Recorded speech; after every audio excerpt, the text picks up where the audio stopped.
This kid got betrayed by his own family. His father wanted him executed for treason, and it all started because Asher, the adopted son of the Lord, was seen as the useless one, the talentless one, the nobody. Asher had spent his whole life watching his adoptive sister train, day after day, while he did nothing. But one day, Asher decided it was time to show what he could actually do. Laika lost it. She threw her sword down and told him straight up, "You've never trained a day in your life." So our boy Asher walked up to the training dummy and unloaded techniques so advanced that Laika just froze. She'd trained for years. Her useless brother had never even held a sword before today, and she wasn't jealous, not even a little. She walked right up to him and said they needed to be closer than siblings. Asher, caught completely off guard, went red with embarrassment. But before the girl could even finish saying she wanted to learn from him, Luke showed up, the older brother, calling the whole thing a fraud, calling Asher a fake, and challenging him to a duel right there on the spot. Real sword versus wooden sword. Luke versus Asher. Asher didn't even flinch. A few movements, that's all it took. Luke lost, badly. His face sliced open in the process. Bleeding, humiliated, and absolutely seething. After the defeat, Luke dragged Asher away in chains straight to their father, screaming that his own adopted brother had just tried to kill him, tried to kill the heir to the throne. And Lord Rebarok? He never liked his adopted son, never wanted him around. This was the perfect excuse to get rid of him for good. The only reason Asher was even still breathing in that household was because Rebarok's wife, Benicia, had adopted him and loved him from the very first moment she laid eyes on him. So the Lord makes it official. Asher is to be executed for treason. And that's when Laika steps in. She goes against her own father. Right there in front of everyone, she says it was Luke who screwed up, not Asher. She rips into her brother, exposing him for the incompetent fool he is, telling the entire room that he managed to injure himself, that the real disgrace to their noble family isn't the adopted kid, it's Luke. Luke and Rebarok are left speechless. No comeback, nothing. They just lost the argument completely. But the Lord, despite everything, can't stop thinking about what he just saw.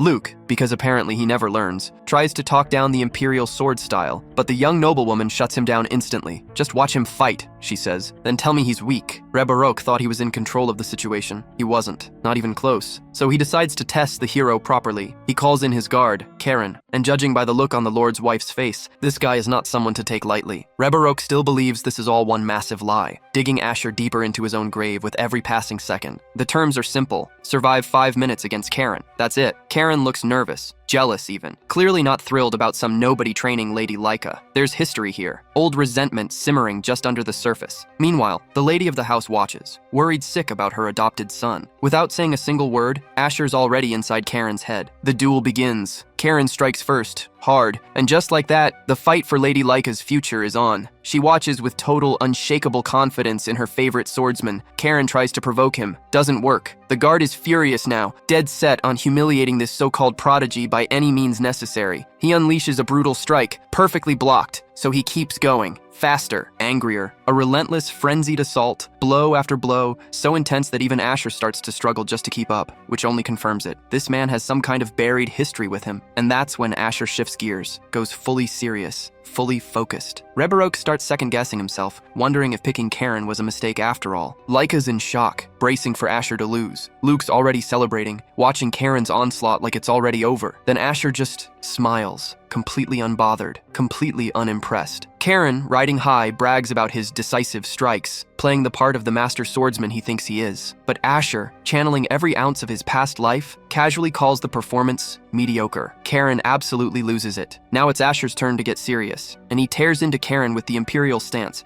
dropping him flat on his back like a child. Luke and Laika can't hide their shock. Neither can any of the nobles watching. Rebarok and his wife just stand there, unable to process what they just saw. And Karen, for the first time in his life, feels real fear. Asher looks down at him and thinks, "Get up, you third-rate swordsman." He reincarnated into an age of peace, and that peace made everyone soft, weak, complacent. Asher's secret is that he lived during the Age of Heroes, 50 years ago, right in the midst of the Demon King's invasion. A city torn apart, hordes of demons tearing through everything, while the people inside tried desperately just to survive the chaos. And in the middle of all that destruction, a group of legendary heroes steps in. Haibun, the master swordsman with the scarred eye, Lapinia, the blue-haired blade master, the archmage, Valtas, the absolute unit of a man, and the warrior, each one holding a different front, ground, air, offense, whatever it takes. But there's one person nobody notices in that battle, one name nobody remembers, the chief of security. Not a recognized hero, no fame, no glory, just the man working in the shadows, quietly holding everything together so the official heroes could shine. Haiban trusts him completely, knows he can count on that silent, thankless support every single time. One by one, the heroes tear through the demons with power that's clearly beyond human. And in the end, the Demon King himself falls at the hands of the warrior. The city celebrates. But the chief of security? Same as always. He shows up last. Anonymous, lost in the crowd, quietly satisfied just knowing he helped from behind the scenes. He was never a hero, never a real swordsman, just a man who served however he could. Decades pass. Now we're looking at an isolated cabin buried deep in a snow-covered mountain. This is where the former chief of security is living out his final days. Old now, sick. He never got the miracle the real heroes were given. No eternal youth, no immunity to disease, none of it. He trained with a sword his entire life since he was a child, at the very same academy where he met Haiban, but he never had the talent, never had what it took to be recognized as an elite swordsman. Now, wounded and weak, he wonders if he should pick up the sword one last time. He decides he will, and he delivers one final strike. Everything he has left, every ounce of strength, every piece of his soul poured into it. A cut so intense, so saturated with 70 years of devotion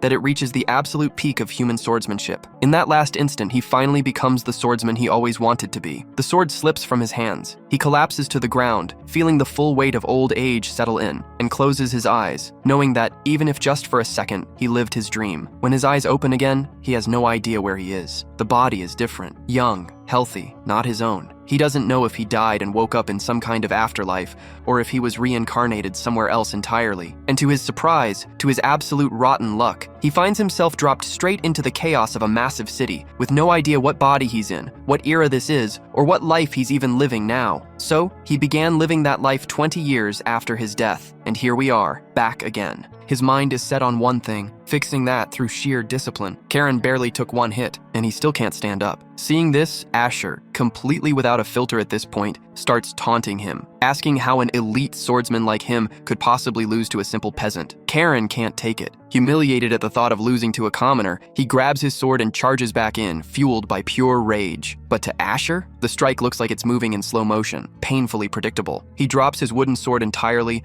and switches to fists. One clean, brutal motion, and Karen's head slams into the ground with enough force to send rock and blue energy flying in every direction. There's nothing left of the Cavalier, completely destroyed, completely humiliated, in front of everyone. Asher might look like some nostalgic old veteran rambling about the past, but here's the truth. Back in his day, even the weakest soldier could have wiped the floor with Karen, and those soldiers, they still fell by the thousands against the demons, unable to do a damn thing about it. In his past life, Asher lived through an actual hell, and he knows one thing for certain: even in an age of peace, you never let your guard down. You never let yourself get weak. Shaken by what they just witnessed, the other guards immediately surround him. Lord Rebarok shoots up, furious, while his wife desperately tries to calm him down, and fails, as usual. The Lord is suspicious now. He knows deep down that this is not the same Asher. He opens his mouth, about to say something, maybe even the truth, but Asher beats him to it. "I lost my memory," he says. Simple as that. But here's what none of them know, what none of them could ever guess. Their useless, talentless, adopted son lived an entire other life, back when this world wasn't at peace at all. Curious, Lord Rebarok questioned the story. Asher then explained that he had woken up that morning with no memory of anything, not who he was, nor who the Lord was. The only thing that remained in his mind was the memory of a swordsman. He continued, saying that wielding a sword seemed to help bring his memories back. Then, Asher dropped the weapon, admitted he had caused a lot of trouble, and knelt, ready to accept any punishment. Later, in a castle tower, the only light on came from Asher's room. He was inside, organizing his thoughts and reflecting on everything that had happened. As he was thinking, something bothered him. He looked at the wooden sword he had used in the fight with a thoughtful expression, when he suddenly heard a knock on the door. A woman had arrived, carrying a tray with a simple snack. It was Laika, and as she walked, she thought about how Asher seemed like a completely different person. Until yesterday, he was nothing more than an idiot who barely knew how to hold a sword. It turns out Asher was the adopted son of Laika's mother. Since she had no children at the time, she loved the boy as if he were her own. But the situation became complicated when her biological children, Luke and Laika, were born. Despite being his mother's favorite, the old Asher only caused trouble and was almost expelled from the castle several times,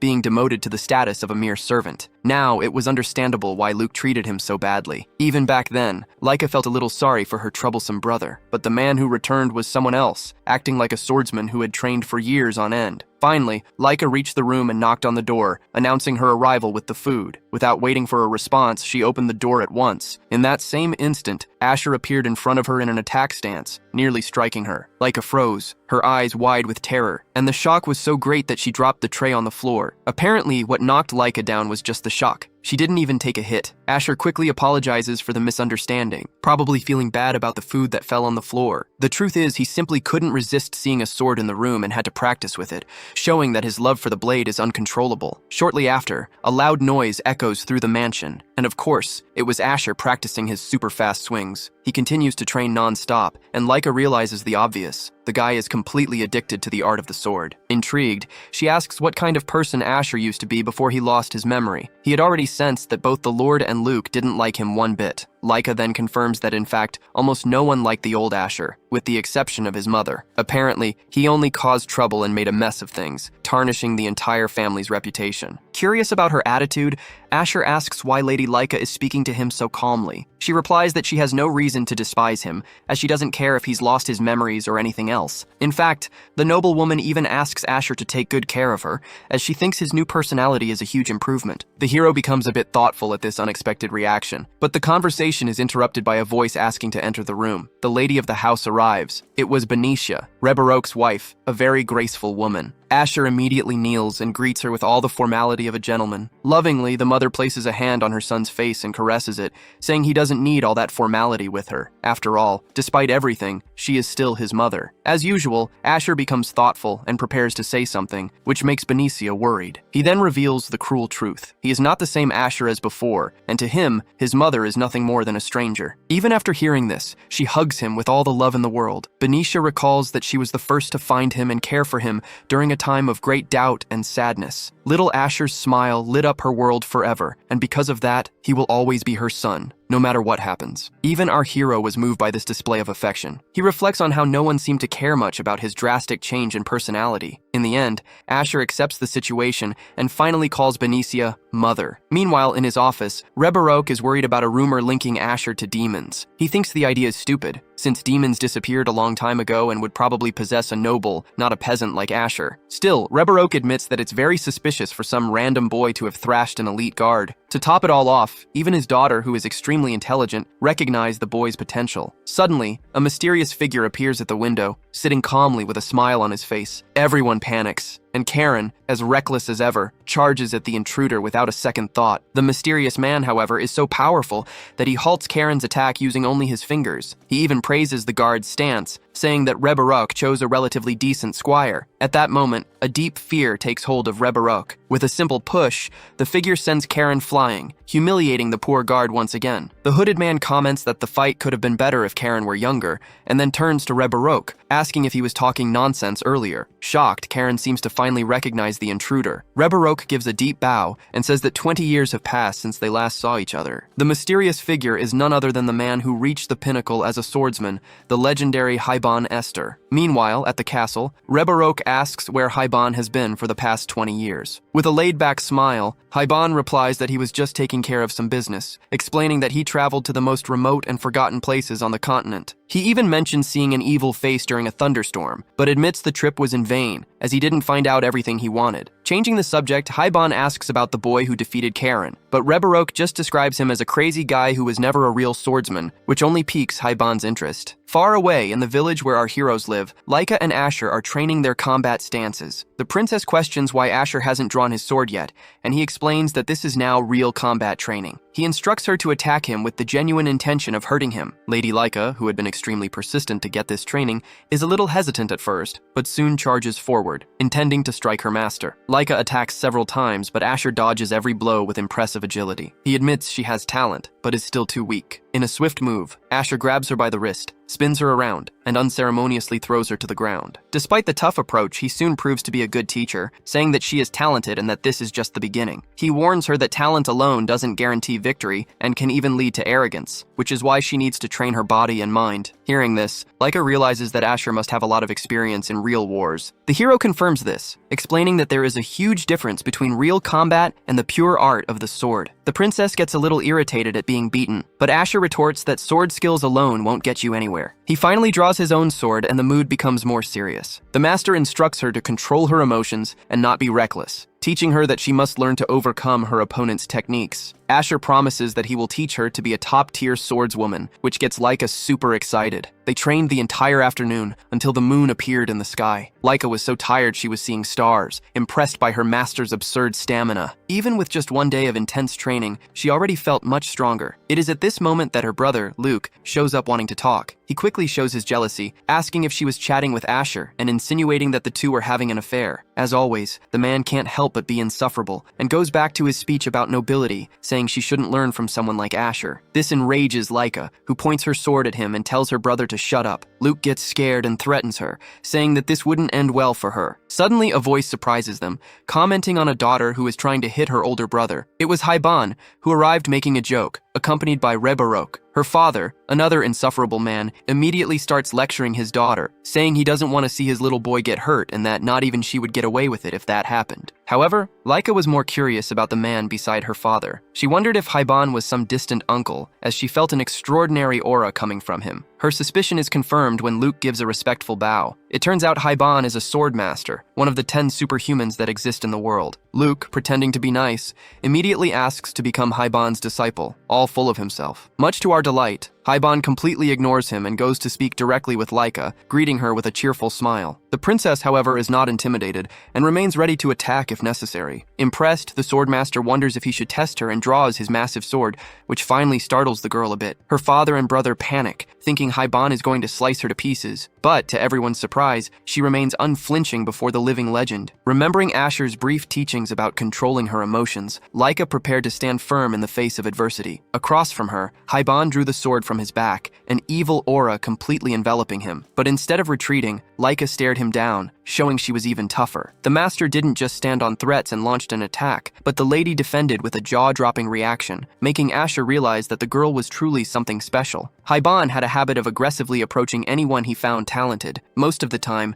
these people would flee or couldn't even withstand the first blow from his sword. Now, our dear Laika not only faced him without fear, but also defended his initial attack. She definitely had what it took to become a great warrior in the future. Without wasting a moment, the woman unleashed a counterattack, striking Haiban square in the stomach, who took a few steps back with a smirk. Filled with rage, Laika looked like a caged beast and continued to press her attack against the master swordsman. She used her serpent technique, surprising the master with her zigzag movements, which he defended with his great sword. At that moment, Lady Laika left all the onlookers speechless with her skill. However, Haiban grew serious and knocked her back with a powerful strike, sending her sword flying as she crashed to the ground, dissatisfied with losing the fight she was taking so seriously. Haiban then pointed his sword at her, and she flinched slightly, not knowing how to react. Seeing the scene, her father, Rebarok, grew desperate, afraid of losing his daughter. He shouted, calling Luke a coward and praising Laika's courage, before asking if the princess was a disciple of the boy who had defeated Karen. Meanwhile,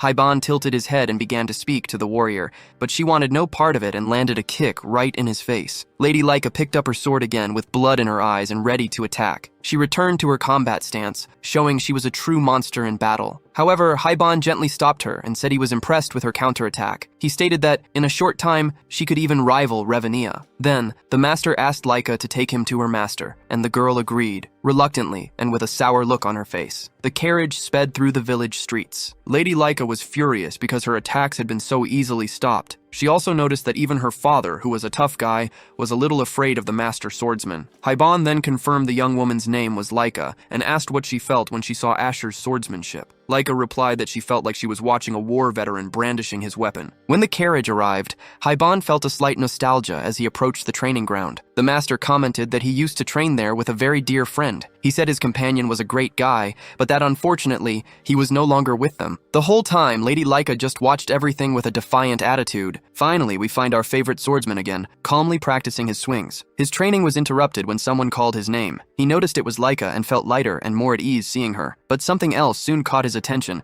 and left him with a look like he'd seen a ghost. The cause was the long-awaited encounter with his old friend, Haiban. Asher wanted to know what the hell his former companion was doing there. He remembered that Haiban was Reborok's guardian during the time of the Old Lord, when Reborok was still a child. It was Asher himself who had asked Haiban to keep an eye on him. Asher finally recognized the master swordsman, Haiban Esther. Haiban, in turn, said cheerfully that he had been wanting to talk to him, giving a mischievous grin like someone who was up to no good. The master began to draw his sword, and Asher immediately knew his intentions. It was his old habit of testing talented youths. But before Haiban could even fully draw his sword, Asher struck first. Haiban didn't even know how to react, as Asher had beaten the trickster at his own game. We go back to the old days, and our hero says he doesn't compare to Haiban. The master swordsman simply replies that they took different paths and styles. Soon after, the two decide to duel to remember the old times and begin to fight, clashing sword against sword. Asher was now the former chief of security swordsman. Remembering his friend, Haiban was left completely stunned for an instant. He whispered something after recovering, and then something happened that startled even our fearless hero. Master Haiban's sword was on the ground, which surprised everyone. Reboroki was curious about what Haiban had whispered, while Asher wondered if his old friend had figured something out. It turns out Haiban had almost solved the puzzle,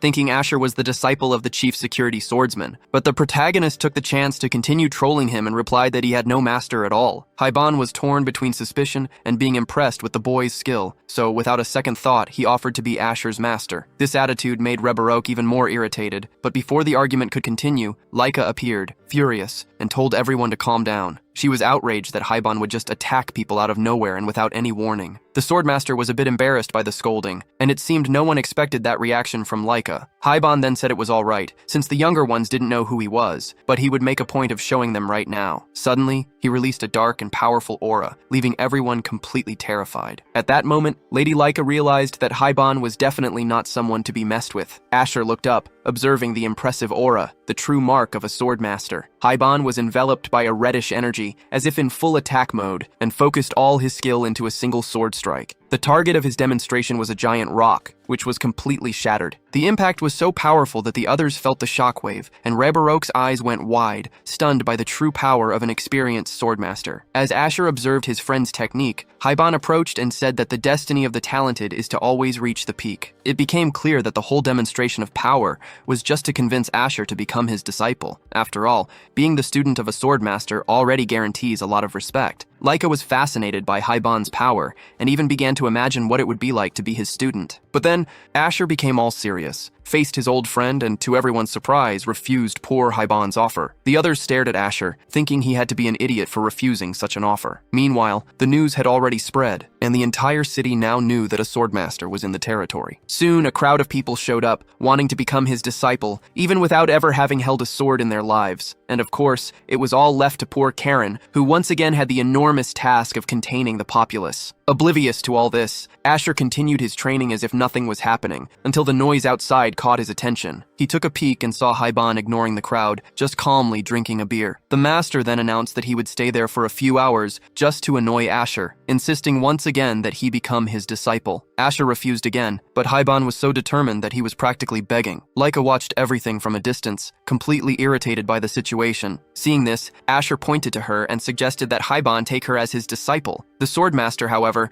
revealed that he had already spoken with her, but the noble lady refused, saying she already had a master. Haiban let out a laugh, leaving Asher with a look of total disbelief. It turns out Lady Laika was not just anyone, and preferred to continue learning from Asher rather than become the student of the powerful Haiban. Night fell peacefully over the city, but on one of the streets, a person was walking with wobbly legs. It was Luke, who had drunk too much after feeling offended by Haiban. Drunk and frustrated, he began to question his life as a noble and, looking for someone to blame, decided it was all Asher's fault. In his pitiful state, he cursed the protagonist and planned his revenge, without taking responsibility for his own mistakes. As Luke took another swig from the bottle, something strange began to surround him. Suddenly, the bottle fell from his hand and he froze in shock, not understanding what was happening. Bizarre black ropes began to coil around his body, and out of nowhere, a ghostly and terrifying shadow appeared in the middle of the street. The creature gave a sinister smile, and it appeared to be the same one Haiban had faced in the past. Luke is on the ground, devastated after a mysterious attack from a ghost. He wakes up not knowing where he is, completely confused, when an evil voice calls out to him, revealing that he is the heir to that territory. From his sinister clothes,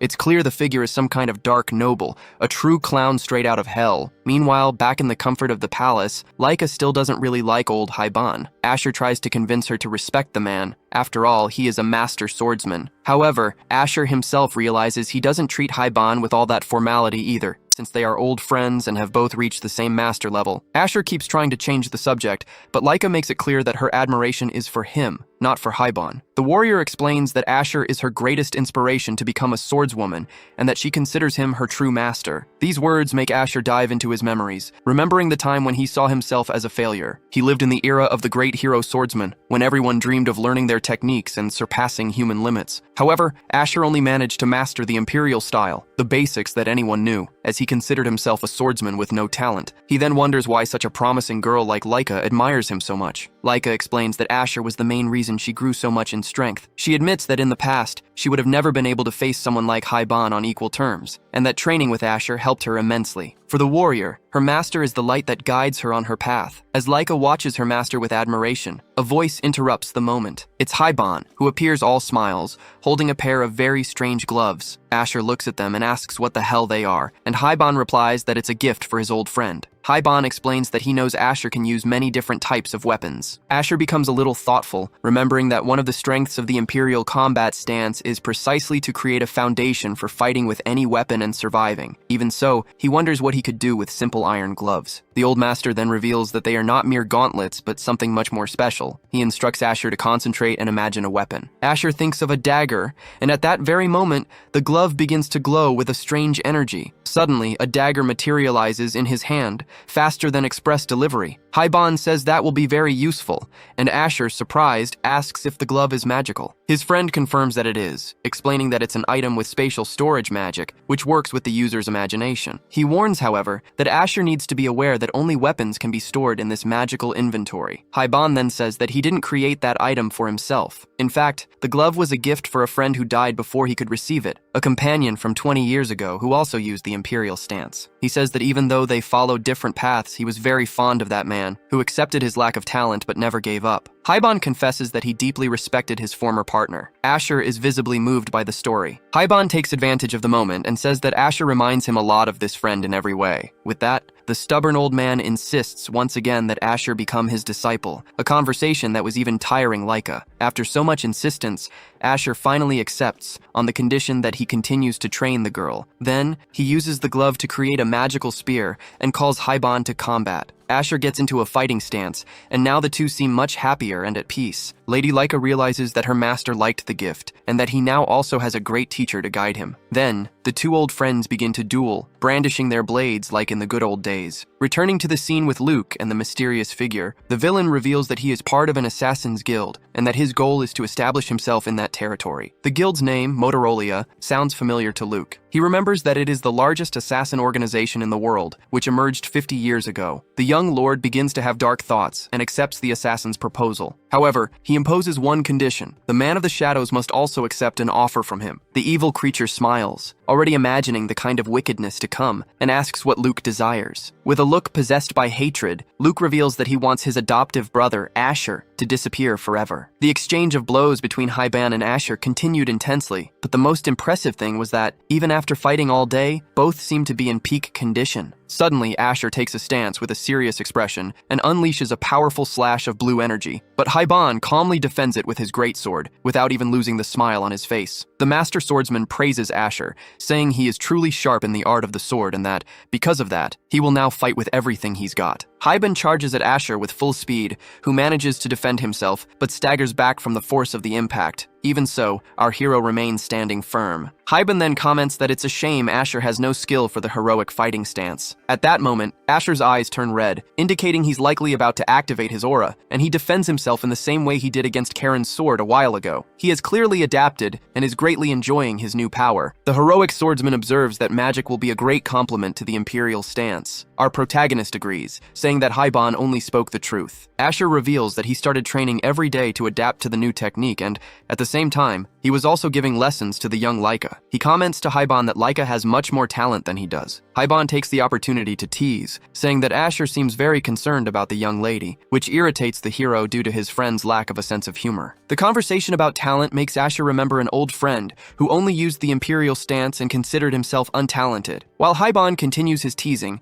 the master swordsman begins to question what it truly means to have talent. The protagonist is shocked to hear such a reflection coming from someone as skilled as Haibon, who previously believed his own talent was a great blessing. Asher tries to understand what could have happened for that arrogant man to change his values so drastically. Asher's reflections are interrupted by Laika's arrival. She appears elegantly dressed, looking like a noble warrior, and seems hesitant to say what she needs to. Finally, Our Lady announces that a guest from the Empire is in the region. Haibon grumbles that those guys are a bunch of nuisances. Shortly after, a carriage approaches and a representative from the Empire greets the Master Swordsman, informing him that the Emperor summons the presence of Haibon Esther. The representative says he expected the successor to the captain of the guard to come in his place. Haibon replies for them to rest assured, as they will be leaving the next day. After that, he says goodbye to Rebarok, saying it was good to talk with him. Then, Haibon turns to Lady Laika to also say goodbye, stating that their paths will surely cross again in the future. Laika just replies with a somewhat unenthusiastic, yes. The scene changes to a dark mansion under the moonlight, and we see a flashback of Asher in his past life, doing what he always does, training with his sword. Suddenly, someone appears and tells him to his face that he has no talent, suggesting he get a common job. The captain of the guard replies that he trains because he enjoys it, and that he doesn't care if he has talent or not, telling the meddling woman to mind her own business. This woman was the heroic swordswoman Lepenia Harvest. Lepenia insists, saying she's just giving advice, and that he's pathetic for continuing to try something he will never achieve. She even prophesies that the most he will ever achieve is to be reincarnated as a third-rate swordsman. Fortunately, it was all just a terrible nightmare, a memory from our swordsman's past life. He remembered how Lepenia had humiliated him, but now the situation was completely different. Not only had he become a master swordsman, but he was also training her successor. The world really does turn. Asher's early morning training is interrupted by Haibon's arrival. Asher says he had a nightmare, and the master takes the opportunity to inform him that he will depart at dawn. He suggests that since they won't see each other for a while, they should spend one last moment together. Suddenly, Haibon's eyes turn red, and he takes on a malevolent expression. He says he traveled the whole world looking for trouble and saw everything change, but after meeting Asher, he discovered something new within himself. It seems Haibon has awakened a strange bloodlust and now believes that everything he once believed in was a great lie. Asher realizes instantly that his friend has gone mad and also enters a combat stance. Without warning, Haibon attacks our hero with a slash of evil aura, leaving Asher's future completely uncertain. Haibon's powerful attack advances on a path that would have struck Asher directly, and the aura is so monstrous it makes everything around it tremble. However, the magic ends up striking some strange creatures that were right behind our protagonist. He looks back, startled, as he hadn't even seen who was approaching. Suddenly, a horde of scrawny demons is sent flying after being struck by the charge. Finally, the truth Haibon had sought for years of travel is revealed. The demons are very much alive, and, apparently, have been on the Master Swordsman's trail for quite some time. Asher is completely confused by the scene, because all the demons were supposed to be dead. The story everyone believed was that the monsters disappeared when their leader was defeated, but now it was clear that it was all just a big lie. The monsters from hell continue to pursue Haibon, as they want to eliminate the hero swordsman for discovering the truth. Now the priority is to deal with these creatures. The two larger demons roar with rage, while Asher raises his sword, gathering aura against them. Some cowards try to attack from behind, but the swordsman is already aware of their movement. When Asher grips his sword, the blade becomes covered in lightning, revealing it to be an incredibly powerful weapon. With a single, agile movement, he strikes down about 5 demons at once. From a distance, Haibon watches his student fighting the creatures and realizes that Asher's movements are anything but ordinary. He has the techniques of a war veteran swordsman, almost like looking at an old battle companion. Even knowing they would be defeated, the demons keep advancing without stopping. Seeing Asher's heroic stance, Haibon questions the very concept of talent. He then unleashes his aura and also joins the fight, wondering what kind of swordsmanship that was and what its specialization might be. Together, they send all the demons back to hell. One of them still tries to mutter something, but is quickly silenced by a blow to the head. After the fight, Haibon confesses that for a moment, he thought Asher was a demon, a type of monster that can imitate memories and bodies, like a terrible doppelganger. Then, the master swordsman takes his sword and says he will reveal everything to the Emperor. He smiles and says he wants to meet Asher again to have a long talk. With the sun rising over the city, the threat finally leaves, at least for now. Asher relaxes and begins to meditate on all the madness and twists that have happened. He questions whether the hero truly failed to kill the Demon King. 20 years ago, when the world was in chaos, the hero appeared like a light, almost like a figure from a fairy tale. But after all this time, he simply disappeared and abandoned everything and everyone. Asher wonders where that guy went, and where all this peace came from if the Demon King is still alive. Despite all these questions, Asher already has a clear mission in his mind. Even if he can't unravel all the world's secrets, he will continue to fight with his sword until the very end. That is a fact that will never, ever change. Suddenly, Luke appears right in front of him in the hallway, with a look on his face that makes it obvious he's up to no good. He gives that villainous little smirk and offers a small piece of paper, even more suspicious than his smile. The scene changes to a tower under a starry sky, where a strange sect is gathered. Its members discuss the talent and danger that Asher represents, because the one who destroyed their guild in the past was a user of the Imperial stance. They know they must never forget the danger of an Imperial swordsman. Before, the organization was finished, but now they are on top again. One of the members, with an arrogant air, imbues his sword with a dark aura and says he will finish Asher personally. He refuses to be defeated by someone who uses a technique he considers inferior. The group's leader, an older man, strokes his beard and seems to ponder the situation as a few snowflakes begin to fall over the city. He then decides on his orders as we see the empty streets. The letter Asher received instructs him to go to a specific location marked on a map. He's no fool and has already figured out that it's a trap. Soon after, someone arrives at the location, fully prepared for whatever comes. It's Asher, who is eager to settle this with a fight. Suddenly, a black spinning slash closes in on him. Our hero faces the attack with confidence and sees the group of scoundrels flying in with their ridiculous clothes. He recognizes the guild and wants to know what they're up to this time. Some people from the Motorola Guild show up to disturb our protagonist's peace, and they are surprised that Asher already knows their name. The hero just stands there, waiting to see what the guy's next move will be. Their leader, who looks like a clown, asks if it was the Swordmaster who told him about them, but Asher simply replies that he knows them very well. Little do they know that it was the boy right in front of them who defeated them in the past. One of the guild members, acting all cocky, thinks he's going to finish Asher off easily, but our hero just smiles, knowing it's all just empty talk. With a swift movement, he defeats one of the enemies in the blink of an eye, who falls to the ground without even understanding what happened. Asher then provokes the others, calling them talkers and reminding them that they've already taken a beating from the Imperial stance. The group's leader is shocked to hear the guild's name mentioned, as he knows exactly what happened to them, but the protagonist doesn't care about his reaction. He is focused only on his goal. Meanwhile, elsewhere, the city sky is a bit more overcast that night. The scene shifts to Haiban, who finally comes before the Emperor after 20 years without meeting. The Emperor doesn't seem very happy with the visit, as Haiban doesn't care for titles of nobility and follows only the path of the sword. Putting formalities aside, the ruler mentions that he has heard some rumors about the rift that opened and the return of the demons. Haiban states that the priority is to find the hero, but the Emperor explains that the situation is difficult. He looks to the side and adds that the army is short on men, and that the hero wasn't the only important person who disappeared. Back at the fight, the leader of the darkness tries to bargain with Asher, promising to spare his life if he reveals how he knows about the guild's past. The hero says nothing, just scoffs at them once more. Seeing this, one of the members attempts a surprise attack from behind, but is felled with a single blow. Then, all the others decide to attack at once, coming from all sides. The fight is swift, with Asher's sword slashing one man's neck and a kunai piercing another's head, until only the leader is left standing. The villain doesn't seem the least bit shaken,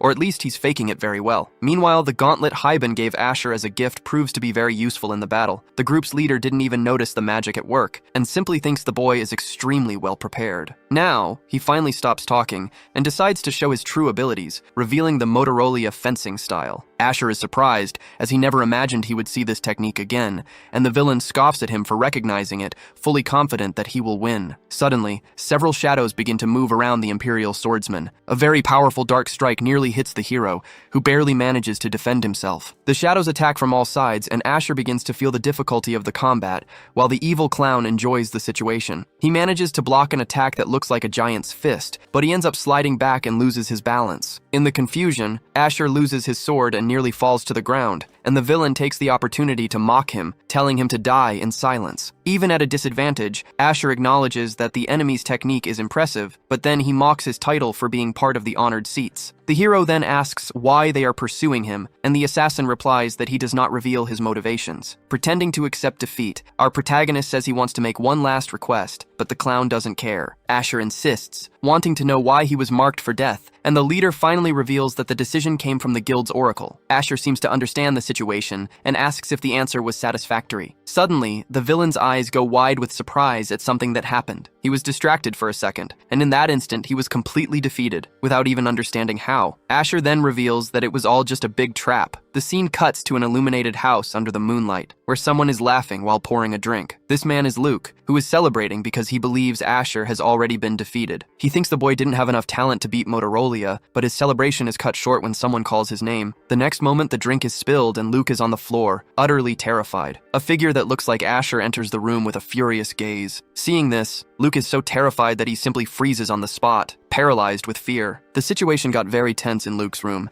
and he knows he's completely screwed. In shock, the young master asks how Asher was still there, but the protagonist simply throws the question back, asking if perhaps he shouldn't be. Realizing he's been discovered, the heir to the territory is terrified as Asher calmly approaches, cornering the boy with nowhere to run. Desperate, Luke tries to appeal to the argument that Asher was invading a nobleman's room. With no patience for this conversation, Asher raises his sword, threatening to end him right there. The young master already begins to see his life flash before his eyes, but the hero merely gives his brother a scare, shattering the wall behind him with a powerful strike. He warns that Luke's reckless actions would no longer be tolerated, as he had crossed every line. Asher tells the young master to never mess with him again, unless he wants to get a beating. After that, the protagonist pulls his sword from the wall and walks away, saying he hopes their paths never cross again to avoid trouble. This was the last warning he would give. Luke is left completely paralyzed with fear, the shock so great that he looked like a zombie. Meanwhile, elsewhere, the night was proceeding as usual for the Motorola Guild. Its members were frustrated for having failed their mission, but the guild master says he had already expected this outcome. He becomes thoughtful, trying to understand who that mysterious boy was. Suddenly,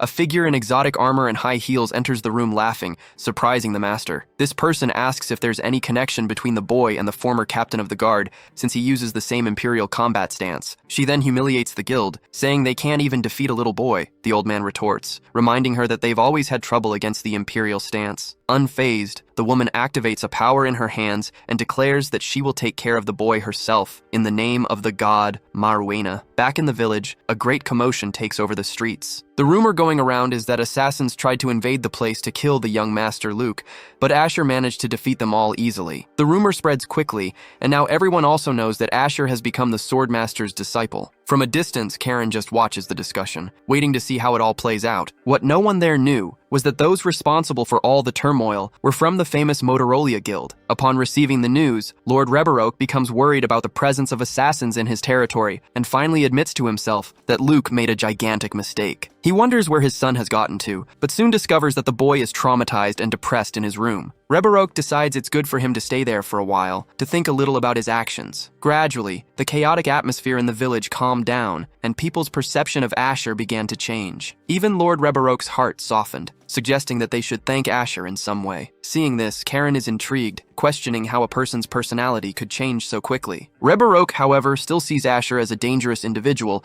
if he decided to use his powers for evil, stating that the boy could decimate the entire territory of Alak if he wanted to. Therefore, they need to be sure that Asher is on their side. And, conveniently, a perfect opportunity to test him has just arrived. Reberok observes a paper with his charming mustache, while Karen asks what that opportunity was. Meanwhile, we see Asher cleaning his sword after a dirty job, getting rid of what was left of the Motorola crew. He becomes thoughtful, remembering what happened the night before. During the interrogation, he pointed the blade at one of the enemies and demanded the truth, asking why their god wanted to see him dead. The henchman just said he was following orders, but Asher managed to find out that it was Luke who allowed them entry. The villain even tried to beg for his life, but the protagonist made it clear that he would have no mercy. Back in the present, Asher continues to sit on his bed, reflecting on his enemy's plans. The image of that strange entity, who seems to be this Maruena, comes to his mind. He understands that Motorola is a cult whose leader receives power directly from this god. The protagonist tries to connect the dots, sensing that the god of darkness somehow knows about his reincarnation. It is then that he remembers Sword's Gate and decides he needs to go to the capital, as someone there must know the secret behind his return. However, his moment of detective work is interrupted by a knock on the door. It was the young Laika, as expected. It turns out the poor girl had just received an arranged marriage proposal. The news was so unexpected that, for the first time, even Asher showed a reaction of surprise. Laika screams in complete shock upon discovering that a marriage has been arranged for her. The young woman says she is not prepared at all and has no desire to get married right now, but her father, Reberok, states that unfortunately, there is no choice. He advises his daughter to at least meet the young man, hoping he's a good person. Shortly after, the young lady goes to vent to Asher, saying she feels like she's being sold. It turns out that Laika's suitor is none other than the son of the noble Count of Belaturia. Asher seems to have heard that name somewhere, and soon remembers that Valbaka Belaturia was a former hero, and the current lord of that territory. He wasn't a spectacular warrior, but he had certain virtues as a ruler. The problem is that Laika is disgusted by the thought of being married to a man she imagines is an old man, just like Lord Valbaka. Asher, on the other hand, can't understand why Valbaka's son would be involved in an arranged marriage. This reminds him of a scene from the past in a small village where a blonde young man named Boros, the lord's son, was wielding a sword. He recalls a conversation he had with Valbaka himself about arranged marriages, where the noble assured him that he would let his son marry whomever he truly loved. Now, in the present, Asher wonders if the Lord of Belaturia has also been corrupted by the wicked ways of the nobility. Back in the present, Laika changes the subject and asks about the incident with the people of Motorola. Feeling powerless about the situation, she looks at her master and makes one last request: a final duel. Since she'll never be able to wield a sword again after she's married, the warrior wants to have one last battle. She takes her stance and asks Asher to fight with everything he's got, and he just smiles, ready to grant her wish. The warrior then gathers momentum and charges toward Asher at great speed. The day is so beautiful, it almost makes us forget Laika's tragic situation. Shortly after, we hear the sound of someone panting and a training sword falling to the ground. Lady Laika collapses, exhausted after the duel. It's at this moment that Lady Benicia, her mother, appears to console her daughter. Benicia gently holds the girl's hands, seeming even more depressed than Laika herself. The mother reveals that her own marriage was also arranged, but that she and her husband had known each other beforehand. Laika tries to see the bright side, saying it might be an opportunity to build ties with a family descended from heroes. That's when Benicia asks Asher for a favor, to accompany Laika and keep an eye on her, to make sure no one tries to harm her. As he is the person closest to her daughter, the protagonist is perfect for the task. Asher understands and accepts the proposal, especially since he already intended to meet with Lord Valbaka anyway. The carriage finally departs, rolling along the stone roads. Inside, Laika is pensive and wonders what her father was thinking sending Karen along with them, since no one feels comfortable in that man's presence. But the truth is that Karen is there to spy on Asher. Lord Rebarok suspects that Asher has his eye on Laika and might be planning something behind his back. What Rebarok doesn't understand is that Asher would never risk his life for a territory he doesn't care about, especially after almost being exiled. The only person who has always supported and acknowledged him was Laika. In fact, Karen's mission is to see if Asher will remain loyal even with Laika out of his reach. The most ironic part is that Asher seems to read everyone's mind, as he has already figured out Rebarok's suspicion, while Karen hopes something goes wrong, so he has an excuse to finally attack the protagonist. Laika starts complaining about how long the journey is taking, and Rebarok's guard informs them that they are almost there. This raises an interesting question. For 20 years, the territory of Belaturia has lived in complete isolation, and no one knows why. Furthermore, Laika questions why Valbaka is considered a hero, and the answer is simple. He is seen as a true saint by the people. Our young mistress isn't very convinced by this explanation. The story goes that Valbaka was born into an influential family of counts, but after seeing that most of the people lived in misery, he decided to make a difference. The man was so dedicated that he sold all his possessions to help the needy, lowered taxes, and even worked in the fields alongside the population. It was actions like these that turned him into the great hero of the people. After hearing about Valbaka's deeds, Laika begins to change her mind about him a little. The guard continues to explain that the people there are peaceful and that Belaturia is a true paradise with no bandits to disturb the peace. But just as he says that, a man appears shouting that bandits are attacking the village in a scene of pure comedy. Karen once again is completely lost, and the so-called bandits that appear look more like a bunch of ragged zombies than a real threat. Karen arrives, announcing he's going to solve everything with his fists, by himself. Seeing a chance to use her sword one last time, Laika also wants to join the fight, but Asher stops her immediately, which infuriates the young master. He explains that she's not in the right state of mind for a real fight. After all, the Amazon is strong, but she's not used to killing people in cold blood. The swordsman then gets out of the carriage, preparing for combat, and says he will handle the situation with Karen. In front of them, a group of hooded figures blocks the path. Asher positions himself to intimidate the supposed bandits, but his entire tough guy act vanishes in an instant when he realizes the truth. The so-called criminals were nothing more than peasants in a desperate situation, who only wanted a little money and food. Asher realizes right away that those people aren't real bandits, but Karen as usual wants to play the tough guy precisely against those who can't defend themselves. Seeing this, the hero approaches and shuts the guard down, explaining the obvious. They are just hungry farmers. Their situation is so precarious that they don't even care how they die. To resolve the situation, Asher simply lets a small bag of money fall to the ground for them. The peasants thank him and leave quickly, without causing any more trouble. The protagonist comments that he wasn't planning on using that money anyway, but the situation leaves him thoughtful. Asher realizes that the farmers seem to be fleeing from Belaturia, and at that moment, all his good expectations about the county begin to crumble. Soon after, Laika gets out of the carriage and asks what happened. Asher explains that they weren't bandits, but people fleeing the territory. She is shocked that something like this is happening so close to the county, concluding that the world is becoming more and more dangerous. While Lady Laika continues to complain, Asher and Karen just listen in silence, with the hero becoming more and more certain that there is something very wrong with Valbaka. Finally, the carriage arrives in the territory of Belaturia. As they get out, everyone is surprised by the sight of a gigantic castle, almost the size of the entire village, which only increases the suspicion that Lord Valbaka is not who he seems to be. Suddenly, a voice welcomes them, and a blonde knight approaches to greet the group. It was Boros Belaturia in person, Laika's fiancé. To everyone's surprise, he looks them over and says that this wasn't quite what he was expecting, leaving the group completely speechless at his audacity. Asher looks around and notices that the local workers don't seem happy at all. The village, which was once clean and cheerful, now looks like a mix between a cemetery and a landfill. All the people have an expression of deep sadness, and Laika is already starting to fear the idea of having to spend the rest of her life there. To make matters worse, Boros casually mentions that some murders have been happening, and that it's better if they don't even look at the common folk, leaving the group even more shocked. Once inside the castle, the situation doesn't improve. Laika, who doesn't mince her words, quickly expresses her outrage. While the people outside are starving, they are at a banquet with the finest of everything. Both Asher and Karen agree that this is not the Belaturia they knew in the past. A short while later, Boros returns and asks if they have finished eating, as Valbaka wants to see them. Before Karen can protest, Boros himself speaks up, stating that Belaturia has changed and that it's better if they don't get their hopes up, because Lord Valbaka has become a monster. Finally, the trio is brought before the Lord. Valbaka had become a fat, arrogant noble, the kind of person he himself used to criticize. Even Karen notices the man's complete lack of manners. Laika, for her part, is visibly furious at the idea of having to associate with such people. The Lord then asks for her name, and the young woman answers hesitantly. It's clear that she immediately sensed the man's terrible intentions, as he stares at her in a strange way, his eyes almost crossing before saying she has a lovely name. The confusion begins when Laika discovers, screaming, that she will have to sleep in Valbaka's room. Being sharp, she quickly realizes it's a setup and insists on staying with Karen and Asher, but Boros explains it's his father's wish, supposedly to please his son's fiancé. Laika doesn't like where the conversation is going at all, and the expression on Lord Valbaka's face makes it clear to everyone that he has terrible intentions. Meanwhile, Lord Valbaka is relaxing and asks his son if he remembers a story he used to tell him as a child. Boros, trembling, confirms that he remembers it very well. The Lord then recalls that he had promised his son he could choose whom to marry,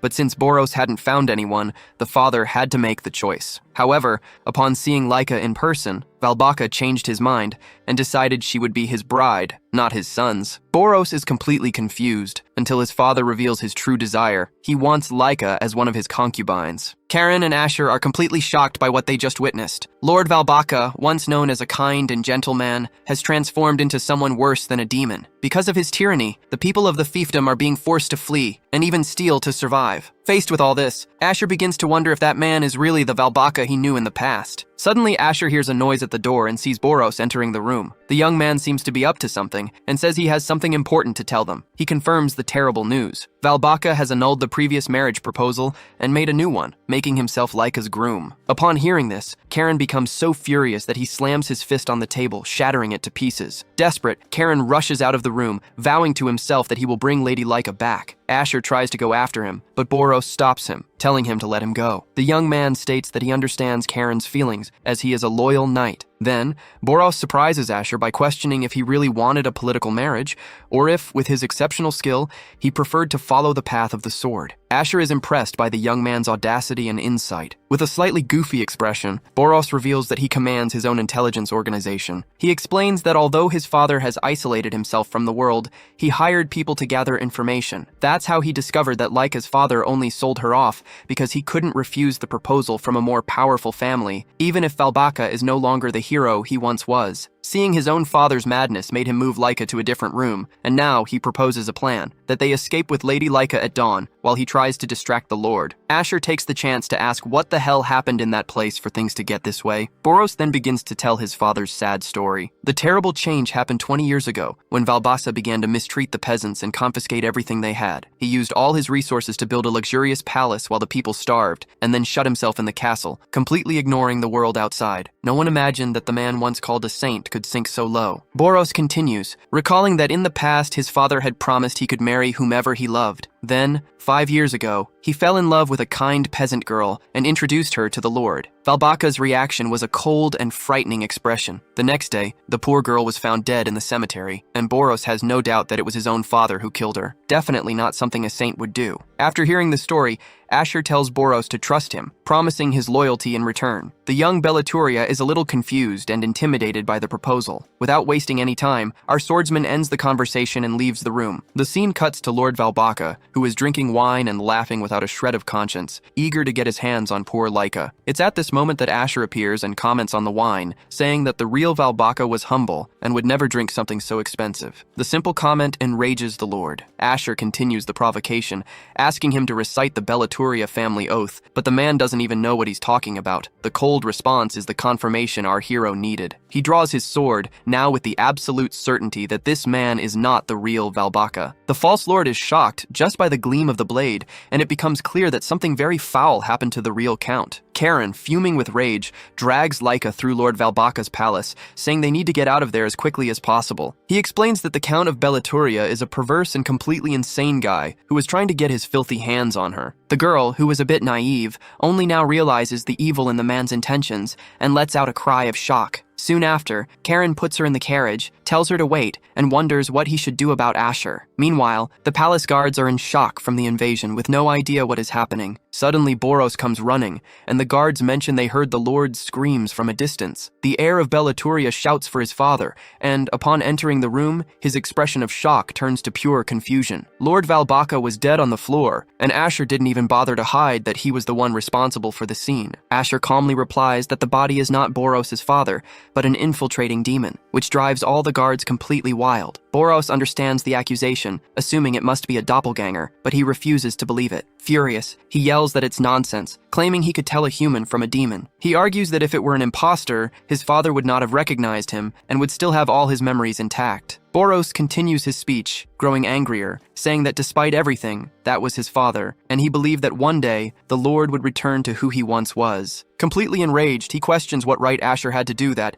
and, in a reckless move, orders the guards to attack the swordsman. Asher just gives a look of contempt, but before the fight begins, a strange noise makes everyone freeze in fear. The Lord's body then transforms into a nightmarish monster, revealing it has been discovered and calling everyone idiots. The Lord transforms into a giant, red, one-eyed demon, looking like something out of a horror game. Asher had tried to warn them, but only now did the others believe him, and Boros was embarrassed for not having trusted the swordsman. As the doppelganger gets uglier and uglier, Karen appears running through the corridors to understand the commotion, already suspecting his partner was up to something. His suspicion is confirmed when he sees guards being thrown out of the room, leaving him clueless as to what the hell was going on. Back in the room, the doppelganger is face to face with Boros and starts to provoke him, mocking not only his father's death, but also his fiancée, saying he would play with her and consume her slowly. Sir Karen wastes no time, tells Boros to get back, and charges at the demon. However, the monster catches Karen's blade with a single hand, a mocking look on its face. Even so, the knight shows what he's made of and covers the demon in cuts, which even acknowledges his skills but warns they are not enough. Tired of the game, the monster shouts that it has no time for this,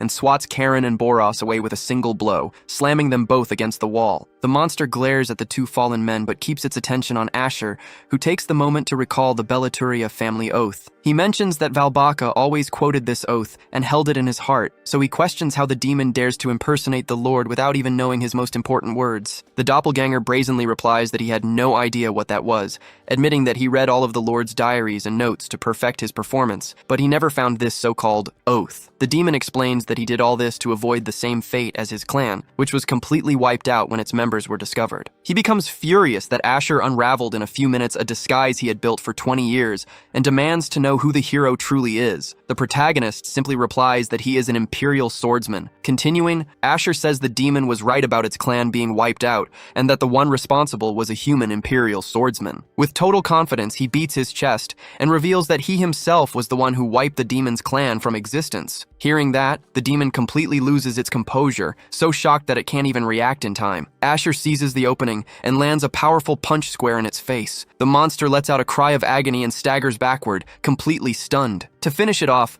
our hero even mocks it, commenting that it had been a long time since he had encountered a doppelganger. The destruction at Belaturia Palace was massive. Amidst the rubble, Boros was down and injured, but Asher soon appeared to help him. The swordsman asked if he was all right, but the young noble's mind was still focused on the doppelganger that had caused all that chaos. And speaking of the monster, it was nearby, completely defeated with a sword in its mouth and lifeless eyes. Asher explained that he had caught the demon by surprise and commented that it seemed to be seeking revenge for something ancient, leaving Boros even more confused. At that moment, Laika appeared in the hall, calling for Asher, as Karen had been seriously injured during the fight. While the other guards rushed to help Boros, he ordered them to take care of all the injured first. Asher and Laika went to aid Karen, who, despite his injury, had fought bravely and managed to redeem himself. With the evil defeated, the Belaturia Palace seemed to have a new glow. Sometime later, our protagonist stood before a newly made grave, where Boros explained that it was the final resting place of the real Lord Valbaka, a great man whose body they had finally recovered for a proper funeral. Asher tried to comfort the young man, who seemed calmer. Despite being heartbroken, Boros felt relieved to be free of that lie, and thanked Asher for freeing the mansion. He then declared that he would take up the post of Count, and that his first mission would be to rebuild the homes destroyed by the demons. Asher grew thoughtful, remembering old Valbaka's teachings about how a ruler must support their people. These words were part of the Belaturia Oath, something the hero held dear to his heart. It was then that Boros remembered that Asher had used that exact oath to expose the demon's weakness. The problem was that this oath was only known to the Belaturia family and their closest associates, which made the new count quite suspicious. Asher knew his situation was suspicious, but he didn't reveal his true identity. Back at the castle, Laika was shocked by the news, and Charon explained everything to her, telling her that a demon had stolen Lord Valbaka's body. She was relieved to learn that the real lord had not been corrupted, and celebrated that her arranged marriage was cancelled. Later, in a conversation with the new count, we learn of Asher's excuse. He simply said he was a student of Haiban. The excuse worked perfectly, as Boros said his father was a great friend of Haiban's, and therefore, he trusted Asher. In a surprising gesture, Boros knelt before the swordsman, thanking him once again for saving Belaturia. Asher was shocked to see a noble bowing to a commoner. To top it off, Boros offered to grant any request Asher made in the name of his territory. Asher just smiled and thanked him, realizing the son had inherited his father's humility and would be a great ruler. Later, the news about the doppelganger lord was already spreading through the castle. Karen went to personally report the entire situation to Lord Rebarok, who became visibly concerned. He ordered his men not to let their guard down, but he also acknowledged that Asher had saved them several times, becoming a true hero. The Lord smiled, relieved to finally be able to change his opinion about the boy. As it turns out, Asher, who was no fool, was listening to everything from behind the door. Upon hearing that Rebarok finally trusted him, the swordsman was lost in thought as usual. He moved away before being seen, reflecting on how people could be so naive as to trust demons. At least now he hoped Rebarok would stop bothering him, since he didn't intend to stay in Belaturia for long, as he had other important missions to attend to. However, his thoughts were suddenly interrupted by a mysterious voice. Behind him, a strange figure floated in the air. The figure said he had heard all about Asher's feats, and that he knew he was the famous apprentice of the great Swordmaster. After Belaturia was taken by demons, Boros established an intelligence network. Near the Lord's palace, Asher approaches him to make a proposal. He wants to hire this information network. Although our protagonist doesn't reveal his exact motives, Boros senses there's more to it all, but accepts the request anyway. Soon after, we meet the head of the network, a man named Kairos. Asher introduces himself as his new employer, and Kairos immediately comments that his face looks familiar. The intelligence chief admits he was impressed with Asher's performance, saying it was terrifying how he defeated the demon captain in Belaturia. Our protagonist is surprised, as he had no idea he was being watched. Kairos is a bit suspicious, but Asher cuts him off, saying it doesn't matter now. The chief then asks what the first mission for the intelligence organization will be. Asher gets straight to the point. He wants to know the whereabouts of the old heroes, to find out if they simply disappeared or if something terrible happened to them. He recalls that Haiban and Valbaka vanished from the map for 20 years, one with his body stolen by a doppelganger, and the other hunted by demons. With the world descending into chaos, the top priority is to find the hero who defeated the Demon King, a man named Valorant. At first, Kairos doesn't seem to like the idea, showing a look of disinterest. Asher notices his reluctance and provokes him, asking if the task is too difficult for his organization. Feeling challenged, the intelligence chief's demeanor immediately changes, and he asserts that they can get any kind of information in the world. He assures Asher that the mission is perfectly possible, and a moment later, vanishes like a shadow to begin his work. It is late at night in the city. As he moves, Kairos admits to himself that he has no idea how he's going to find the information Asher requested, deciding the best course of action is to head to the capital. Suddenly, he notices movement on the street and sees Asher passing by, which makes him grumble under his breath. Kairos thinks Asher is a very clever and suspicious fellow for wanting the hero's whereabouts, but he also finds him interesting. With that in mind, he starts leaping across the rooftops to begin his search. Meanwhile, elsewhere, a carriage is transporting a few passengers. The younger ones are chatting excitedly about the reopening of Belaturia, commenting that it will attract many merchants to the region. One of them wonders why the city was closed for so long, and another replies that it was because of a demon attack. An older gentleman in the carriage decides to join the conversation, saying that this talk of demons is nonsense as they disappeared 50 years ago. The young people are curious and ask him to tell them what he knows. The old man then begins to recount his experience, describing the demons as horrible creatures. He says he nearly died at the hands of one while fleeing with his mother, but was saved at the last second by a heroic slash that completely destroyed the monster. The people who saved him were noble warriors who fought against the demons, the famous heroes of the past. The old man says he remembers each of their faces to this day and complains that the new generation needs to learn to value these saviors more. Suddenly, the conversation is brutally interrupted. 3 muscular goblins burst out of nowhere and leap onto the carriage, mercilessly attacking the passengers. The scene erupts into complete chaos,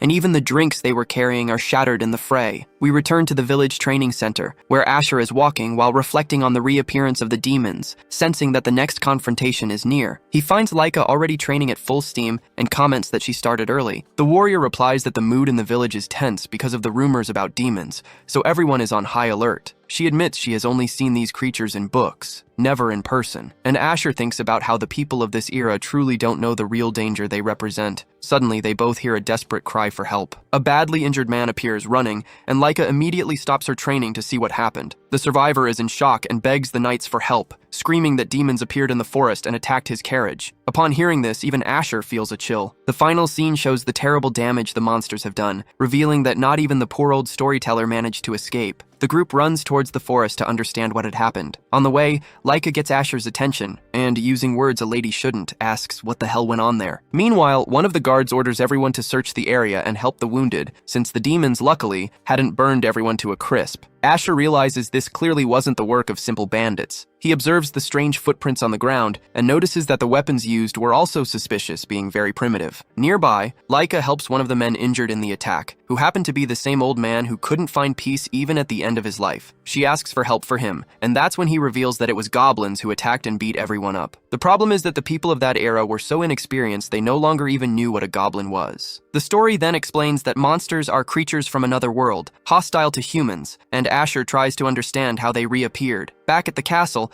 the old man wakes up and says he was a merchant returning with a lot of goods when the goblins appeared and stole everything. He begins to describe them as bald, big-eared creatures with a greenish color, but is interrupted by Asher, who says they had disappeared years ago. The merchant asks if Asher knows about monsters, and the young man confirms he has read about them in books. He also knew that the monsters vanished after the Great War, so he wonders how they managed to cause trouble again. Asher recalls that 50 years ago, the Demon King and his armies were defeated. The portal to their world was sealed, and nothing was left to tell the tale. Even the dragons were eliminated from the region. With that, all evil creatures were driven from human domains. The only exception was the heroine known as the Queen of the North Sea, Lepenia, who had several monsters under her control. They began to live in harmony with humans, but when Lepenia disappeared, the monsters broke the pact and went back to attacking everyone. Laika then asks the merchant if he knows how to defeat the goblins, but the old man replies that he doesn't, as he was just a child at the time. He thinks no one else would know since so much time has passed. The next morning, the day dawns beautifully, and Laika, who went to the bakery early, reports that the gossip about the goblins has already spread through the city like wildfire. It seems the lords held an emergency meeting, but no one had any experience or knew anything about goblins. Now, everyone is desperately searching for someone with the slightest knowledge about them. The truth is that goblins are a very weak subrace of monsters, but they can be dangerous in groups, and in these long times of peace, even they are considered a major threat. Our Lady comments that the townspeople are suspicious and afraid, while Asher, as always, just observes the situation from a distance. Suddenly, he gives a small smirk, and Laika instantly realizes the young man already has a plan. Night finally falls, and Asher prepares to leave the palace, ready to handle things his way. He tries to sneak out, but is stopped by Laika, who is already dressed in her battle gear. The young master was quick and figured out that Asher was going to hunt the goblins alone. She says she's going with him, but Asher tries to stop her, saying it's too dangerous. He argues that the Lord would be furious, but Laika retorts that the Lord would be angry either way. Besides, they wouldn't even be able to get out through the front gate, as the guards were conducting heavy patrols all over the castle. The only option was to use a secret passage. Laika then crouches down and reveals a hidden mechanism she prepared herself. They use the passage, which works perfectly, and manage to leave the castle unseen. The lady asks where they are going, and Asher replies that they will investigate near the carriage to follow the tracks left by the goblins. The protagonist moves forward, leading the way while Laika follows him, super excited and ready for action. Little did they know that the goblins were already lying in wait, ambushing their next victim. And among them was what seemed to be the boss, a huge monster so strong it looked like an Uruk-hai from the Lord of the Rings. Laika and Asher continued on their way to the goblin lair,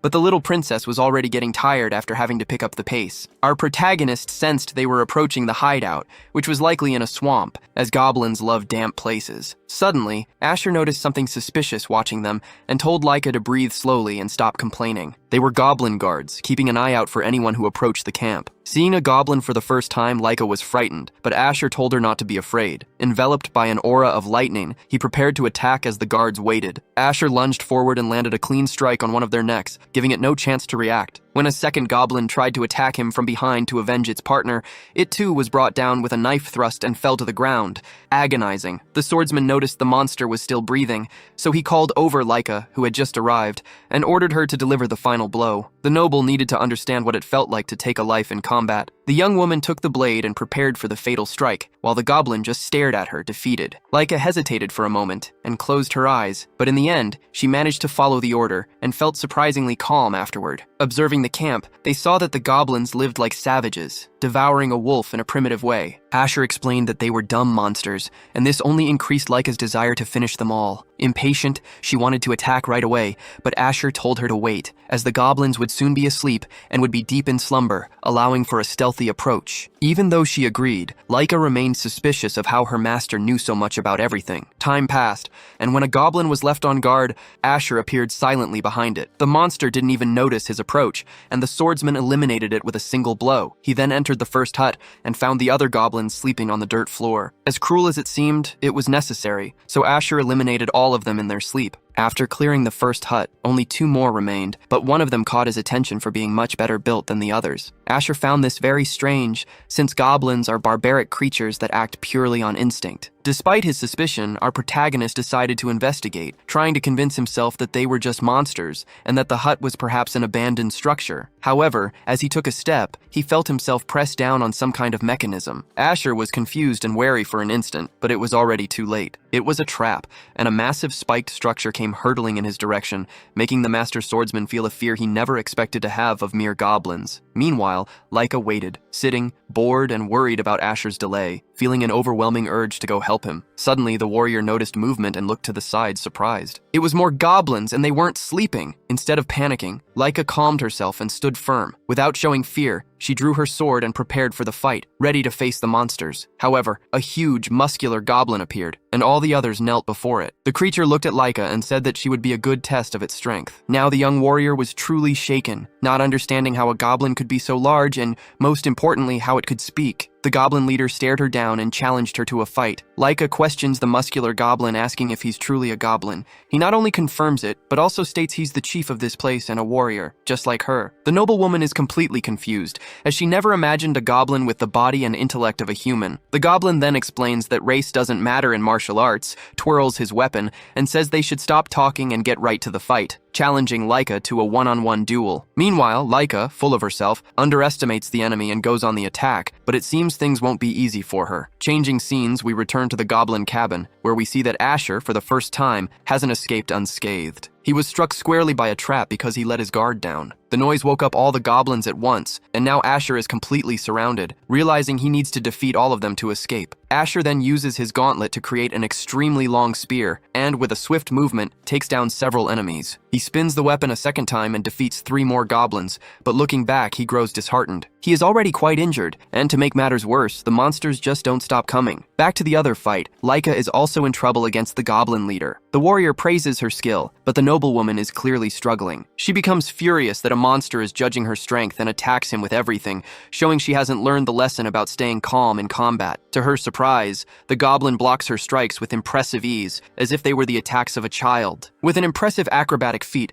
the goblin moves behind her and criticizes her, saying she's using too much force and being impulsive. Laika begins to wonder if that monster is on the same level as Asher, not understanding how a goblin can be such a skilled swordsman. Seeing her confusion, the leader just comments that the fight is too easy. Irritated, the young master decides to use everything she has and advances with her serpent technique, moving in a zigzag pattern toward the enemy. The goblin, however, remains still with an imposing posture, just waiting for the attack. With a look of contempt, he calls her a fake, leaving Laika indignant. Before she could react, the goblin unleashes a blast of green energy that shatters her sword in two, leaving the warrior completely in shock. The game is over. The goblin decides to end the fight once and for all, gets into position, and readies his spear for the final attack. In a swift movement, he strikes Laika squarely in the stomach with all his force. Changing scenes again, we see a badly wounded Asher after finally defeating all the goblins. He can barely believe the monsters planned all of that, and then he realizes the worst part. They usually use poison on their blades. Knowing that a small amount of that poison can kill hundreds of humans, Asher understands the situation is dire and that he probably won't survive. Without any strength left, he falls to the ground, thinking his journey ends there. On the other side of the battlefield, Laika is also at her limit. The goblin notices she is still alive, groaning in pain. Her armor saved her from the fatal blow, but she is completely immobilized. The goblin leader then says he will grant her an honorable death, like a warrior, and approaches with his spear in hand. Seeing the gleaming blade, Laika can't believe she's going to die this way, and small tears stream from her eyes. But at the last second, something blocks the blow. The muscular goblin looks surprised in the direction the defense came from. Laika opens her eyes and realizes she's been saved. It was Asher, who appeared at the exact right moment to rescue her. Upon seeing the newcomer, the goblin leader cracks a smile, recognizing that the real monster had arrived. Even though he's covered in wounds, Asher also smiles, ready for another round. The two warriors face each other, preparing for the confrontation. Asher arrives to save the day just in the nick of time, and Laika barely escaped death this time. The protagonist is surprised to find the giant goblin can speak, but reveals he was already used to that race's poisons. He had prepared himself and applied an antidote to his weapons,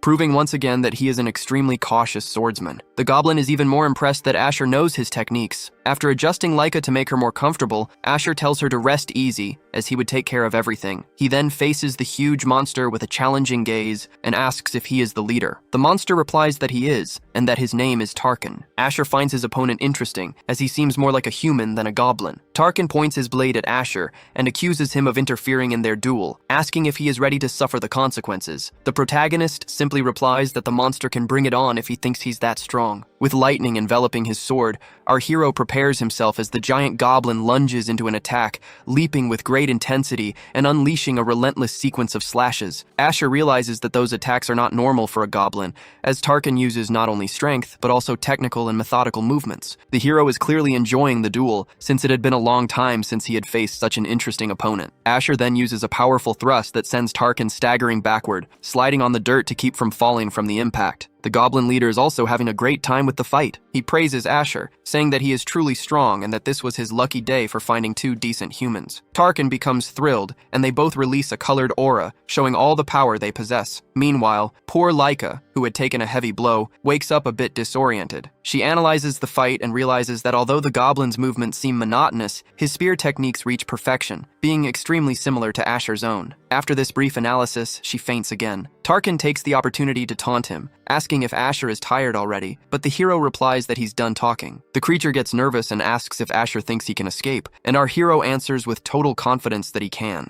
Suddenly, the forest behind them begins to catch fire, to Tarkin's astonishment, who doesn't understand what is happening. He calls Asher a coward for burning the goblin village, but Asher just replies that's how the game is played. Showing himself to be a respectable leader, Tarkin says he cannot let his people burn. He decides to leave, but promises he will find Asher again to finish their duel. The leader and his companions leave to save the others, and Asher turns to Laika, who is still unconscious. He acknowledges that she fought very well for a first real combat, especially against a super goblin. Our protagonist puts Laika on his back and heads back home amidst the flames. At the Lord's castle, the guards are on high alert, and Karen orders everyone to keep the place secure. Suddenly, someone calls his name and he turns around, worried. It's Asher, who arrives nearly collapsing from exhaustion with Laika on his back. The head of the guard becomes desperate upon seeing that even the young mistress was involved in the mess and orders them to take care of her as quickly as possible. Even after everything they've been through, Karen still holds a grudge against Asher and becomes furious, demanding to know where he took her. Asher replies that he doesn't have time to explain and that he will show him personally what happened. He then throws a suspicious bag on the floor, and Karen's disgusted expression reveals its contents: a goblin's head. Karen and the other guards are in shock seeing the dead goblin. They discover that it was precisely these creatures that were planning to attack the territory. What's most surprising is that the guards didn't even know the village was about to be invaded by goblins. Asher then warns that the monsters will appear at any moment and that everyone needs to prepare for the battle to come. Meanwhile, in a castle room, a noise at the door wakes everyone up. Laika is still recovering from the previous day's events, feeling sore and looking quite worn out. Her parents, Benicia and Rebarok, are by her side, very worried. At first, Laika was so groggy she thought it was an illusion, but she soon regains consciousness and her mother asks if she is feeling better. The young noblewoman replies that she is fine, but her father, Rebarok, immediately starts to question if Asher was responsible for getting her involved in this. He becomes quite irritated, but Laika quickly defends the young man, stating that it wasn't his fault. She explains that she followed him of her own free will, even after Asher had warned her of the dangers. Laika also says she doesn't regret it, as she gained incredible combat experience and, on top of that, Asher saved her from near death in the fight against a giant goblin. To end the discussion, she states with absolute certainty that Asher is fighting for the good of them all. Rebarok, despite his stubbornness, seems to finally understand the situation and calms down. He realizes his daughter is right and that he was just picking on Asher. After all, while everyone else was paralyzed with fear, Asher was the only one who had the courage to act, even bringing a goblin's head as proof. Now, that same head is displayed as a trophy, and the guards are training in a very strange way, right in front of it. It is Rebarok himself who appears and explains that he had the head left there on purpose, so that his men would lose their fear of the monsters. He then asks Asher what he thinks of the soldiers, and the hero replies that they are fine. The Lord then thanks Asher from the bottom of his heart on behalf of the entire territory of Ilak. Our protagonist humbly says that he only did what was necessary and that he doesn't need so much recognition. Rebarok then mentions Lady Laika, and the scene cuts to her, who has barely recovered and is already completely demolishing a training dummy. The Lord doesn't understand why his daughter pushes herself so hard. Shortly after, they all meet again, and the swordswoman assures them that she is fine and can handle it. Her father laments that she is as restless as her brother Luke, which offends her for being compared to him. Apparently, Luke is a young man who now lives hidden in his room, trembling with fear, so Laika feels she needs to get stronger to compensate for his weakness. Upon hearing the name, Asher remembers Luke and wonders if the boy was traumatized after the confrontation they had. The protagonist then decides he needs to help him recover. At that moment, Benicia notices that Asher's arm is injured. He downplays the situation, saying it was just a scratch with goblin poison, but Laika quickly adds that he is already healed. Asher takes the opportunity to warn about the danger of the poison, and Rebarok promises to inform Karen immediately. Our hero assures them that victory is certain if the soldiers have armor and antidotes, but points out that the biggest problem will be the giant goblin with fighting skills. Far away, in an ice cave, the goblins prepare for battle. Their leader, Tarkin, is sitting and observing everything, while thoughts about the weakness of his race echo in his mind. Looking at his own reflection, he wishes to become even stronger. Tarkin possesses a physique and intelligence far superior to those of common goblins, and he believes that with this, he can protect his people. Suddenly, Tarkin has an outburst, shattering some bones on the floor and complaining about a curse. We discover that a voice whispers in his mind, ordering him to kill humans, a side effect of his advanced intelligence. Despite the intense headache, he smiles and states that he can't complain, as it was this curse that made him evolve so much. He considers all humans to be false, with the exception of Asher, the only one he seems to respect. Recovered, Tarkin slams his spear on the ground, once again full of energy. He gathers his warriors and, mixing the goblin and human tongues, orders the attack. For a moment, the goblin leader observes his people with a reflective gaze. Then, the army of monsters advances with weapons and banners in hand, marching towards the castle. The great battle is about to begin. The goblins arrive in full force, attacking the village of Alak without a moment's rest. As soon as the alarm sounds, everyone realizes the war has begun for real. Karen immediately orders his men to raise their weapons, shouting that this land belongs to them and that it's time to wipe out all the pointy ears. The green monsters begin to scale the walls, and the fight turns into a true medieval siege, with soldiers everywhere. Karen is in the middle of the chaos, slamming his warhammer down on his enemies without mercy. Even Lord Reberok wields a sword, motivating his soldiers to fight with courage. Meanwhile, Luke seems completely traumatized, losing all of his noble composure. Suddenly, he hears someone calling his name, and is even more shocked to see it's Asher, who has come to offer some moral support. Without beating around the bush, Asher tells the boy to stop being a coward and get in the fight, but the young master recoils as if his life were in danger. Luke admits he isn't strong like Asher or Laika, confessing that he feels like a coward who will only inherit the territory because he was born a noble. Seeing that the boy's self-confidence has hit rock bottom, Asher decides he needs to strengthen his spirit. So, our hero throws a sword that nearly hits Luke's private parts, questioning if he's just going to stand there whining while his people die. Asher throws it in his face that at this rate, he really isn't worthy of inheriting these lands. And if he wants to prove otherwise, he needs to at least do his duty. Luke looks at the sword on the ground, hesitant and furious at the same time. Realizing he's being an idiot, he clenches his teeth, snatches the weapon out of pure rage, and runs into combat with a war cry. Back in the battle, Karen shows once again why he's the head of the guard,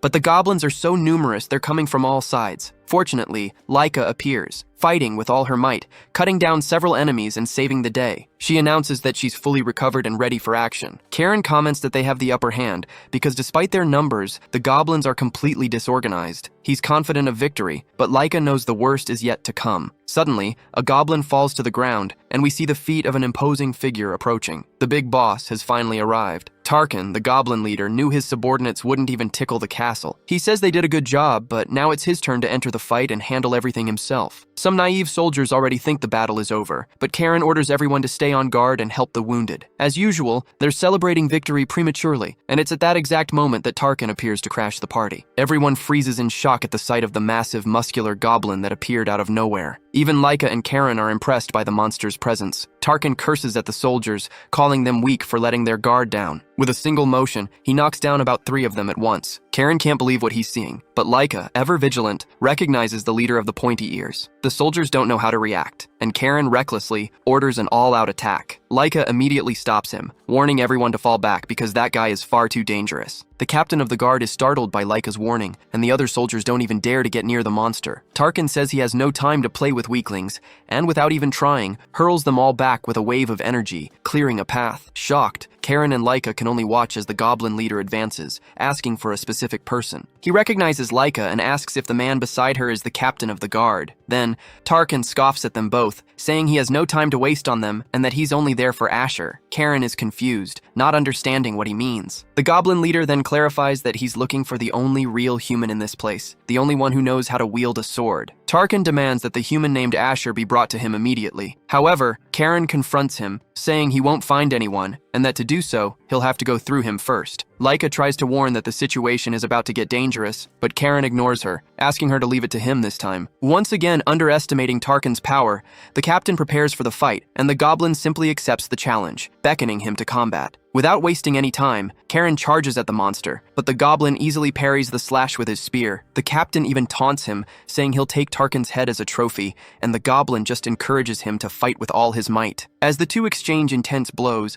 Laika watches from a distance and notices something terrifying. Even though Karen is one of the Empire's best swordsmen, Tarkin is just toying with him. The goblin even praises the guard's skills, but then lands a spear thrust that throws him backward, making him drop his sword and leaving him completely stunned. Next, Tarkin prepares to repeat the same move he used against Laika in the forest, leaving her in shock and worried for the guard. The attack is so powerful that it shatters Karen's armor. Tarkin then points his blade at him, calling him a fraud for using cheap tricks and, with a smile, warns that he'll end this quickly. Laika draws her sword ready to intervene, but before she can act, Asher finally appears to crash the party. Tarkin breaks into a huge grin, happy to have finally found who he was looking for, and Asher replies that he was also waiting for him. Our protagonist faces him and states that the two of them still have unfinished business. He then wields his sword, which begins to crackle with its characteristic lightning, and prepares for combat. The goblin, in turn, seems obsessed with the fight and lunges forward to attack, which is promptly blocked by Asher. Tarkin can't stop praising him, saying that he is the true swordsman and that now they will finally have a real battle. Tarkin unleashes a series of thrusts, but Asher parries them all with a serene expression. At the same time, Leica runs to help Karen, who reassures her, saying it's just a minor wound. Suddenly, Luke also appears to help his companions, and the two question him about why he left the castle. Luke then gives a firm answer, explaining that as the heir, he can't just stand by and watch, and that even though he can't fight, he came to offer moral support. When they ask about Asher, Leica confirms that he is in the middle of combat against the goblin. The fight between the two remains quite balanced, and with every blow, Tarkin continues to praise Asher's skills. During a pause, our protagonist questions him about what he meant by that fake technique story. The goblin then explains that the powers of human heroes are fake, leaving Asher intrigued. He doesn't understand how heroic swordsmanship can be fake, since everyone says it surpasses human limits. Tarkin adds that only he and Asher use the purest form of swordsmanship,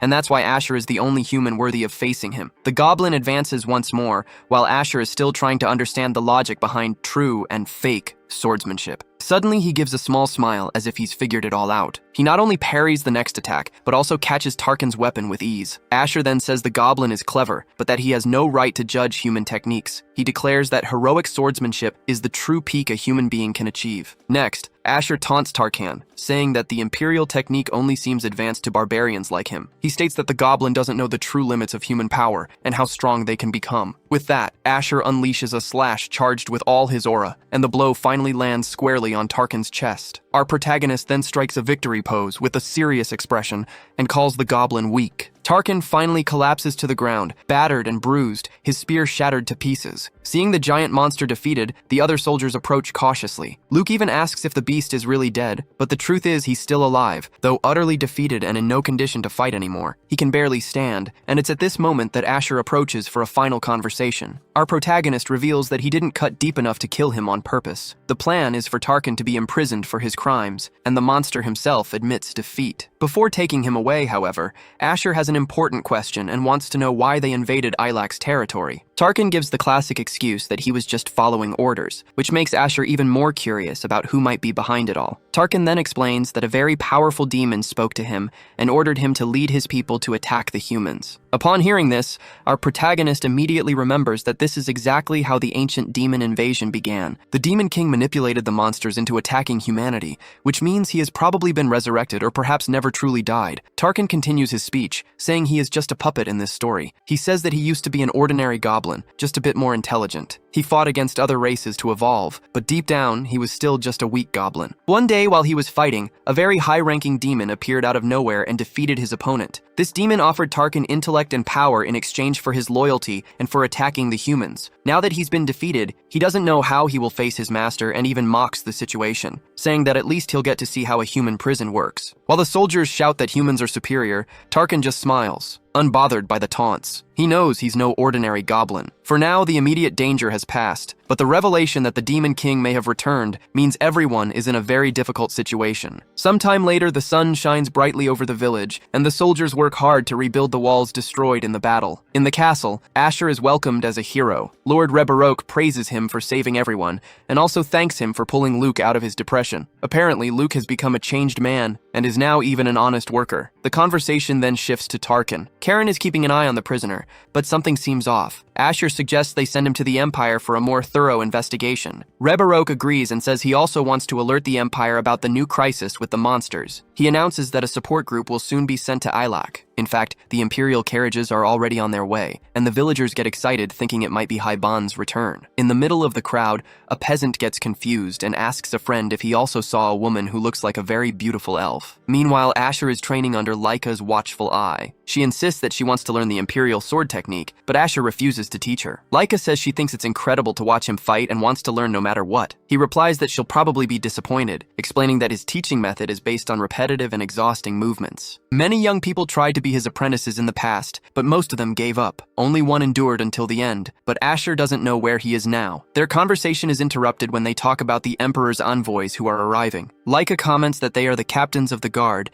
and that one of them is a dark elf. Upon hearing this, Asher is completely shocked, clearly recognizing the description. Shortly after, the carriages arrive at the castle, and the visitors are received by Lord Rebaruk with open arms. The elf then steps forward and introduces herself as Araina Varsilis, the leader of the group. The forest is completely on fire, and our swordsman walks stylishly towards the flames. Suddenly someone calls out to him, and he turns to see who it is. It was Haiban who appears, commenting on the great fire and says that now all the dark elves have been completely eliminated. The Asher from the past life comments that the elder elf almost destroyed everything. He then announces that his work there is done and that he's leaving, telling Haiban to just call him if he needs anything. As Haiban says goodbye, the other woman just watches the scene in silence. Soon after, Asher begins to walk alone through the magical forests until he hears a sound that seems to be someone crying. He looks in the direction of the sound, a little annoyed, but the crying continues. Asher starts searching for the source of the noise, thinking it might be a child or something of the sort, and enters the thicket to investigate. There, he finds a small elf girl, all curled up and frightened. Asher deduces that she must be the elder elf's daughter,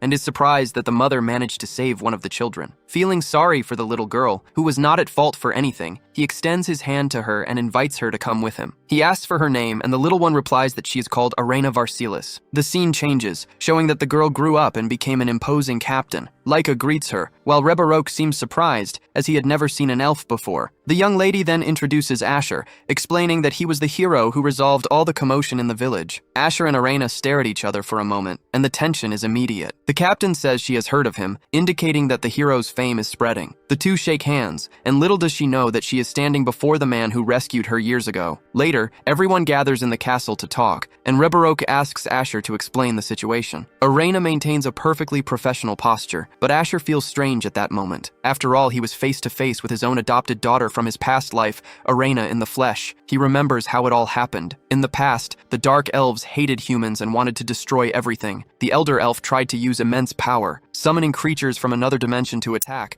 but she couldn't control the magic. The spell ended up turning against her, and the heroes had to intervene to prevent a greater disaster. To contain the corruption that had spread, Asher had to burn the contaminated forest. It was right after this that he found and adopted little Araina. In the past, he never showed much affection for her, nor did he seek her affection, as he felt guilty for being one of those responsible for destroying the girl's home. Now, he wonders why she decided to follow in his footsteps and become a captain of the guard. His thoughts are interrupted when Araina begins to speak. She reveals that she is there at Haiban's request, and Asher understands the situation. The captain then gets straight to the point, explaining that the Empire does not trust him. The information she needs to share is crucial, but it's complicated to reveal it, even with him being Haiban's disciple. After all, Asher is a man who appeared out of nowhere and started killing demons, which makes him suspicious, to say the least. Araina explains that Haiban only trusts him because of his monstrous skill with the sword. Therefore, she asks him to show his skills so she can see with her own eyes if he is as good as they say. Asher knows that Araina is very familiar with his fighting style, as she always watched his training in the past. The two head to a training area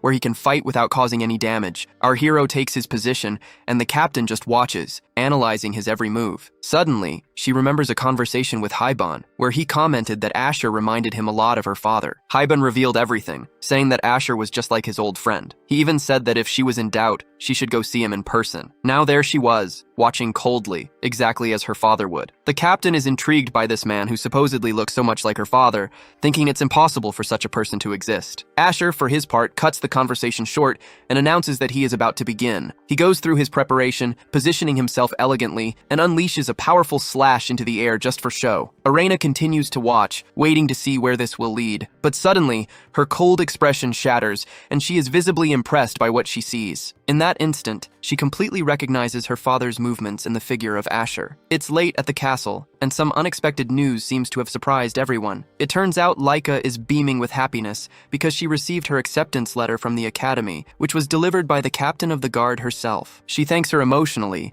and her father comments that he only did the bare minimum a father could do. Now, the young lady will be able to further develop her warrior spirit, and it seems everyone has found a good reason to go to the capital. Laika is living a dream, knowing she'll be studying at the Imperial Academy, the place where only the world's greatest talents train and graduate. Swordsmen and fencers from all corners gather there, and she, of course, is already hatching a plan to take Asher with her. Knowing he is one of the most talented men in the entire Empire, Laika wastes no time and runs off to share the news and invite our protagonist. Meanwhile, back at the training grounds, Asher continues his impressive performance with the sword, unleashing slashes in every direction. The scene is very reminiscent of his training from a short time ago. He finishes his little demonstration for Arena, who is left completely speechless. The captain realizes the young man is identical to her father, completely losing her composure and even changing her personality. Asher, for his part, knows exactly the effect he had on her. The captain, who was once so cold and calculating, is now completely flustered with a blushing face and a much cuter expression. Arena then apologizes for interrupting his training and thanks Asher for showing her a bit of his skills. She explains that he is identical to someone she knows, and that's why she was so shaken. Asher, acting perfectly, responds cynically and asks if her verification is complete, to which Arena confirms it is. Now, she trusts him enough to share dangerous information. Arena begins to explain that in the old era of wars, many heroes fought against the demons, but they all disappeared, including the hero who ruled that territory. Because of this, Valbaka met the fate everyone already knows. In the north, the situation is even worse, as Lepenia simply vanished from the map, and the world returned to its natural state of chaos. Asher listens to all of this, but for him, it's nothing new. He had already imagined the world was in total chaos. He then asks about Haiban, and Arena explains that he left the Empire on the Emperor's orders, who wants to know where the hell the heroes have gone. It was Haiban who sent Arena to report this whole situation to Asher, hoping to find out what he would do next. Our protagonist, with his 70 years of experience, still hesitates in certain situations, reflecting on whether things would be like they were in the Great War of the past. After thinking for a moment, Asher makes a decision and says he will do absolutely nothing. He goes back to that talk about not being a hero, stating that he only cares about the path of the sword and has no interest in noble goals. Asher declares that he will live by his blade and simply cut down anyone who gets in his way. Even Arena can't believe that a guy with so much potential could be so stubborn. However, shortly after, the captain gives a little smile and accepts his decision. Arena understands Asher's mentality and remembers Haiban's words, who said that he never changes, which makes her notice even more similarities between him and her father. Seeing this unexpected reaction, it's Asher's turn to be moved by the affection he didn't expect to receive from his daughter. With the mood completely changed, she asks what he plans to do now. Asher replies that he is going to the Gate of Swords to uncover the secret behind his reincarnation, as he believes a certain person there will be able to answer his questions. With a curious expression, Arena starts to ask why he wants to go there, but at that exact moment Laika arrives, all bubbly and happy. She shows the academy letter to Asher, and, without wasting any time, invites him to go with her. Both Asher and Arena have confused expressions, until the captain realizes the situation worked out perfectly. She also invites him to accompany them to the Empire. Asher thinks for a moment, but he knows he won't be able to refuse their request. He reflects that it will be good to spend some time with them, since he will have to say goodbye to Laika soon. With Laika's decision to go to the academy, a grand farewell party was organized. Even Arena stayed for the celebration, where Laika was the center of attention. Her mother, Benicia, wished her an excellent journey, while Rebarok reassured her, saying that Luke and Karen would take care of everything. He finished by wishing for her to become the greatest swordswoman in the entire empire. Benicia then approaches Asher, asking him not to leave Laika's side, since the girl will be living alone far from home. She asks for them to return together, but Asher replies that while he will accompany Laika to the Empire, he isn't sure if he will return to Alak. Shortly after, the protagonist is lost in thought, remembering the moment he realized he had been reincarnated. He questions God's plans, the whereabouts of his former companions, and most importantly, how the demons are still alive. These doubts confuse him more each day. Even if his intention is to not get involved in major conflicts, Asher knows that these questions from the past will eventually cross his path, and he will have to resolve them. Meanwhile, Rebarok and Arena exchange goodbyes and thanks. Tarkin is also being prepared for transport to the Empire, but his attitude has changed completely. The goblin, once calm, now seems furious in his cell. Arena informs him that he will remain imprisoned until the investigation is over, and Tarkin simply resigns himself to the situation. Around them, the crowd praises Laika's deeds, while gossiping and cursing the pointy-eared prisoner, who looks completely dejected. Despite everything, Tarkin just watches, thinking that he will soon gain his freedom in the capital. The carriage finally departs from Alek's territory, heading for the capital. During the journey, Laika strikes up a conversation with Arena and asks how she became the captain of the Imperial Guard. Arena explains that her motivation was to follow in the footsteps of someone she respects very much, a word that leaves Asher thoughtful. Curious, Laika asks who this person might be, and the captain reveals it was the father figure who raised her. She explains that the Dark Elves hated humans so much they would attack them without mercy, and she herself was taught to think that way. However,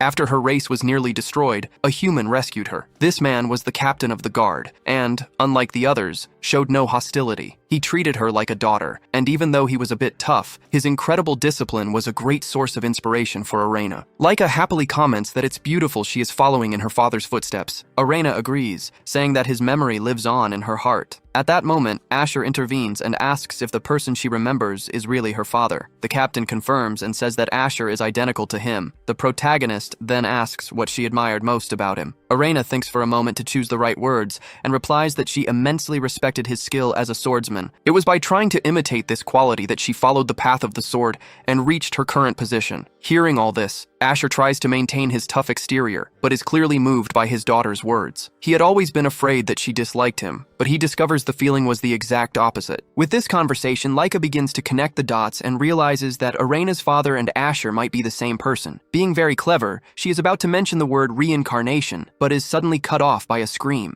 A man appears out of nowhere, completely desperate, asking for help. He explains that he is from a nearby village that is being attacked by bandits who are kidnapping the residents. Without even thinking twice, Asher jumps from the moving carriage to investigate the situation. Laika announces that she will also fight, and the situation becomes chaotic until Arena intervenes, ordering everyone to help. Suddenly, Arena hears a voice coming from the prisoner wagon. It's Tarkin, warning that the attack isn't the work of mere bandits, but of demons. The goblin claims he can feel their aura and even taunts the captain, telling her to be careful. A short while later, Asher and Laika arrive at the village and are met with a scene of pure chaos, shocked by what they see. Laika is shocked, unable to understand who could be capable of such cruelty. Suddenly, they hear a voice ordering them to finish off any prisoners who resist. They were soldiers with a strange appearance. Without a second thought, Asher lunges into attack and incinerates one of them, enraging the other soldiers. Laika approaches with the same intensity and asks if those guys were bandits. Asher confirms that they are slave traders. He explains that it's a company that enslaves people to sell them off the continent, and in fact, this isn't the first time Asher has faced this group. The hero states that he is just delivering justice, as slave trafficking is punishable by death in the Empire. With that said, he warns that he can execute them all right there without discussion and begins to attack with full force. Laika also joins the fight, and the situation, which was already terrible, becomes even bloodier. After the battle, the local population thanks the two for their help, and Laika comments that it was lucky they were just passing through. Shortly after, Arena approaches and asks if everyone is okay. Asher informs the captain that the villagers lost their homes in the conflict. He then suggests taking them to the Empire, and Arena agrees immediately, assuring him she will find a place for everyone. With everything settled, Laika begins to guide the peasants. Suddenly, someone calls Asher brother, and he turns around, confused. It's a little boy with blue eyes who thanks him for his help with a neutral expression. Asher thinks about how cruel those traders were to enslave even children, but something else catches his attention. The boy has a mystical mark on his forehead, and the swordsman seems to recognize exactly what that symbol means. Later in the carriage, we see that Asher has taken the boy with him. The swordsman says he needs to talk to the group and asks directly if Lord Crocus is the Empire's master of the depths. Arena is surprised and asks how he knows that, but Asher deflects, saying he learned it from Haiban. He then points to the mark on the boy's forehead, revealing that it identifies him as the successor to the Master of the Depths, also known as the Hero of the Underworld. Asher explains that in the depths of the Empire, there is a rift that leads to the demon realm, and the energy waves from there can affect the surface. The duty of the Master of the Depths is precisely to block this energy, acting as a hero who protects the world from the shadows completely alone. Laika is surprised to learn that someone like that exists in the Empire, and Arena confirms it, explaining that the information is kept secret for security reasons. Meanwhile, Tarkin, who was listening to the whole conversation, recognizes that the demonic energy he felt earlier came from the boy. The dragon finds it interesting to encounter a human born with this aura, and even feels a bit of nostalgia for the air of the demon world. Arena then asks the young man's name, and he introduces himself as Garen. He says he was taking a vacation before officially succeeding the master, but ended up being attacked by the slave traders when he stopped in the village. Laika comments that it must be a very difficult job for a boy, but Garen replies that sometimes the surface is worse than the depths. He reveals that he was an orphan and begged during the day, using the underground tunnels to sleep at night. It was on one of those nights that he met Lord Crocus, who became curious as ordinary humans cannot enter that place. After that encounter, the two became master and apprentice. It wasn't long before Crocus offered Garen the position of Master of the Depths, explaining that he was getting old and that the boy had the necessary power to replace him. With few other options in life, Garen accepted the offer. Laika reflects on how it must be a life of many sacrifices. The mention of Crocus brings back memories for Asher, who served alongside him in the Alok territory. He never saw him again after Crocus went to the Empire, but now, with their journey, Asher hopes to reunite with his old companions soon. It is night, and our heroes finally arrive at the Empire's capital. As soon as they arrive, the guards salute Captain Arena, who promptly orders them to help the poor who were left homeless and were nearly enslaved. Meanwhile, Garen thanks Asher and Laika for saving him, and also for the fun conversation in the carriage. He promises that he will see them again before he becomes the Master of the Depths. Soon after, Arena also calls for Asher and Laika to praise them for their good work. She explains that she will guide them through the city tomorrow, as it is now very late. For today, the captain will just take them to their lodging so they can rest. They arrive at a very exotic mansion that seems to be the dormitory, and Asher immediately recognizes the place. He comments that it's been a long time since he was last there, as it's the same dormitory from when he worked for the Empire. Asher notices that they haven't done any renovations, because everything is still exactly the same as before. He sits on the bed and suddenly senses a strange presence in the room. The hero orders whoever is hiding to reveal themselves, and immediately hears a voice respond. Out of nowhere, a man appears inside the room, but luckily, it's just Kairos, the spy from the intelligence organization Asher hired. The hero asks if he found anything, and Kairos confirms that he did. The spy shows him a scroll, explaining that it contains confidential files from the Empire. The document reveals when the heroes disappeared and the territory where they lived. Kairos continues, saying that the atmosphere in the capital is very strange. He also heard rumors that the Master of the Depths has simply vanished. Elsewhere, we see a palace with a very different architecture. The next morning, breakfast seems quite simple. Laika is eating her meal and comments that she hasn't seen Arena again. She says it would be nice if the captain had dinner with them, since she promised to guide them through the Empire. At that moment, a serious-looking knight appears and greets the two of them. He introduces himself as Kane, the leader of the security squad that will be accompanying them. Apparently something happened to Arena. Kane explains that the captain had to leave due to urgent matters and that he will be in charge of guiding them to the academy. Laika just assumes that Arena must be a very busy woman. Asher, however, feels that something is wrong with this story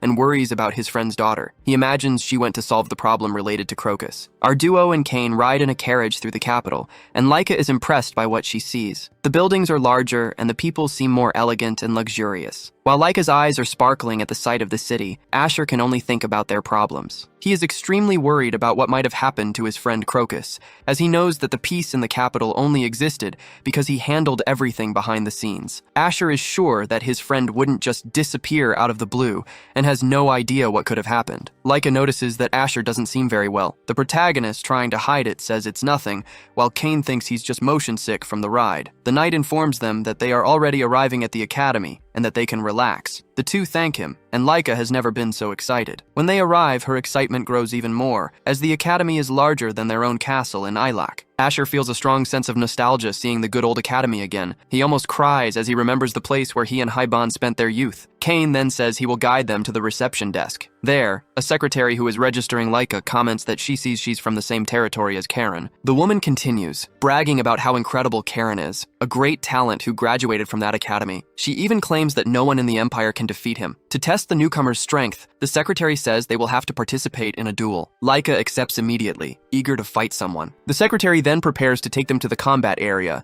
but Asher calls out to Laika to say something. He explains that he needs to leave, and the young woman insists that he stay to watch her fight. The hero says that Laika is extremely strong and that he's sure she will pass the test. The young master becomes even more confident and promises she will put on a show. Asher then asks Kane to take good care of Laika, and the knight wishes him good luck. Now that Laika is almost a grown woman, Asher can finally go take care of his own business. They each go their separate ways, and Asher wastes no time, heading straight to investigate the sword portal. We are at the famous Imperial Academy, a place where only the most monstrous students manage to graduate. Sitting in front of our dear Laika is a bald man named Haiban, the master of the new students. He asks for her name, and Laika answers with a mix of nervousness and anxiety. Haiban warns that everyone there is a swordsman, and there is no special treatment for nobles like her. The test is simple. If she can defend one attack and land at least one blow on him, she will pass. Haiban then stands up and tells Laika to raise her sword when she is ready. Meanwhile, the secretary comments that he was part of the Imperial Knights, which means that weaklings can't even scratch him. Kine, who is also watching, thinks that the Academy's process is indeed very difficult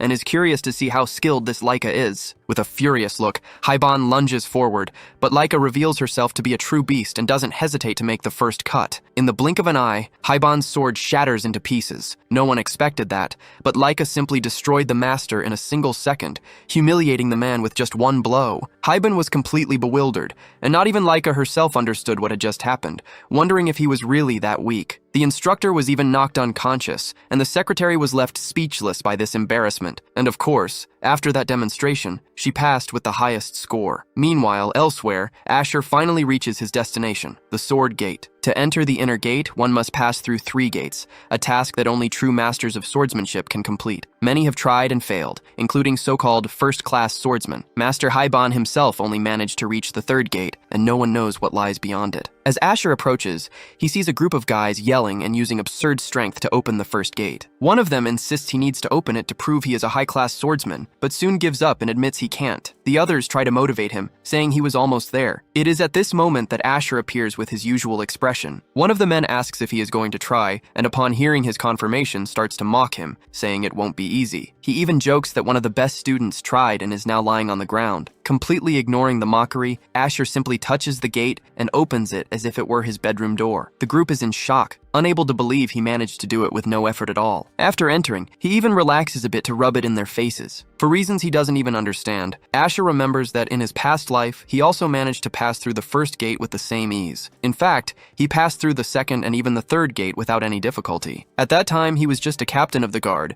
and didn't know how he had arrived at that bizarre and unknown place beyond the 3rd gate, where he found a very powerful being. Back in the present, he enters and says it's been a long time since he was last there. He sees a sword stuck in the ground, an entity named Ensir, which suddenly begins to speak. The two recognize each other, and Asher smiles, commenting that about 40 years have passed. He explains that Ensir is a wise entity that can read the human soul, and that is why he has returned. Asher reveals that his soul is the same, but he has reincarnated into his current body and needs answers about this situation. Ensir agrees to take a better look at his soul. The sword then unleashes a powerful gust of wind, using its almost divine abilities to perform the analysis. Shortly after, it reveals something terrifying, saying that it feels a very sinister energy coming from his soul, with traces of demonic power. Hearing this, Asher is in shock, and the only name that comes to his mind is Morena. Asher begins to think about the possibility of Morena directly interfering with his soul. This evil being rules Motorola and is one of the most dangerous gods in existence, responsible for sending servants to attack Ilak and try to eliminate our hero. After telling this whole story to the Swordmaster,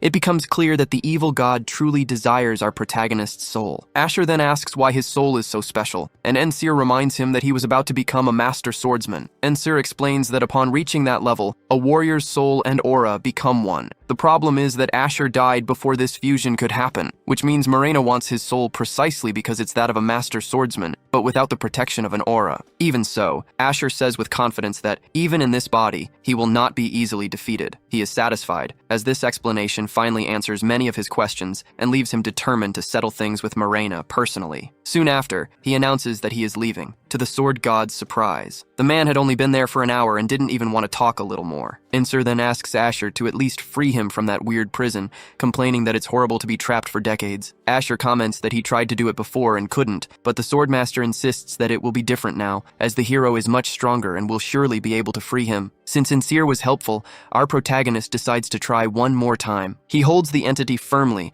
and notices that it is much lighter than before. With a great effort, Asher finally manages to pull the being out of its prison. Ensir starts to laugh, celebrating that he is finally free and promising that he will jump for joy and drink until he drops to commemorate his freedom. Later, at night in the Imperial Academy, a commotion draws attention. Leica finds Asher and asks where he has been all day, noticing that he is completely filthy. He changes the subject and asks how the entrance exam went, and the warrior brags, saying the instructor seemed strong but was easily defeated. She teases, saying she thought it would be harder, and full of pride, she struts off to take a shower and sleep. Kane also says he needs to leave to get some rest. Asher watches Kane walk away with a not at all suspicious expression on his face. Immediately after, he starts talking to a small blue ghost that only he seems to see. This spirit is Ensir, the former Swordmaster, who is now free and impressed by the size of the capital. He comments that he knows very little of the human world, only what he saw before being sealed, and mentions that the Gate of Swords was completely destroyed. The most important thing, according to Ensir, is that they managed to get out of there in one piece, even though Asher was completely exhausted. However, the spirit warns that he is still sensing a a strange energy nearby. Asher also senses the danger and explains about the rift that exists beneath the Empire, which separates the human world from the demonic one. Recently, the barrier that contained it weakened because its guardian disappeared. Insur asks about the Master of the Depths, and Asher tells him what he knows. The little ghost then says that the energy he feels is not purely demonic, but something much worse, an energy capable of destroying the entire world. Meanwhile, in the deepest parts of the Empire, Arena and her guards are investigating the place known as Crocus. The captain feels a bizarre level of demonic power and orders everyone to stay alert. She yells for no one to lower their guard, or they might end up dead. In that same instant, one of the guards already feels an overwhelming pressure. Arena realizes the situation has become serious and tries to understand what is happening when a horrible, misshapen monster emerges from a portal. The creature, a demoness, looks at the humans with disappointment and asks mockingly if they were just there for a stroll. Asher asks Sincere if he can also feel the dark magic in the air, and the answer is yes. Sincere explains that this kind of power only brings darkness and destruction to the world, and that someone is using this energy to destroy the rift and spread evil everywhere. Hearing this, the protagonist is shocked as he realizes this can only mean one thing. The Seven Skins have already taken over the Empire's underground. Suddenly, they hear a voice crying out for help, and Asher recognizes it instantly. It's Garen, who is desperate to leave and find his master. Asher calls out to him, and the guards identify him as well. The swordsman approaches to understand the situation, and Garen begs for help, explaining that his master has disappeared. Things are so bad that even the boy could feel the evil energy hanging in the air. The hero then reveals that Garen is the descendant of the Master of the Depths, and asks for permission for the two of them to enter the Empire's underground. The guard, Kane, denies the request, warning that the place is too dangerous and that only highly trained people can go. However, Ensur intervenes, explaining that while normal humans couldn't handle it, Asher is an exception. The protagonist grows increasingly tense as he sees the situation only getting worse. The scene changes to a dungeon, where we hear a laugh. There, we see Tarkin in his cell, seemingly calm, until he suddenly shoots a furious glare. It is at this moment that Asher appears and makes a proposal. He will free him from prison in exchange for his help. As part of the deal, Tarkin can no longer cause trouble for humans. The Goblin Warrior accepts and makes an oath on his honor, leaving the protagonist with a satisfied smile on his face. Asher then orders Kane to release the goblin, and the guard obeys, albeit with a suspicious look. The protagonist only has this authority because he is the recognized disciple of a master swordsman, one of the few trustworthy people in the current situation. With the team formed, Tarkin, Garen, and Asher prepare to end the chaos in the underground. Upon reaching the entrance, the goblin comments that the place is infested with evil energy and decides to go ahead to lead the way. As they advance, Garen asks if Asher is feeling all right, worried about his friend, but the hero assures him that everything is fine. Tarkin then remarks that an ordinary human would have already gone mad from the energy in that place. Suddenly, the goblin senses something strange and goes on alert. Just ahead, they find Arena and her guards, all defeated. Asher runs desperately to check if she survived the attack and, to his relief, discovers that despite being badly beaten, she is still alive. The hero confirms that Arena is not seriously injured. She, in turn, asks why he is there with such a worried look on his face. A moment later, Arena looks to the side and comes face to face with the muscular goblin absorbing the area's energy. Tarkin taunts Arena, who is completely confused to see him there, out of prison. Asher explains that he brought him along because he is used to this evil energy. He then asks Garen to take care of Lady Arena and the soldiers, while he and Tarkin advance together, forming an impressive duo. As the duo moves forward, Ensur wonders if Tarkin can also sense dark magic. The giant goblin seems to feel a certain nausea, recognizing that energy as the same force that once controlled him like a puppet. Suddenly, Asher hears a noise and everyone goes on high alert. The protagonist immediately charges his gauntlet with lightning and creates a blade of energy, ready for battle. It is then that they hear a little laugh, and the same teenage-looking demoness appears with an air of superiority. The demon girl asks who they are with a cute smile that hides her evil nature. She seems to be enjoying the situation, while the group stares at her with complete seriousness. The villainess then says she's just going to play with them a little, and promises to end it all in a single blow. Next, she lunges forward and prepares a sphere of dark energy to attack, causing a massive explosion that is heard from afar by Garen and Arena. The two are in shock, and Garen remains worried about his master's fate. Without a second thought, Garen breaks into a run towards the noise, and Arena follows close behind. At that moment, the scene cuts to a vision of Crocus, Garen's master. The elder's voice, now distorted and evil, warns that someone is approaching. In a sinister tone, he calls out for Garen, saying that it is time for the succession ceremony to begin. We go back in time a little, to the moment when Satan's daughter decides to attack the guys. She descends with full force, a purple spiral of energy in her hand, but Asher intercepts her with an upward slash that shuts her down completely. After an explosion, the heroic duo stands firm, and the protagonist doesn't even budge from his attack stance. It seems it was all over in a single blow, and Tarkin even notes that the little demon is very low rank. Trembling, she tries to get up and act tough, but the moment Asher points his blade at her, the girl despairs, falling to her knees and begging to be spared. She tries to explain, saying she just saw the open rift and came to the human world out of pure curiosity. Asher realizes she's just a harmless and even kind of cute little demon cub. At that exact moment, Garen and Arena come running, worried that something bad had happened to Asher. Seeing the reinforcements, the little demon's attitude changes completely, a wicked smile spreading across her face as a giant green monster appears and smashes Asher with a powerful headbutt, sending him slamming into the wall, just like in a Dragon Ball fight. Arena and Garen scream in despair at the sight of the blow. The little demon then reveals that her pet's name is simply Pedro, and her mocking expression vanishes. She turns to Tarkin and threatens him, continuing her spiel about goblins being mere slaves to demons. With an air of superiority, she orders the goblin to finish off the two remaining humans, declaring that monsters and demons will destroy humanity together. But Tarkin's reaction was not what she expected. He simply curses the mother of all demons, which makes the girl lose her composure instantly. The goblin's body erupts in a green aura, and he leaps so high that even the monster Pedro gets a look of despair. With a single downward motion, Tarkin swings his spear and strikes both the little demon and her beast at once. The blow was so precise that Arena and Garen only felt the breeze pass by them, while the goblin's expression didn't even change. Seeing they stood no chance, the villainous duo fled at the first opportunity. Soon after,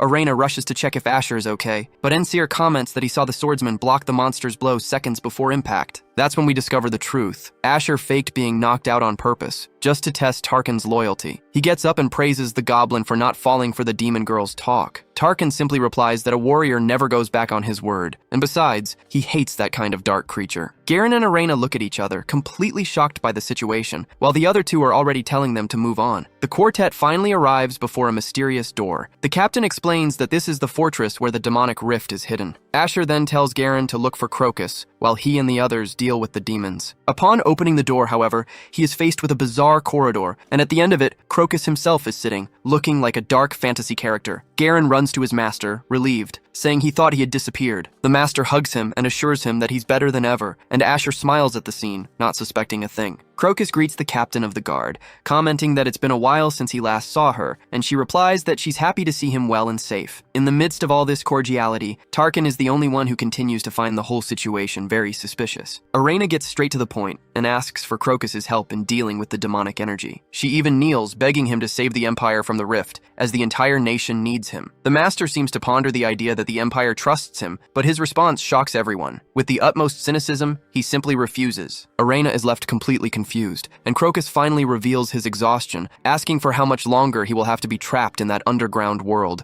bound by all those responsibilities. 7. The scene takes us into the memory of one of our heroes on a night at the castle. A hooded figure thanks Sir Sheikh for everything he's done, and Sheikh asks if he's already heading to the underground. The lieutenant confirms, and when asked about the difficult life down there, he replies that someone has to take on that responsibility. The hooded figure, who is actually Crocus, says that doing this will please his parents, who were killed by demons. The two say their goodbyes, and Crocus tells Sheikh to take care of himself. Seeing this, Asher simply can't believe that the same Crocus, who was his friend, ended up becoming completely corrupted. Suddenly, some strange shadows appear, and Ensir explains that they are demonic figures. These creatures live between the two worlds and are the true source of demons. Ensir reveals that the Master of the Depths absorbed them to gain dark magic. Then, the old man sends the creatures to cause chaos, leaving Arena shocked by his attitude. This weird creature, which looks like a mix between a skull and a genie, tries to attack Arena, but Tarkin jumps in front and lands a clean strike on it. Tarkin then tells the elf not to lose focus, to draw her sword and stop being so weak. He tells her to show why she's the captain and to stop trembling. Meanwhile, Asher is also giving these phony shadow genies a thrashing. Seeing the situation, Tarkin tells Asher to go after Garen, as he and Arena would handle the imps. The problem is that the old man grabbed the boy and simply vanished. A black shadow emerges in an unknown place, and soon after, master and student appear in the middle of a void reminiscent of Gojo's, leaving Garen completely confused. Crocus simply says he's tired. He felt trapped in that place, being the master of the depths, and he didn't want to pass this miserable life on to Garen. The boy asks him to stop talking like that, stating that he chose to be his successor and that he respected him greatly. The master replies that even the Empire respected him and called him a hero, but the truth is they accused him of spreading dark energy. He vents, saying that this life is worse than a criminal's, which leaves Garen in shock. Crocus then declares that he will turn the entire world into a prison. We return to Arena, who is finishing off the imps. We are finally seeing the captain of the guard in action, while Tarkin just watches, impressed. He comments that the elf has the skills of a true swordswoman. The captain continues to fight with all her might, hoping that Asher will be okay. Speaking of him, Asher and Insir arrive at a black cloud, which is actually a very solid barrier created by dark magic. The protagonist thinks about how to break it, and Insir is there to give him some motivation, saying that Asher is the best of the best and can definitely do it. Asher then unleashes a massive strike, and everything begins to glow, but it seems it didn't work on the first try. Meanwhile, Crocus, quite hypocritically, decides to place all his power into Garen, but the boy refuses to receive power from a demon. The old man wants to turn the world into a hell and make Garen a recognized being, a true hero. He begins to send all that distorted power to the boy, but Asher appears right in the nick of time and slashes the old man, relieved to have made it. The Master of the Depths gets angry for being interrupted, and poor Garen suffers from those evil powers, even falling to the ground from the pressure. Asher curses at Crocus, saying he is worse than the demons themselves. Crocus becomes enraged and curses back at the hero, telling him not to interfere as he unleashes a dark magic spell. Our protagonist slices the evil sphere in half with no difficulty, leaving the Master of the Depths 200% furious. Asher dodges another attack and leaps towards Crocus, charging his sword with lightning, ready to plunge the blade into the old man. The crazy elder takes a step back, unable to react. Our favorite swordsman, fully energized, continues advancing without mercy and drives the sword straight into his chest. The dark boss took a full-on sword strike and was impressed that Asher simply nullified his dark magic. He even recognizes our hero as an exceptional swordsman, but Asher just replies that he's there because he doesn't want the world to fall into chaos. Even with a cut on his stomach, the villain seems unfazed and even drops the classic one-liner, asking how Asher dares to face him, the great hero, Master of the Depths, Crocus. The villain claims that Asher can't handle the power of dark magic, and to prove his point, the dark ability completely regenerates the wound on his body. Seeing this, Asher calls him a scumbag traitor who sold himself to demons, which makes Crocus furious. He tells Asher to shut up, flies high into the air, and launches a black cloud toward the hero. Our swordsman cuts through the cloud with ease, realizing that this magic is driving the old man completely insane. The Master of the Depths continues with his villainous talk, calling Asher a mere human, but suddenly he feels the hero's blade graze his face. Crocus is in shock as the strike hit the very edge of his beard. Asher then warns him that those kinds of spells don't work on him, and Ensir adds, explaining that the protagonist is no ordinary human. A mental attack like that doesn't even tickle a master swordsman like Asher. Seeing that his tricks aren't working, Crocus decides to resort to pure brute force. Asher and Ensir just watch seriously, waiting to see what the madman will do next. Crocus flies even higher and starts launching several bizarre dark attacks, with shadows that seem to come from all directions to pressure the swordsman. By the way, this old guy even looks like a generic Mortal Kombat character. To finish it off, Crocus unleashes a supreme energy that creates a gigantic black explosion. He descends, full of confidence, thinking he's finally ended the fight, curses the hero, and walks away, claiming victory. His next target is Garen, and he approaches to finish the job he had started earlier. Crocus feels bad for having to show this dark side of his in front of Garen, explaining that for many years he cultivated a deep hatred for demons. He chose to become the Master of the Depths, precisely to defend the world from them, feeling as if he carried the entire weight of the Empire on his shoulders. The problem is that the Empire simply erased him from history, also that no one would know about the rift that connected to the demonic realm. While the population lived peacefully, it was all thanks to Crocus's sacrifice. However, they treated him the same way they treated the demons. Tired of it all, he decided to abandon his ideals and send everything to hell. Now, his only goal is to destroy all humans, who, in his opinion, are worse than the demons themselves. That's why he got involved with these dark powers, but he assures him that he doesn't want to pass this life on to Garen, just a bit of his energy. Suddenly, Asher gets up, all beaten up, and says he can't stand to hear this nonsense anymore. Crocus looks at him with contempt, but the Master Swordsman felt that last attack. Even so, he manages to shock Crocus by throwing it in his face that he is no longer his parents' pride. The villain's mind reels, not understanding how Asher could know that story. Asher continues the humiliation, saying that he threw away everything he believed in and that the Empire never abandoned him, quite the contrary. As Crocus becomes more and more frightened, Asher says it's time to stop this nonsense. Our hero extends a hand to him and asks him to go back to who he was before, a hero more powerful than any other. Asher walks slowly toward him, trying to convince him, but the man simply vanishes into thin air before he can hear the rest of the speech. In his place, the smoke transforms into a giant reddish eye. The eye stares at Asher and seems to recognize him from somewhere, introducing itself as the master of dark magic. Asher immediately asks if it was the one who drove Crocus out of his mind. The entity replies that it was Crocus himself who sought it out first in search of power, and it merely granted him a little. The eye then says it will let him go as Asher wishes, but not before playing with the old man a little more. Furious, Asher tries to strike the eye directly, but Crocus appears out of nowhere and takes the blow in his place, a deep gash that pierces through his chest. The protagonist is shocked, realizing the dark being planned everything so that Crocus would die at the hands of a friend. Before vanishing, the entity calls Asher the one who does not change. Crocus met a tragic end, falling to the flames of his old friend. Before passing, he thanked Asher for freeing him from the influence of darkness, saying he could now finally rest in peace. The Master of the Depths then asked to at least know the young man's name. Asher replied that it had been a long time since they had spoken and called him by his old title of lieutenant, leaving Crocus completely confused. It was at that moment that Asher finally revealed his true identity, and Crocus recognized him instantly, with an expression of pure astonishment. Meanwhile, Tarkin and Arena were watching the demonic rift, with Tarkin commenting that it was finally closing. Suddenly, something caught Arena's attention, and her expression changed to surprise as she saw Asher approaching. He looked completely dejected, with a somber and exhausted air about him. Arena quickly asked what had happened to Crocus and Garen, but the hero just lowered his head, visibly shaken. Sometime later, Arena and Asher stood before Crocus's grave. Arena commented that although the demons had tampered with his mind, the services the Master rendered to the Empire would never be forgotten. For that reason, she assured him that a monument would be built in his honor. Next, Arena informed Asher that Garen would be staying with him, as the boy really wanted to talk to our hero. Shortly after, they found Garen already dressed in the Master of the Depths attire, practicing some magic. When called, the boy turns and sees Asher and Arena approaching. He hadn't wasted any time. With an imposing look,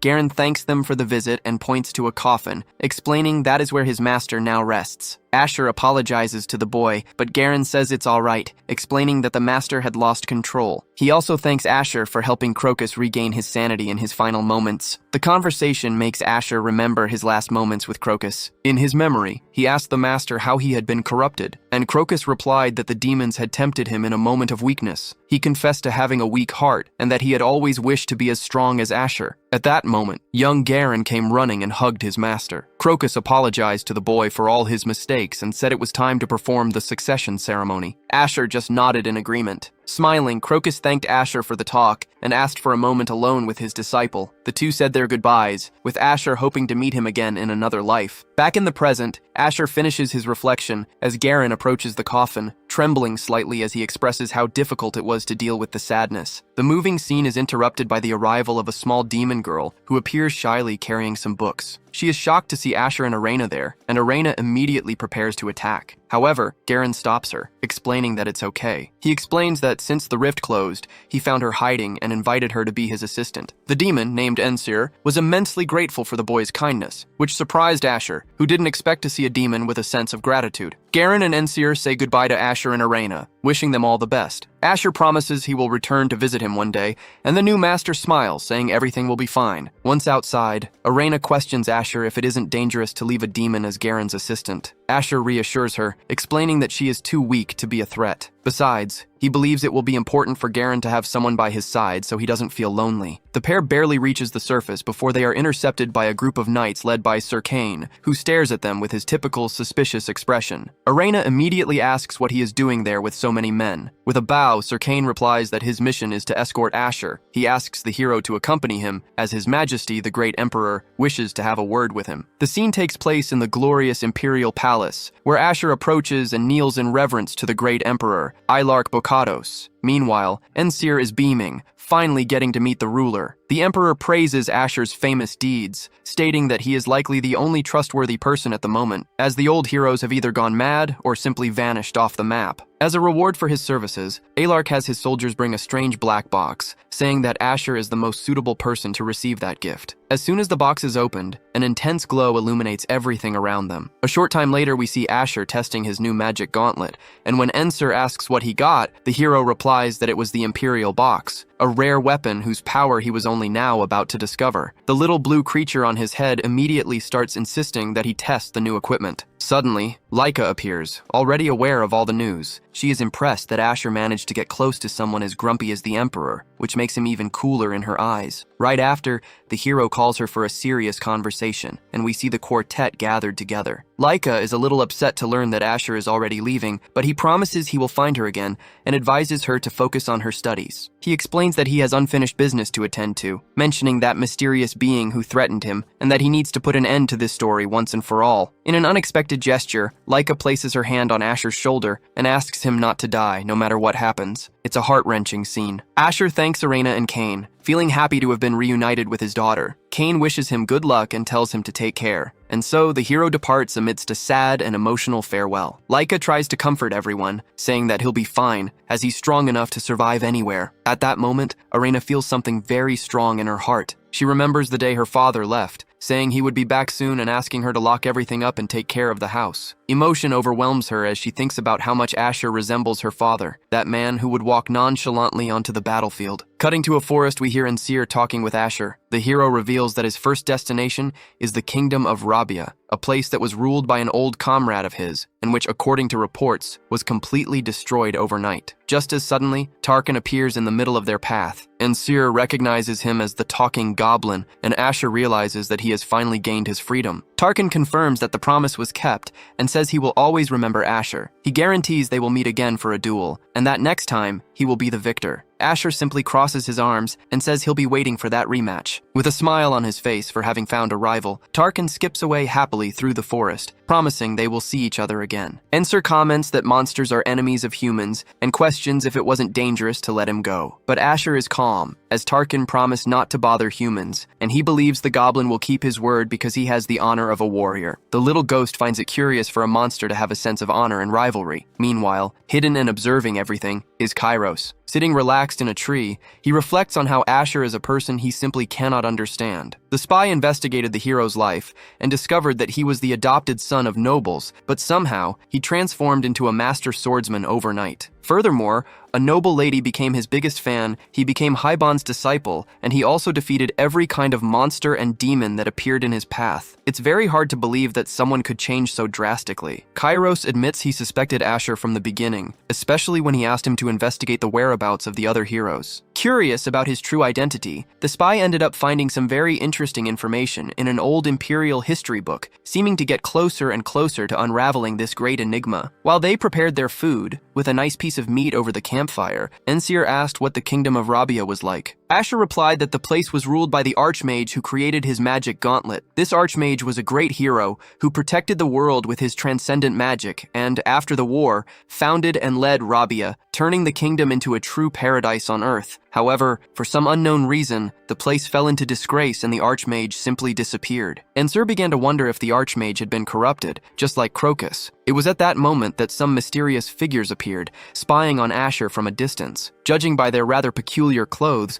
they seemed to be from the cult of Motorola. Ignoring the spies for now, Asher commented that he wanted to go to Rabia to see for himself what had happened there. Immediately after, the assassins decided to attack, descending from the trees upon the protagonist. But Asher was already prepared, and with his reflexes sharp, his eyes filled with rage. He drew the sword from his magic gauntlet and unleashed a swift slash at all the enemies before they could even reach him. The hero revealed that he already knew they had been following him since the Empire. And yes, they were indeed those pests from Motorola, the fanatical followers of the evil god Morena. One of the cultists survived the attack and said he had expected Asher to be a difficult opponent. He and other members approached, revealing they knew Asher had killed one of their guild's officers of honor. Furthermore, they also knew the protagonist used the imperial fencing stance. Suddenly, a crowd of people appeared out of nowhere, and they invited Asher to join their group. Asher decided to mess with them, saying he really wanted to settle the score with this so-called god. He He then asked them to take him to Marina, which made the cultists quite agitated. They were furious that the protagonist had mocked their deity, and they all charged forward together, using their famous tactic of a desperate assault. Asher also charged, his eyes glowing an intense blue. With a few agile movements, he defeated half a dozen at once, as he always did. But Motorola seemed not to learn, and another group came flying in his direction. Asher, having lost his patience, told them to stop bothering him, slashed through all of them once more, and told them to find something better to do. He then sent a message to anyone who might be listening. He ordered them to bring this Marina to him, if they didn't want to lose more men. At that moment, the group's leader interrupted Asher, saying he would never get to see Marina. Striking a pose like an action movie villain, he declared that the protagonist would die right there, by his hands. Asher was actually excited, as he would finally see a Motorola fencing style stronger than the previous ones. The cultist gave a confident smile and said he would send the hero to the next world, but before he could attack, a huge explosion of red lightning struck everyone in the area. Not even Enser understood what had just happened. That power didn't seem to be from Motorola, but from a man who had suddenly appeared and destroyed them all. It was none other than the Swordmaster Haiban, who had returned from his journey. He recognized Asher and was overjoyed to see him, but soon questioned why that trash from Motorola was after his disciple. One of the cultists was still alive and let out a scream of terror, and Haiban became furious upon realizing they had attacked Asher. However, Asher stopped Haiban from delivering the final blow to the man. The protagonist said that if the cultist didn't want to die, he should reveal the location of their base. Night fell, and as they walked, Haiban commented that Asher hadn't changed at all. He asked about Laika, and Asher replied that she was studying at the Imperial Academy. Haiban then mentioned he was heading to the Empire and might visit her, adding that it would be a good gift for the Emperor to bring him Morena's head. Ensir, however, found all of this strange, feeling that Haiban's aura was not the same one he knew, leaving Asher even more confused by the situation. A short time later, the two arrived at what appeared to be the evil guild's fortress. Haiban commented that he expected their base to be near the forest and prepared to finish them all off at once. It was then that a woman flew down and welcomed them to the sanctuary of Motorola. She recognized Haiban, and he seemed to recognize her as well. From his look, Asher also remembered that woman, who approached and told Haiban it had been a long time since they had last seen each other. A woman approaches the two, acting with a strange intimacy towards Haiban. Removing her hood, she asks if he has by any chance forgotten her face. Haiban tenses up a bit and confirms that no, he hasn't forgotten. The woman is Shevanat, a figure of honor in Motorola, and the Swordmaster is shocked to see her not only alive, but still with a youthful appearance. Shevanat explains that she received an immortal body from her god, Marina, and takes the opportunity to mock him, saying she won't make the same mistakes as Sir Sheikh. Asher also recognizes her from his time as captain of the Imperial Guard, as she was one of the most powerful people in Motorola. It turns out that in the past, Haiban and Asher led a special operation to defeat her group, and although they were successful, Shevanat was clever enough to escape without a trace. But the witch reveals that her target is not Haiban, but Asher, the boy who uses Imperial swordsmanship. Upon hearing this, Asher becomes furious and prepares for combat, but Haiban stops him. The Swordmaster tells him to stay back, assuring him that he will end this nonsense once and for all. Then, he unleashes his full aura and attacks Shevanat, who parries the blow with a mocking smile on her face. It's clear that Shevanat has no fear of Haiban. The Swordmaster, on the other hand, is 200% furious, calling his enemies insects and attacking the woman with tremendous fury. The exchange of blows is so intense that energy flies everywhere, and Asher is impressed to see that the witch can deflect aura-charged attacks. Even in the face of Haiban's rage, Shevanat remains unscathed, laughing in his face. Her sword suddenly extends as she praises her god, Marina, shouting that those who deny him will never be able to overcome her. While Haiban fights with everything he has, the woman seems to be just having fun, acting more like a fanatical inquisitor than a simple witch. Realizing the seriousness of the situation and her fanaticism, Haiban increases his aura even further and unleashes a massive blow of red and black energy, which finally hurls Shevanat away, sending her crashing onto her back. Haiban takes the chance to taunt her, saying she's only alive because she ran away like a coward in the past, and asks if she thinks being a swordsman is some kind of joke. Even on the ground, the woman is unshaken and declares that the age of heroes is over, calling them despicable beings who abandoned the true god. Then, she begins to gather immense dark power, stating that everyone will kneel before Marina as a black energy concentrates in her hand, resembling a small black hole. Asher feels the air grow heavy under the pressure of Marina's energy. Haiban is still glaring at the woman with anger, but suddenly, his expression changes completely. He appears gravely wounded, panting and struggling to breathe. Insir realizes it's Morena's divine power pressing down on everyone, as even Asher begins to suffocate under the weight of that evil energy. The ghost is in shock to see that the god's power is affecting everyone around them. With Haiban completely vulnerable, Shevanat begins to mock him again. The Inquisitor calls the Swordmaster a worm for daring to oppose Morena and unceremoniously kicks him, sending him to the ground, defeated. Now, her attention turns to Asher. Shevanat says he should feel blessed to be joining the great Morena and points her blade at the boy, promising to end it all in a single blow. Asher tries to say something, but Shevanat, acting like a true psychopath, even pulls his hair to humiliate him. At that moment, however, Asher just whispers that she let her guard down, and then, in a swift and unexpected move, he pierces through the woman's stomach with his spear, impaling her completely. It seems Shevanat played around too much and didn't get the last laugh. Now it's Asher's turn to mock her, saying she was too careless. He even admits he was impressed that she managed to defeat Haiban, but soon reveals that all that power didn't work on him, as he was just acting the whole time. Even with a spear pierced through her body, the witch doesn't fall silent and warns that Asher is already marked by the god. Asher seems a little worried by the warning, but Shevanat continues, screaming that he cannot defy a god and will be tormented for the rest of his life. She guarantees that Morena won't give him a minute of peace. Tired of all the trash talk, our protagonist gets angry and rips the spear out with full force, finally silencing the witch once and for all. He makes it very clear that he doesn't care if he has to face a god or any other entity, because everyone who gets in his way or in the way of those he cares about will pay dearly. Meanwhile, Haiban finally wakes up, feeling completely ashamed of the humiliation he suffered. Asher asks if he's okay, but Haiban can hardly believe he fell for such a pathetic attack. The peace is short-lived, as a mysterious voice begins to whisper directly into Asher's mind. He gets the feeling he's heard that voice before, and soon realizes that Haiban can't hear it. Because of this, the swordsman announces he's going into the temple first. Haiban agrees, asking him to be careful and saying he'll catch up soon. When Insir also asks if something is wrong, Asher confirms that no one else is hearing the voice, which reveals itself to be the god Morena himself. At that moment, several hooded men appear, and upon seeing Asher invading, they charge forward to attack. The protagonist doesn't hesitate, and also rushes at them with everything he's got. Using his gauntlet, he forges a giant axe and leaps into the middle of the brawl, spinning the weapon and launching every enemy in the corridor into the air. At the same time, in another part of the temple, Morena's followers worship their god and ask him to grant power even to the weakest among them. After clearing the first hallway, Asher and Ensir reach a strange, closed door. Losing his patience, the hero kicks the door with force, but what he finds on the other side leaves him quite surprised. Asher finds himself before what appears to be the Grandmaster of the entire guild, an old man who greets him and says he knows he has come from very far away. Our hero recognizes the man as Bakrosa, the head of the Dark Guild, one of those who survived the ancient confrontation. The problem is that Asher was certain he had killed him in his past life. The old man then explains that this is just a body he is using, as the one controlling it is the god Morena himself. Ensir is terrified by the revelation, but Asher immediately draws his weapon, ready to finish the god off. The protagonist is fully focused, determined to resolve this situation once and for all. However, Morena shatters all expectations by revealing that he is too weak to fight. He explains that he used all his power to strengthen his servants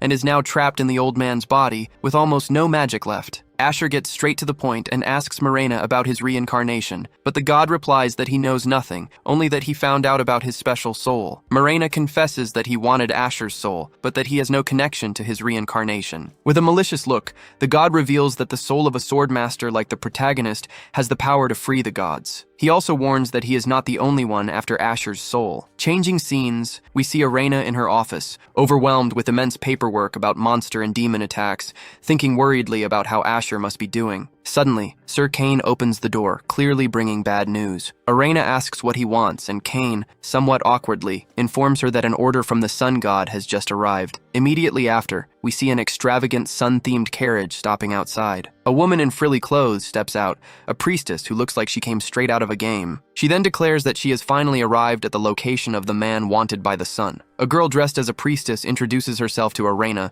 who immediately asks what she is doing in the Empire. The young woman reveals herself as Verkaya, the saintess of the sun god, a central figure in the most influential religion in the entire empire. Verkaya is famous for the power the sun god himself granted her, and she commands the special force of the Church of the Sun's Knights. It turns out this religion has a terrible reputation, known for its arrogance and for forcing conversions violently, which makes them true troublemakers in the eyes of the Empire. Ignoring this, Verkia explains the reason for her visit. She heard rumors about a demonic invasion that was stopped by a swordsman named Asher. Now the Saintess wants to know exactly where he is. Meanwhile, back at the temple, Asher is still trying to understand how his soul can free the gods. Morena then explains that gods are incomplete beings who feed on human faith to survive. If humans stop believing, the gods lose their powers and simply disappear. Therefore, they need to protect their followers to maintain their own strength. But Asher still doesn't understand where this conversation is going. The evil god repeats the main point. The soul of a swordmaster has the power to free the gods from their dependence. With such a soul, they would no longer need the faith of men to exist,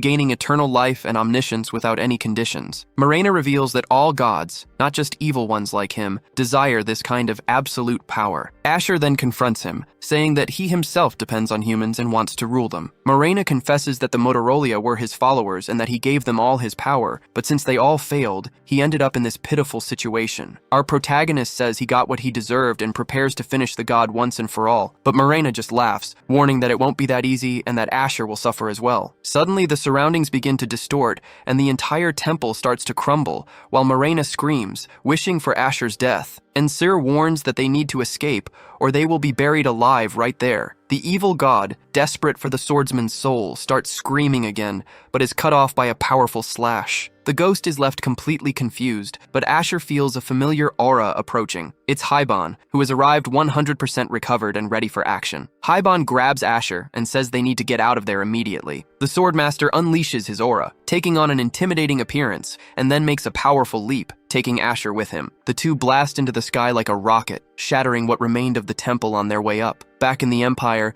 the conversation between Verkia and Arena grows tense. The Saintess is literally ordering the captain to hand over information about Asher. Arena, suspicious and afraid of what they might do to the hero, refuses to cooperate. Verkia takes a sip of her tea, clearly dissatisfied with the negative response. Then, Arena stands up and completely loses her patience. She yells at the Saintess, questioning how she dares to give orders to an Imperial officer and treat a hero as if he were nothing. The captain tells Verkia to leave and makes it clear that she will not hand over any information. The young Saintess did not expect this reaction and is left trembling in shock, not knowing what to say. Nervously, Verkia places the cup on the table and says she has no intention of starting trouble with the Empire. She apologizes and prepares to leave. Before leaving, Arena asks what they want with Asher, but the Saintess admits that even she doesn't know for sure, replying that she only follows the sun god's orders. The captain becomes even more intrigued by the whole situation. Before leaving, Verkia still tries to maintain her composure, stating that they will find Asher anyway, because the sun god is all-powerful. After she leaves, Arena watches the group from the window, reflecting on the meeting. The captain is left wondering what reason the sun god could have for being so interested in Asher. The scene changes to the academy, where we find Laika doing her homework. She is quite irritated about having to study math instead of practicing swordsmanship, wondering why she needs to learn these things. Suddenly, something catches her attention, and shortly after, a maid enters the room. The maid informs her that Lady Arena is looking for her. The breakfast table is especially beautiful, but Laika feels very uncomfortable with the whole situation. After all, it's the first time she's had a private conversation with Lady Arena. Without wasting any time, the noblewoman gets straight to the point and explains why she called her there, saying she wanted to ask something about Asher. She suspects the sun god is after him, a being who can see into the depths of the human soul. Because of this, Arena asks Laika to tell her everything that happened with Asher in Alak's territory, sharing her own experiences. The young master is surprised by Arena's sudden interest, who in turn feels a bit awkward about the question. Suddenly, a voice emerges, questioning if the captain is hunting for information, and in the same instant, a cup shatters. Arena jumps up in alarm and draws her sword, but it was just the crazy Kairos who appeared to interrupt the conversation. He introduces himself as if nothing happened, making it clear that he already knows who everyone there is. Arena begins to question him, and Kairos calmly explains that he and his group were hired by Lord Boros of Belaturia. However, he reveals that they are now working directly for Asher. The two are shocked to discover that Asher hired an intelligence service. To top it off,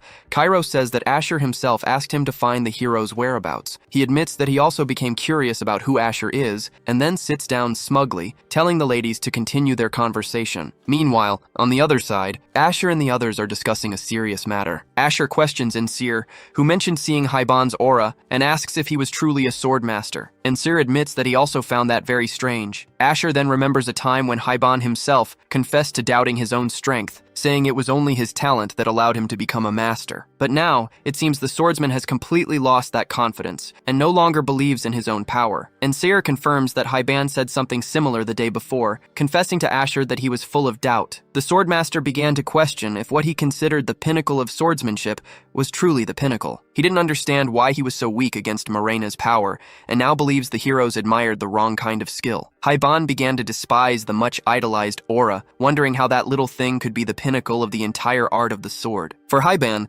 true swordsmanship shouldn't be bound by external attacks and magic. The true art, pure and simple, should be like Asher's, which comes down to just the sword. Hearing this, Asher belittles himself, saying he's just a mere human, and that it was Hyban's aura that saved him from death. He continues with his speech, praising heroic swordsmanship, which is about overcoming one's own limits, and asks Hyban if that isn't proof enough that he is a master. Hyban replies yes, but in such a doubtful way that even Asher noticed it was just a front. And Seir thinks that Hyban is right, and that true swordsmanship is that of the pure sword. Hyban's strength resembles something mysterious more than actual swordsmanship, as if a supernatural power had created the aura, and that's why he was so affected by the god. It didn't seem like a mastery achieved through effort, like Asher's, but Asher goes back to his victim narrative, saying he's just a human, and wished he could have obtained the aura to surpass the body's limits. He goes on with this whole spiel, not realizing that the Imperial stance is the strongest of all. Suddenly, someone approaches, and it seems to be the Sun Saintess. Asher immediately readies his gauntlet, already suspicious of the presence. Back at the academy, the group continues their long conversation,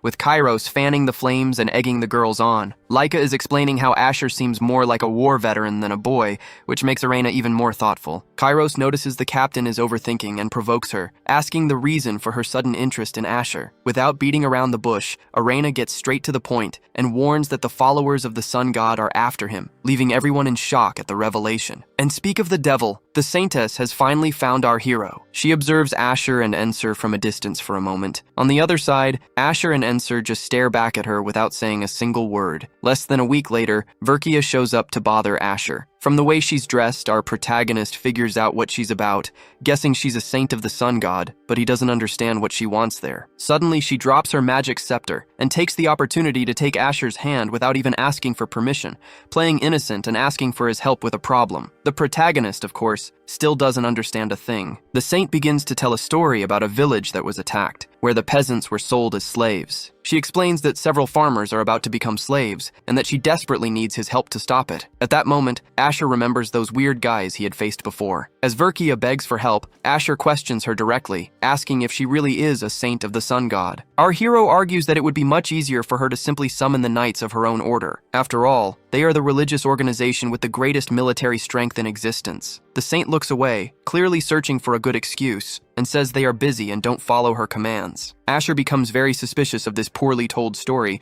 but even so, he decides to help, using it as an excuse to go beat some people up. With everything settled, Verkia acts politely and finally introduces herself, saying her name is Verkia, a saint of the sun god. It's already night when the two of them enter the forest, making their way to the village. Along the way, Asher remembers hearing that the sun religion is known for being extremely oppressive. However, that woman seems surprisingly humble. Suddenly, Verkia stops in front of a place guarded by some bizarre-looking guys and announces that they've arrived. The hero quickly realizes they aren't the same slave traders he faced last time. Verkia explains that the peasants are trapped in the cave, and Asher, already impatient, wants to resolve the situation as quickly as possible, so he calls her over and asks for a favor. Meanwhile, we see the masked group just standing guard, until one of them notices something strange. It's Asher approaching, and the guard is completely confused, wondering who the hell that kid is. Soon, all the others approach and start questioning if he has any idea where he's wandered into. The guys get nervous with his silence, but Asher isn't there to talk and simply charges forward, unleashing a powerful slash that sends everyone flying. A huge green light explodes, destroying everything around it in the middle of the forest. Enser, as always, appears to praise and boost Asher's morale, asking if he has recovered his aura. The hero explains that it's actually the saint's power. It turns out she has no attack abilities, only healing powers, but she can also boost a person's strength to its maximum level. For a short period, any target can gain power equivalent to that of a Swordmaster. Verkia approaches, impressed, and says she knew her eyes hadn't deceived her, but admits she didn't expect him to be so strong. Asher thanks her for the power and thinks that this must be why the Sun Knights are so famous for their strength. Deep inside the cave, they find a small bonfire, and Asher comments that the place doesn't look like a simple prison. Verkia agrees in a cynical tone,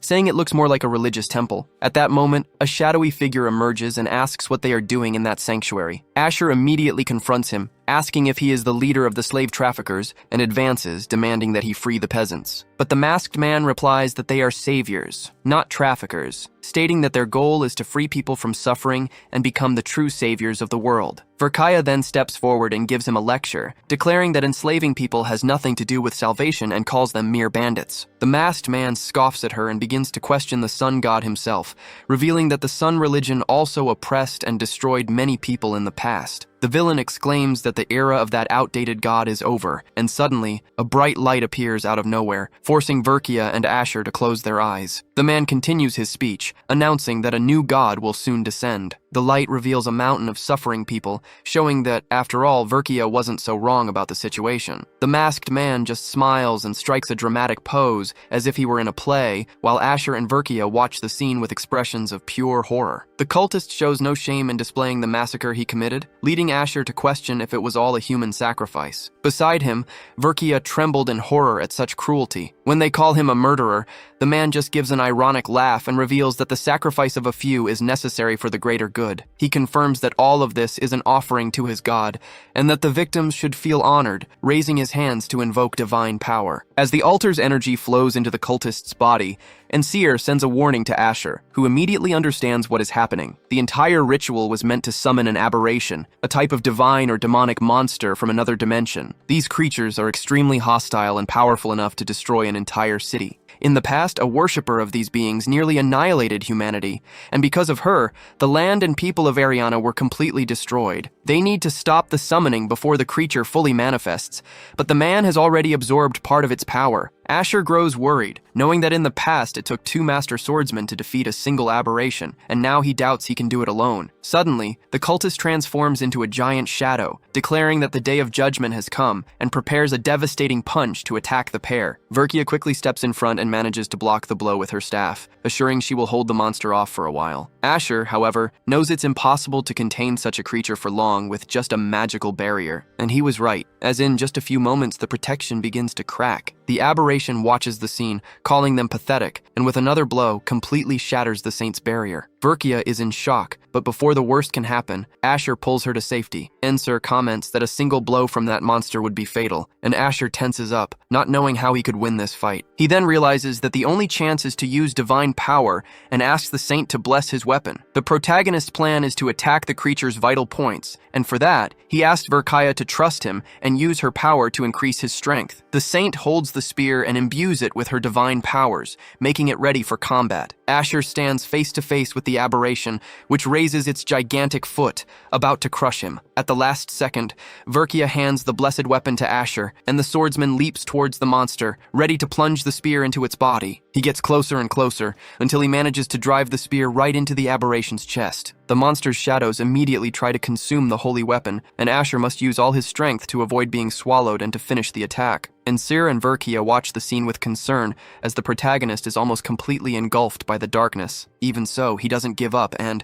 with one last effort, manages to pierce through the creature, which screams in pain before falling to the ground, mortally wounded. With the monster defeated, Verkia rushes to help Asher, using her powerful healing magic on him. In the end, everything worked out. Asher thanks the saint for her help, and Enser comments, impressed by her power. Verkia, however, says that she is the one who should be thanking him, as he saved the world from that aberration. The only sadness was the tragic fate of the peasants, so she decides to at least pray for their souls, while Asher and Seer just watch. After that dark night, the day finally dawns. Verkia approaches Asher and realizes she has been calling him a hero all this time, but she doesn't even know his name. Then, he finally opens his mouth to introduce himself. Asher refuses to tell her his name, promising he'll only reveal it when they meet again. Verkia understands and says that at least she will never forget his face. She then places a sun necklace around Asher's neck as a reward from the sun god, saying it will be very useful to him in the future. He gives a little smile and thanks her, completely oblivious to what fate has in store with these people. The saint also gives a sweet smile, hardly looking like the fanatic she truly is. The scene then shifts to a rather primitive camp, where Verkia looks thoughtful and a bit odd. She is meditating or maybe just exhausted from the previous night. Suddenly, someone asks to speak with her, and the saint allows the person to enter her tent. Two knights enter and kneel, showing they are probably part of the sun god's religion. The knight greets her, but Verkia dismisses the formality and gets straight to the point. She takes a jab at him, asking if he finished the mission he carried out without her permission. The commander replies yes with a mocking smirk, informing her that all the peasants have agreed to submit to the sun god. The saint questions him about the reason for forcing conversions with violence,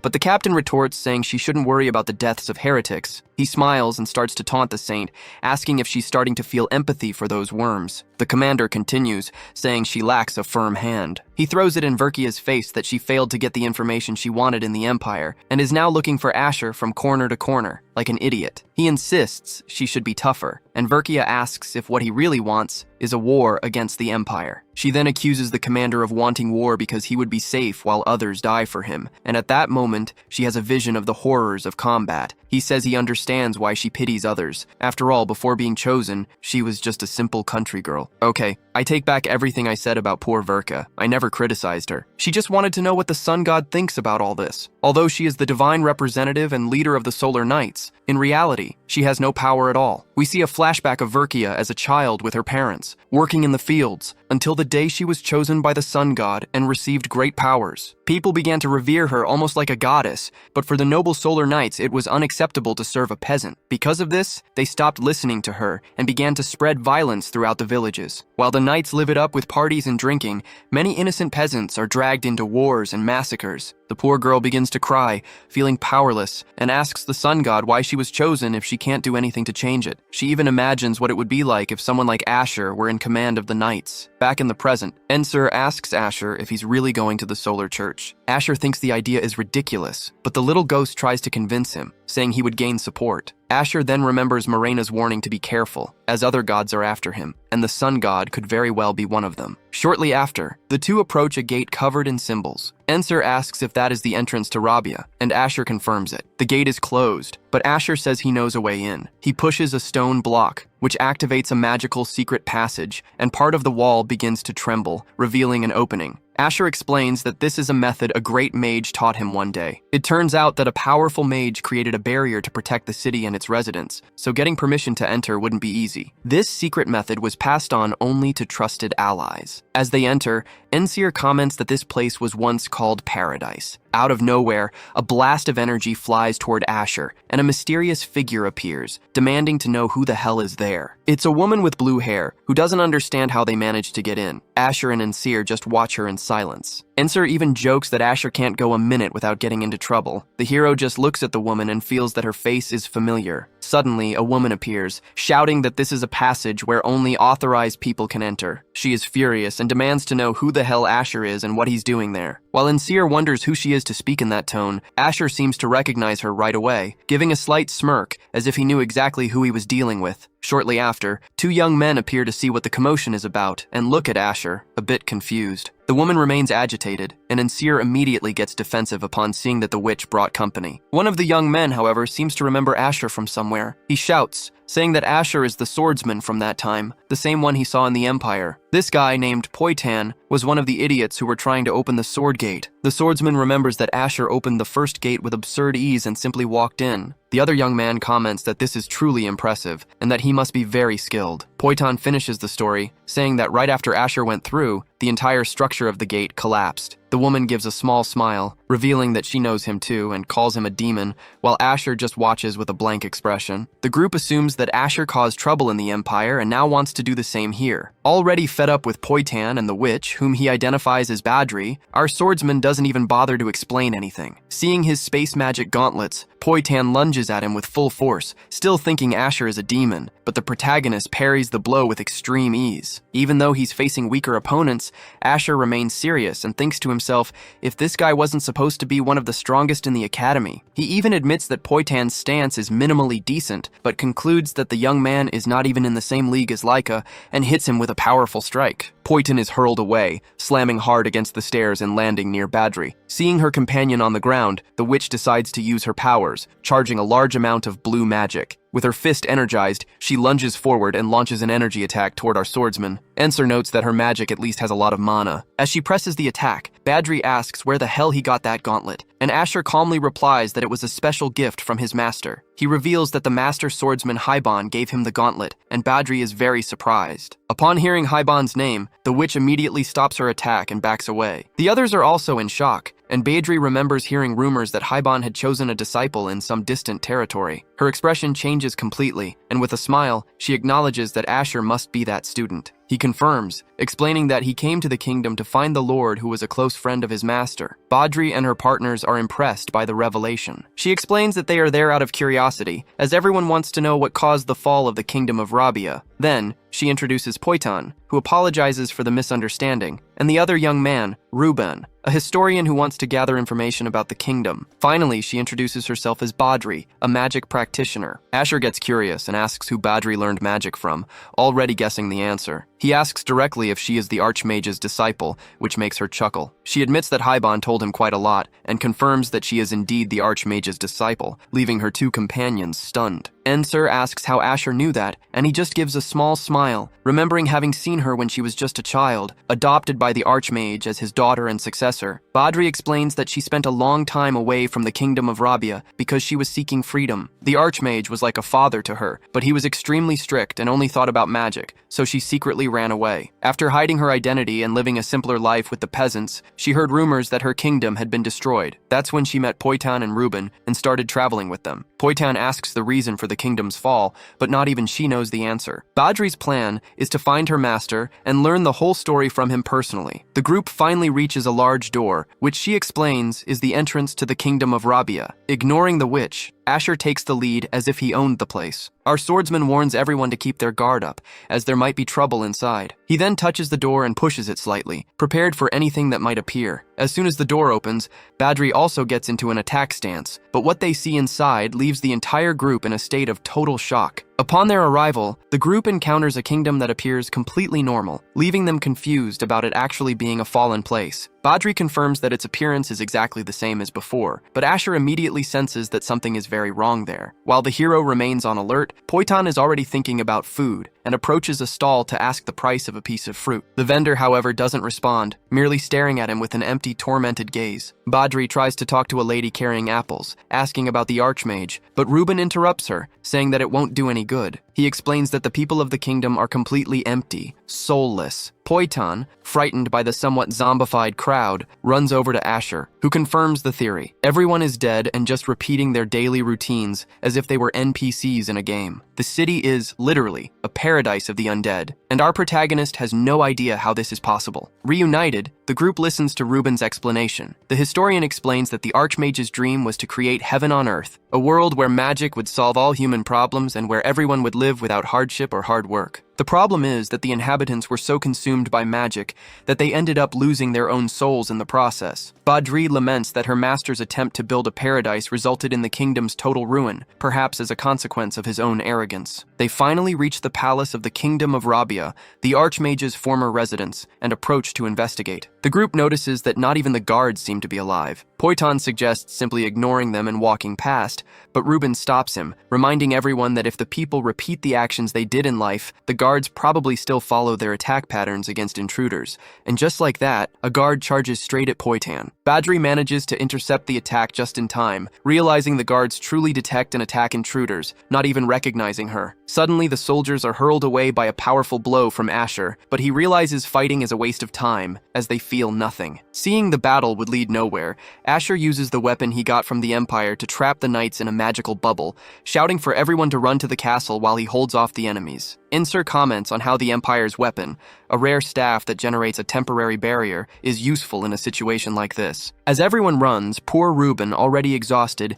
trips on a step and falls flat on his face. He starts to whimper in pain, but stops abruptly upon noticing the guards slowly approaching. The historian freezes, knowing the situation has turned very ugly for him. The others realize the idiot was left behind and panic, thinking he's already been defeated. Badri prepares to go back and rescue him, but a voice calls out to them. To everyone's surprise, Reuben appears safe and sound with just a few scratches, claiming he managed to escape with a bit of cunning. As Badri takes the lead, Asher becomes extremely suspicious. The swordsman acts standoffish when Reuben thanks him, leaving the historian confused by his attitude. In that instant, the atmosphere of the place shifts, revealing a sinister scene. All the soldiers who were chasing them are now on the ground, nearly disintegrated. As soon as they enter the place, Badri explains that this is the central building, where her mentor's office is located. She seems confident, saying that nothing could have happened to him, and that the mage is probably just in seclusion, thinking of a way to help the kingdom. However, a moment later, a very strange smell fills the air and catches the entire group's attention. Enser turns to Asher and asks what he makes of it, and the protagonist's answer is direct. That is the smell of decomposing bodies. Shocked and unwilling to believe it, Badri dashes off in search of her master. The rest of the group, sensing this won't end well, runs right after her to provide support. Badri finally reaches a room, and the scene she finds leaves her in shock, as her master appears to be lifeless. Devastated, the girl begins to mourn, trying to understand how something so terrible could have happened to him. While the others also grieve for her loss,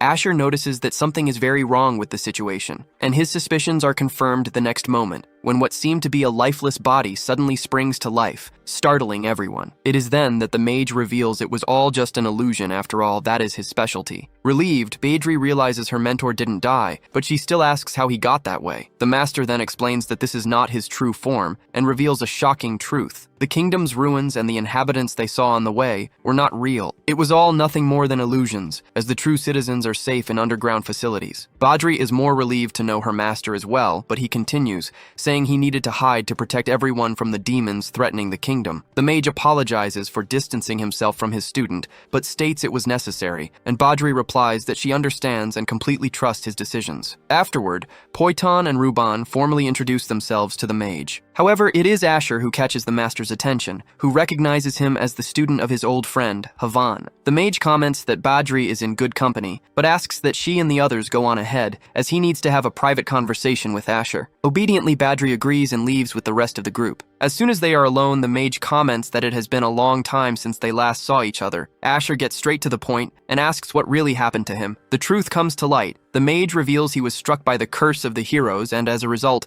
ended up destroying his own kingdom with his own hands. He confesses that the kingdom of Rabia has truly fallen, and that he himself is on the verge of death. Asher then understands that the mage lied to Badri only to keep his student from worrying. The mage continues his confession, explaining that his only wish was to become a great lord and use his magic to protect and bring comfort to his people. The problem is that this power ended up draining human souls, which led the kingdom to complete ruin. It was in that moment of despair that he understood the true nature of a hero's power. The same force used to protect the world also had the potential to destroy it. Asher comments that Hyven also shared these doubts, questioning the nature of his own power and whether his skill with the sword was the right path. The mage agrees, saying that Asher has probably already witnessed the tragic fate of other heroes from the past. He mentions how Balbaka's mind became twisted until he turned into a tyrant, and how Crocus sought the help of demons to try to overthrow the empire. The mage concludes that if the power of heroes were to be corrupted, the catastrophe would be far greater than any invasion by the demon king. Fearing this terrible future, the mage reveals that he sacrificed all his power and the rest of his life to forge a special sword. He hands it to Asher, saying its name is Fenrir. This weapon has the unique ability to absorb the power of heroes, being the only salvation that can put an end to the Age of Heroes. Upon handing over the sword, the mage says he has one last request. He states that Asher is the only one he trusts to wield Fenrir, as he does not want it to fall into the wrong hands. Faced with this, the protagonist becomes thoughtful, wondering if the mage is asking him, once again, to eliminate a dear friend with his own hands. The mage asks the protagonist to use the sword to end his pain, saying he trusts only him with this task. Asher is reluctant, as whether he liked it or not, he was facing an ally. Even so, he sees it as a mission to be completed and apologizes for having to do it. Without further hesitation, he grants the mage's request. As he does so, Asher realizes the mage's illusion shatters, and not only that, but the rest of his magical essence is absorbed by the sword. Afterward, the mage thanks him, but explains that before resting in peace, he needs to say goodbye to Badri, and will do so as soon as he settles the current matter. After that, the mage comments that Asher seems to be a reincarnation. The protagonist confirms and says that at first, he thought the goddess Morena had resurrected him, but now he believes she wasn't directly responsible for his return. The mage then says he knows someone who can help Asher, and advises him to seek out the forest elves. He explains that, unlike the dark elves, who are related to his adopted daughter, the forest elves are of a different race. They hold no hostility towards humans and possess divine abilities to perceive and heal souls. Because of this, the mage believes they can help Asher uncover the truth about his existence. Asher comments that the north is the territory ruled by the Swordmaster Lefania. The mage confirms and recommends that Asher seek her out as well, since the northern goblins nearly invaded her territory. However, Asher complains that this woman is very annoying and that he didn't want to have to deal with her. The mage defends Lefania, saying she may be a bit arrogant, but above all, she is a great ally. He recalls that she voluntarily went to that ice desert to protect humanity. Furthermore, the mage praises Asher as a man of profound knowledge and says it would be good for everyone if he and Lefania could get along. A while later, Badri and the others return. She notices her master's appearance has returned to normal, but asks where Asher went. The mage explains that the young man left on a mission under his orders and apologizes that he couldn't say goodbye. Then, the mage announces that now it is he who is saying goodbye. Badri doesn't understand the reason, but decides to simply obey her master and wishes him well. After everyone leaves, the mage thinks that everything is ready and that Asher can now depart. He reflects that all humans are destined to return to dust, so Asher shouldn't be so sentimental, and just wishes the young man success on his journey. Outside, the protagonist also wishes for the mage to rest in peace. As soon as Asher leaves the palace, the entire structure vanishes into thin air. Reuben, who had remained outside, comments on how sad it is, as he never imagined this would be the final chapter of a kingdom once called Heaven on Earth. Angered, the protagonist attacks him and tells him to shut up. Asher says that everyone was supposed to have left and there's only one reason for Reuben to still be here. He's a demon in disguise. With no more disguises, Reuben reveals himself and congratulates Asher for finally discovering his little secret. The enemy praises Asher's intelligence, impressed that the hero managed to find him despite his hidden magic and disguise. Ensur admits that even he didn't sense the demonic presence and asks how Asher accomplished such a feat. The protagonist then remembers a demon he faced in the past. Before being defeated, the creature promised to return, and its voice was identical to Reuben's. The demon then decides to formally introduce himself, revealing his true name, Bapula, the supervisor of the demonic realm. Asher recognizes the name instantly, as he had read about him in several books in the Empire's library. The story's told of a man who turned to the path of evil after seeking dark magic. Unfazed, Asher says he doesn't care who Bapula is and gets straight to the point, asking why he is being pursued. Bapula responds sarcastically, saying he just wanted to see the famous Heaven on Earth, as the idea of a kingdom made of magic was fascinating. However, he admits he found something much more interesting there, a magic sword. Asher immediately asks what the demon wants with Fenrir. Bapula reveals that the sword possesses an immense power that would help him destroy humanity, making his job much easier. Faced with the threat, Asher challenges him, stating that he can try, but he will never take the sword from him. Immediately after, the protagonist launches an attack, but his strike has no effect whatsoever. Bapula simply declares that he is far more powerful and that there is no way a mere human can stop him. Seeing the gap in power, even Ensur insists that Asher not continue, warning him of the danger. Bapula scoffs, saying that finishing Asher will be child's play, and then unleashes a devastating attack that blasts the protagonist far away. The demon decides to leave him alive for now, but gives a clear warning. Next time, Asher had better hand over the sword, or he won't get out alive. Lying on the ground, the protagonist acknowledges his opponent's crushing strength and thinks that this is the first time he has encountered a power so far beyond his own capabilities. A while later, Ensur approaches and asks if Asher is okay. The protagonist confirms he is and takes the opportunity to ask what his familiar knows about Bapula. Ensur explains that Bapula is practically a demonic deity, involved in the creation of the demon realm since ancient times. He is known as the master of dark magic, the source of power for all demons, and his influence extends across all realms. Asher comments that the demon knew about Fenrir and the fall of the kingdom, and also called him the Unalterable, wanting to know what that meant. Ensur deduces that Bapula has likely already discovered Asher's past life, and knows that he wielded the sword for decades. With this information, the protagonist goes further and begins to theorize that Bapula may be the mastermind behind everything, killing the heroes of the past one by one. His ultimate goal might be to annihilate the human world alongside the Demon King. and to face them, Asher concludes that he will need overwhelming power. Shortly after this conversation, an evil being approaches and calls Asher a heretic. The protagonist recognizes him instantly. It's the bandit who absorbed the aberration's power, and he wonders how that guy can still be alive. The enemy, in turn, shouts that he has received the power of a great god and will not be defeated easily. Ensur confirms the suspicion, explaining that the monster was likely revived by the aberration's power. Without wasting time, the enemy attacks and narrowly misses hitting Asher head-on, but still slams him hard against a tree. The monster is blinded by revenge and wants to eliminate the protagonist at all costs. However, in the middle of the confrontation, a new figure approaches and asks who is causing a disturbance in her sacred realm. Asher is surprised by this sudden appearance, especially because the woman in front of him showed no fear upon seeing the evil being. The woman faces the creature and asks what it is. The evil being introduces itself as a god who has come to punish humans, but she just laughs, finding it funny that a mere worm would proclaim itself a deity. She then offers it a chance to leave without getting hurt, but the monster gets angry at her audacity and launches an attack. The protagonist observes the dangerous situation, but decides not to intervene, sensing that his help won't be needed, and he was right. The woman simply casts a powerful magic attack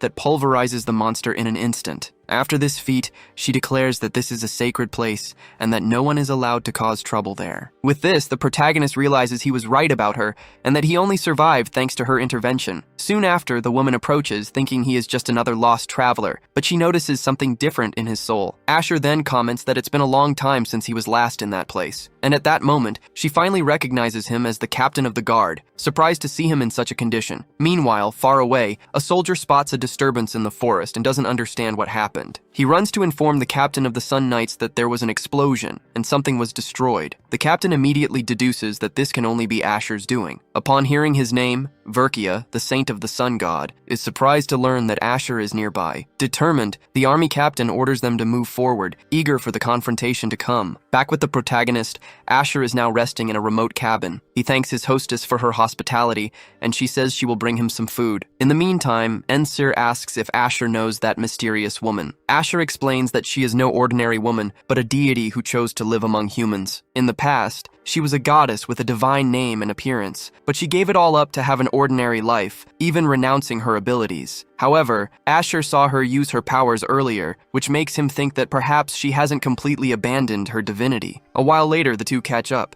The goddess finally finds out everything Asher has lost and understands why he is being constantly attacked. The protagonist thanks her for her understanding and vents that since the death of his companions, his journey has been very difficult. The goddess explains that in such an abnormal world, Asher is one of the few truly pure humans, and it is this purity in his soul that makes others envious. That was why she chose him, as she saw great value in him. The protagonist remembers that in the past she was the only goddess he trusted, and it was for this reason that she wanted to make him her apostle. She even offered him a portion of her power, but he refused. Asher argues that possessing divine power, even a small amount, is an immense responsibility, and he doesn't feel up to it. The goddess agrees, saying that this is exactly why she chose him. She says that she has seen many people succumb to power and surrender to demonic temptations. But unlike everyone else, she met a knight who did not give in to greed, preferring to live a life without those abilities. It was this great heart that won her over and made her want him as an ally. With this in mind, she tries once more to convince Asher to reconsider and accept being her apostle. However, the protagonist refuses again, stating that his opinion has not changed. Suddenly, a loud knock on the door startles the goddess and interrupts the conversation. She goes to answer it and comes face to face with none other than the captain of the sun god's army. The goddess asks the reason for his visit, and the captain gets straight to the point, revealing that he is looking for Asher. He then asks if she knows anyone by that name. The goddess confirms that she does, and asks Asher to come out, telling him that some people are looking for him. As soon as he hears that his target is inside the house, the captain storms the place without a second thought. He faces the protagonist and states that now Asher has nowhere to escape. In this tense moment, the saint calls the protagonist a hero and asks if he is really the famous Asher. Seeing her reaction, the protagonist realizes that he might not be in as much trouble as he thought. After all, the saint's presence could very well save him from the army captain's fury. After meeting the saintess, Ensur comments that the young woman seemed to have been looking for Asher for quite some time. At that moment, the protagonist realizes that many people are after his soul, including the followers of the sun god. So, he finally introduces himself and confirms that he is Asher, explaining that they had met before, but only now did he realize he was the person the saintess was looking for. He also admits admits that he didn't say his name the first time, which caused this whole misunderstanding. The army leader takes advantage of the situation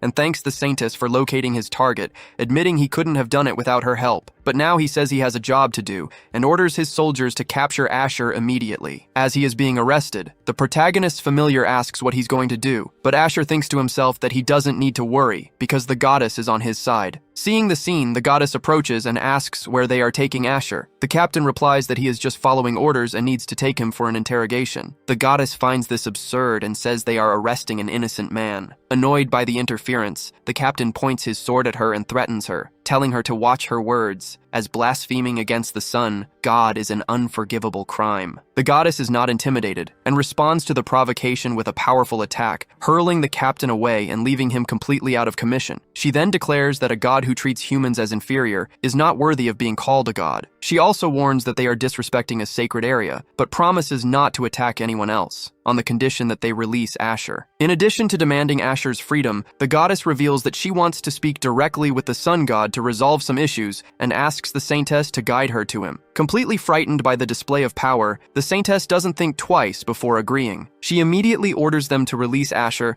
and promises to help the goddess in any way necessary, and so, the protagonist is finally freed. With the situation resolved, the goddess laments that they have barely reunited and already have to part again, but she hopes they can see each other soon to talk properly. Shortly after, Asher approaches the Saintess and promises that, as soon as everything calms down, he will grant her request. The Saintess agrees, but warns him not to forget that the sun god's order is absolute. After that, they say their goodbyes. Insert comments that Asher should thank the goddess for saving him from that situation. The protagonist agrees, but states that he now has a new plan in mind. He then opens a map he got from the intelligence network and reveals that he knows exactly what his next destination is. Meanwhile, far away at the Empire's headquarters, the daughter of the Lord of Iraq, named Reika, is focused on her studies for a history exam. She scolds her ally for looking down on the subject, arguing that history is very important, especially when it comes to the guard captains. The captain of the Imperial Guard, Arena, joins the conversation and comments that she even asked them to include a question about her father on the test. Caius, the leader of the intelligence team,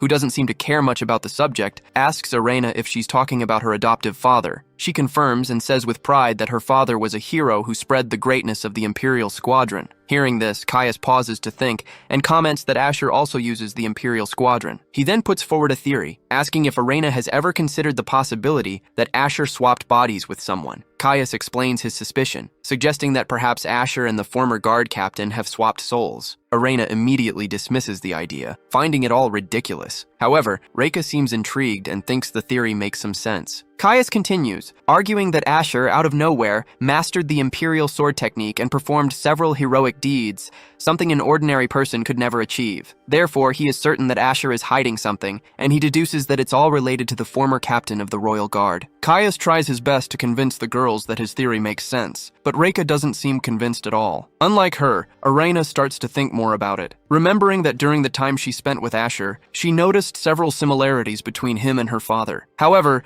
she had never stopped to consider the possibility of them being the same person. Taking the opportunity, Reika says she observed Asher closely while he trained and noticed his technique was that of a true genius swordsman, but for some reason, he practiced in secret. She believes Asher is too exceptional to be confined to Iraq's territory, and that he only pretended to be a rebel to challenge his family. In the end, however, he came to his senses because of his mother, who was always very dedicated to him, regardless of what others said. Reika concludes that Asher didn't become someone else because of some external influence, but rather changed through his own efforts and determination. Furthermore, she reminds Caius that, as a member of an intelligence organization, he shouldn't make such ridiculous assumptions. With that, Caius gets a bit embarrassed and gives up on his theory, but his words were enough to leave Arena thoughtful about the matter. Meanwhile, the protagonist is in the middle of a fight, facing several powerful monsters at the entrance to the Northern Kingdom. He finishes them all off easily, but finds the situation strange, as that forest was supposed to be a place of peaceful coexistence between humans and creatures. Being greeted with a confrontation, Asher concludes that the place is far from tranquil. The protagonist's familiar draws his attention to the presence of dark magic on the monsters, saying that might explain their aggressive behavior. Asher agrees and imagines there might be a demon nearby who caused all this mess. However, instead of demons, he finds a group of goblins, but their chief orders no one to attack, as they are in the presence of an ally. At that moment, the protagonist recognizes the goblin leader as an old acquaintance. The goblin, named Takan, says it's a pleasure to see him again and invites Asher into his cave. A while later, once they are settled, Asher asks how Takan became the leader of the place. Takan explains that he is the ruler of the forest, so all monsters, not just the goblins, obey his orders. He reveals that some monsters became slaves to the demons, the same ones that attacked Asher, abandoning their people to succumb to demonic power. Takan doesn't want any more of his allies to follow that path, as he knows their fate will be death. For this reason, his group is staging a rebellion, but they aren't strong enough to defeat the demons alone. So, Takan invites Asher to join his resistance. He promises that if Asher helps, he can take the place of the missing queen and rule the entire northern kingdom. The protagonist knows that the so-called queen is actually Lifinia, but at the same time, he can't fully trust monsters. Even so, Takan guarantees that as the leader, no monster under his command will attack humans again, and with that, Asher agrees to help, but on one condition. A while later, Takan leads the protagonist to the demon's fortress, the Black Tower. He explains that the tower is in the middle of the forest and spreads its filthy demonic energy everywhere, stating that he's ready to tear it all down. Soon after, some monsters exit the tower, and one of them mocks Takan for resorting to a human's help. In turn, Takan replies that they are even more ridiculous for betraying their own kind. He makes it clear that he won't forgive their actions, let alone waste time trying to change their minds. At this, one of the lizard men prepares to fight, saying that lunatics never listen to reason. The enemies threaten Takan, saying that if he doesn't surrender, he will be eliminated once and for all. Ignoring the threat, Takan turns to Asher and asks if their deal is still on. The protagonist confirms that it is, and announces he's going into the Black Tower. Immediately, the enemies try to block his path, but Asher doesn't stop and easily defeats everyone who gets in his way. Soon after, he heads towards the tower,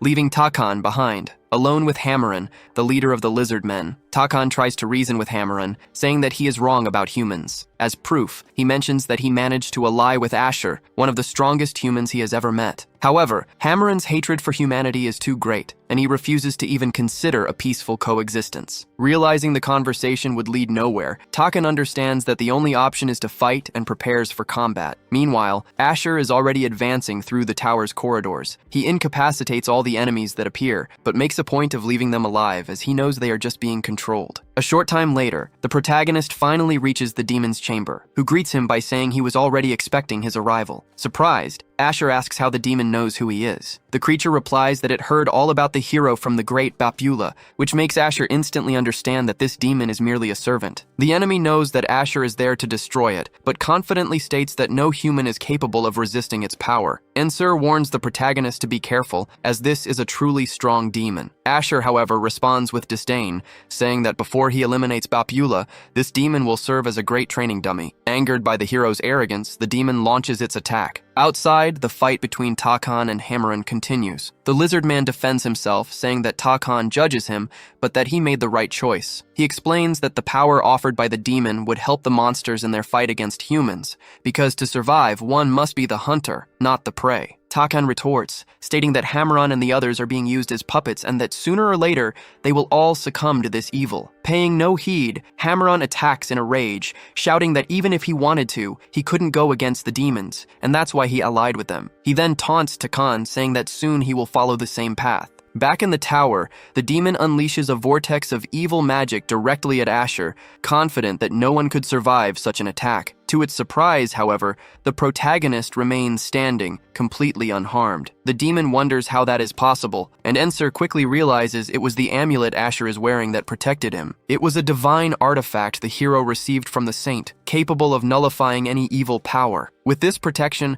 Asher is now certain that no demon can defeat him, and advances with his sword, catching the enemy by surprise. Meanwhile, outside, Takan is gravely wounded. Even injured, he declares that he would rather die than ally with a demon. Impressed, Hammerin says that Takan is determined to the end and promises to give him a swift death. But before he could deliver the final blow, a deafening noise from the tower startles him. With a smile, Takan comments that his ally is truly incredible. And he was right, because at that exact moment, Asher had just delivered a lethal strike to the demon, giving it no chance to fight back. After defeating the demon, Asher turns to Hammero and taunts the lizardman, asking how he feels seeing his master defeated by a human. Hammero is left completely speechless, shocked by the scene. Taking advantage of the distraction, Takan attacks Hammero from behind, saying that his opponent made a grave mistake by letting his guard down and losing focus. Realizing he has been outmatched, Hammero admits defeat and asks for a quick death. but Asher intervenes and doesn't allow it to happen. Confused, Hamero asks why the human is interfering. Shortly after, the other monsters from the tower approach, and the lizardman realizes they are all alive, not understanding why. Asher then explains that he spared everyone's lives because he wanted to make an offer. He proposes that monsters and humans form an alliance against the demons, as the Demon King has returned and is stronger than ever. Facing a common enemy, Asher asks Hamero to join his resistance. Hamero says he doesn't have much choice but to accept, but also admits he admires the protagonist for defeating a demon on his own. Takan also agrees to work with Hamero, and the two finally reconcile. He then asks where Asher plans to go now. The hero replies that he will continue traveling north as he intends to visit the Queen's castle. Hamero warns that the Queen of the North hasn't been seen in a long time, but Asher already knew this, and explains that the reason for his visit is precisely to find out her whereabouts, fulfilling the mission he received from the mage. Sometime later, at the temple of the sun god, the Saint Verkia arrives accompanied by the goddess. The sun god apologizes for the trouble, but the goddess wants no apologies and demands to know why he is pursuing Asher. The sun god, in turn,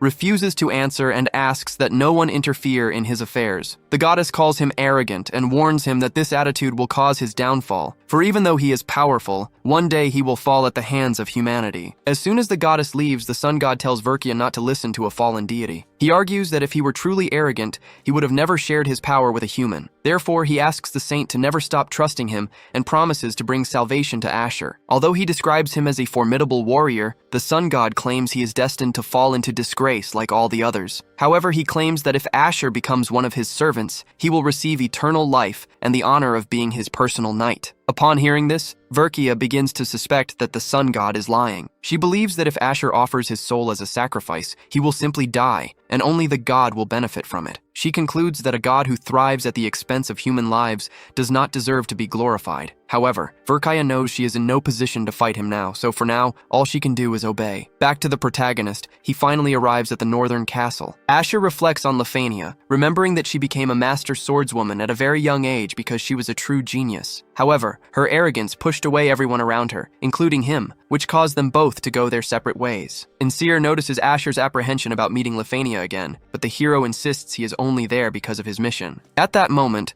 a figure appears at the top of the castle and asks aloud what the protagonist is doing there. Insir immediately asks if that is Lefania. Asher thinks not, but at the same time, he feels a strange and inexplicable familiarity coming from the girl. The girl warns the protagonist that getting into the castle won't be so easy, because to pass through the gate, he'll have to go through her first. Insir observes the young woman's stance and comments that it's the imperial sword technique. The protagonist, for his part, had already realized this and knows exactly where that technique comes from. A flashback reveals that, in his past life, Lefania showed up with a girl in tow. She explained that the young woman wanted to become a disciple of the guard captain. Lefania also said that the girl was a great admirer of the captain and had insisted on meeting him in person. On that occasion, the captain recalled that he had taught several children in the past, but they all disappointed him by using the technique to fight against the empire itself. Given this, he warned that determination alone was not enough to become his disciple. However, the girl promised she would never abandon or betray her master. With that promise, the captain decided to give her a chance and asked for her name. Back in the present, the girl introduces herself as Chariot Marart, the successor to the great imperial sword technique. Asher is happy to see her again, but at the same time, he knows that Chariot doesn't recognize him in this life. Therefore, the only option is to fight her and show that he has also mastered the same technique. Upon seeing Asher's stance, Chariot immediately realizes what style he is using and is then caught off guard by a sudden attack. As she defends herself, Chariot notices something impressive. Her opponent's movements strongly resemble her master's. Even so, she doesn't back down and continues to face him with all her might. At that moment, the two strike each other simultaneously, and Asher thinks to himself that the young woman has learned his technique perfectly. Chariot, for her part, says the protagonist strongly resembles someone she knows and asks who he really is. Trying to deflect, Asher introduces himself, but suggests she is probably referring to Captain Hyvan. A while later, now inside the castle, Chariot apologizes for attacking a disciple of her master, but explains that she didn't recognize him right away. She also mentions that the northern region is quite isolated, so news doesn't travel much there, which is why she has never heard of Asher. Getting straight to the point, the protagonist asks where Lefania is. Chariot replies that she is unconscious. She explains that after being approved by her master, she became Lefania's assistant. However, over time, Lefania grew weaker and weaker, to the point where she could barely get out of bed. Initially, Chariot was slow to take the situation seriously, but she soon realized that her condition was worsening. Back in the present, she takes Asher to Lefania's room to show him the state the warrior is in. The protagonist is horrified and cannot understand how such a powerful fighter ended up in that state. His familiar then warns him that there is a dark magic surrounding Lefania, which is draining all her energy. Faced with this, Asher concludes that this must be the work of a demon. Chariot says desperately that she tried everything to help Lefania, but nothing worked, and she can't bear to see her in this state any longer. At that moment, the protagonist remembers his sword, Fenrir. He knows it has magical properties, as it is no ordinary sword. Furthermore, it was this very weapon that helped the mage break free from the demonic magic before, so he deduces it might work again. Confused, Chariot asks what Asher intends to do. He simply tells the girl not to worry, as he knows exactly what is at stake. As soon as the protagonist uses his sword, the entire dark aura is completely absorbed by Fenrir. Chariot watches in relief as Lefania is finally freed from the curse. However, the girl is still very weak and collapses to the ground right after, making Chariot rush to her side. When she opens her eyes, Lefania doesn't seem to understand what's happening. She is still disoriented, and when she looks at Asher, she sees the soul of the former guard captain. The protagonist is confused, wondering why she called him that. Suddenly, Lefania surprises him with a tight hug, crying and saying that she missed the captain very much but was happy that he was alive. A while later, Chariot takes Lefania to her quarters so she can rest. Meanwhile, the protagonist tries to understand how she was able to see his soul through a new body. Ensur explains that she might be under the influence of Fenrir, as she was hit by a very powerful magic. This power may have allowed her to see the protagonist's true soul, and that's why she called him captain. Asher realizes he has been discovered and has no idea what will happen next. Next, Chariot approaches and reveals that she had a feeling since the first time she saw Asher. She says that after what Lefania said, there is no doubt that he is her former master. Then, Chariot leads the protagonist to a room, explaining that all the captain's belongings are there. She says that Lefania never wanted to get rid of the items, as she liked to remember him. Asher comments that he sees no reason for Lefania to miss him, but Chariot quickly explains the truth. She reveals that Lady Lefania had always liked the guard captain, but preferred to keep her feelings a secret. During the time they lived together, Lefania admired him greatly, but never had the courage to say how she felt. One of the reasons that left her in such a bad state was the news of the captain's death. The grief was so immense that it consumed her heart and allowed her to be corrupted. Now, not only has she been freed from the darkness, but she has also been reunited with the person she loved, and because of that, her emotions simply overflowed. The protagonist is shocked, thinking that he never imagined something like this and that he had no idea about Lefania's feelings. A while later, he goes to her room and tells her that he is leaving for the elf forest. Lefania immediately says she will go with him because she can't let him go to such a dangerous place alone. Asher agrees to have company, but makes it clear that Chariot will also go with them. And so, the three of them set off together towards the forest. Along the way, the protagonist's familiar comments that it has never seen such a beautiful place. Suddenly, some elves appear and welcome the group to the Red Forest. To everyone's surprise, the leader of the elves also recognizes the protagonist, referring to him as the great swordsman and captain of the guard. As soon as they entered the elf palace, the leader received them, saying it was a great honor. She introduced herself as Pastry, the elder of the Red Forest. The protagonist, surprised, asked how she knew about him, and Pastry revealed that she had been watching him for some time. The captain then explained that the reason for their visit was to find out more about his reincarnation. The elder admitted she didn't have the exact answer, and that she also didn't know his true intentions. However, she could see a trace of dark magic surrounding his soul, which meant that demons were involved in the process. To accomplish something like that, a power that defies the laws of nature was used. Pastry added that spells of this kind are more powerful than the demons themselves, and whoever used it was willing to break any barrier to achieve their goal. Hearing that, Asher immediately asked if it was because of this demonic interference that he couldn't use his aura. Pastry denied it, explaining that it was just a coincidence. The real problem was that he died and was resurrected before his soul could reach enlightenment. However, she stated that there was a way to use his aura again, but for that, his body and soul needed a real connection. The elder explained that the original soul of Asher's body didn't truly die. Instead, it simply made way for the new soul, remaining dormant inside. Because of this, a body with two souls cannot fully connect with either of them, which ends up limiting its powers. Pastry then offered to guide the captain to Asher's soul, so he could finally resolve this internal conflict. Lefania commented that the elves of the Red Forest were famous for their ability to communicate with souls. The real problem, according to her, was was whether Asher's original soul would be willing to give up his body so easily. The protagonist reached the same conclusion,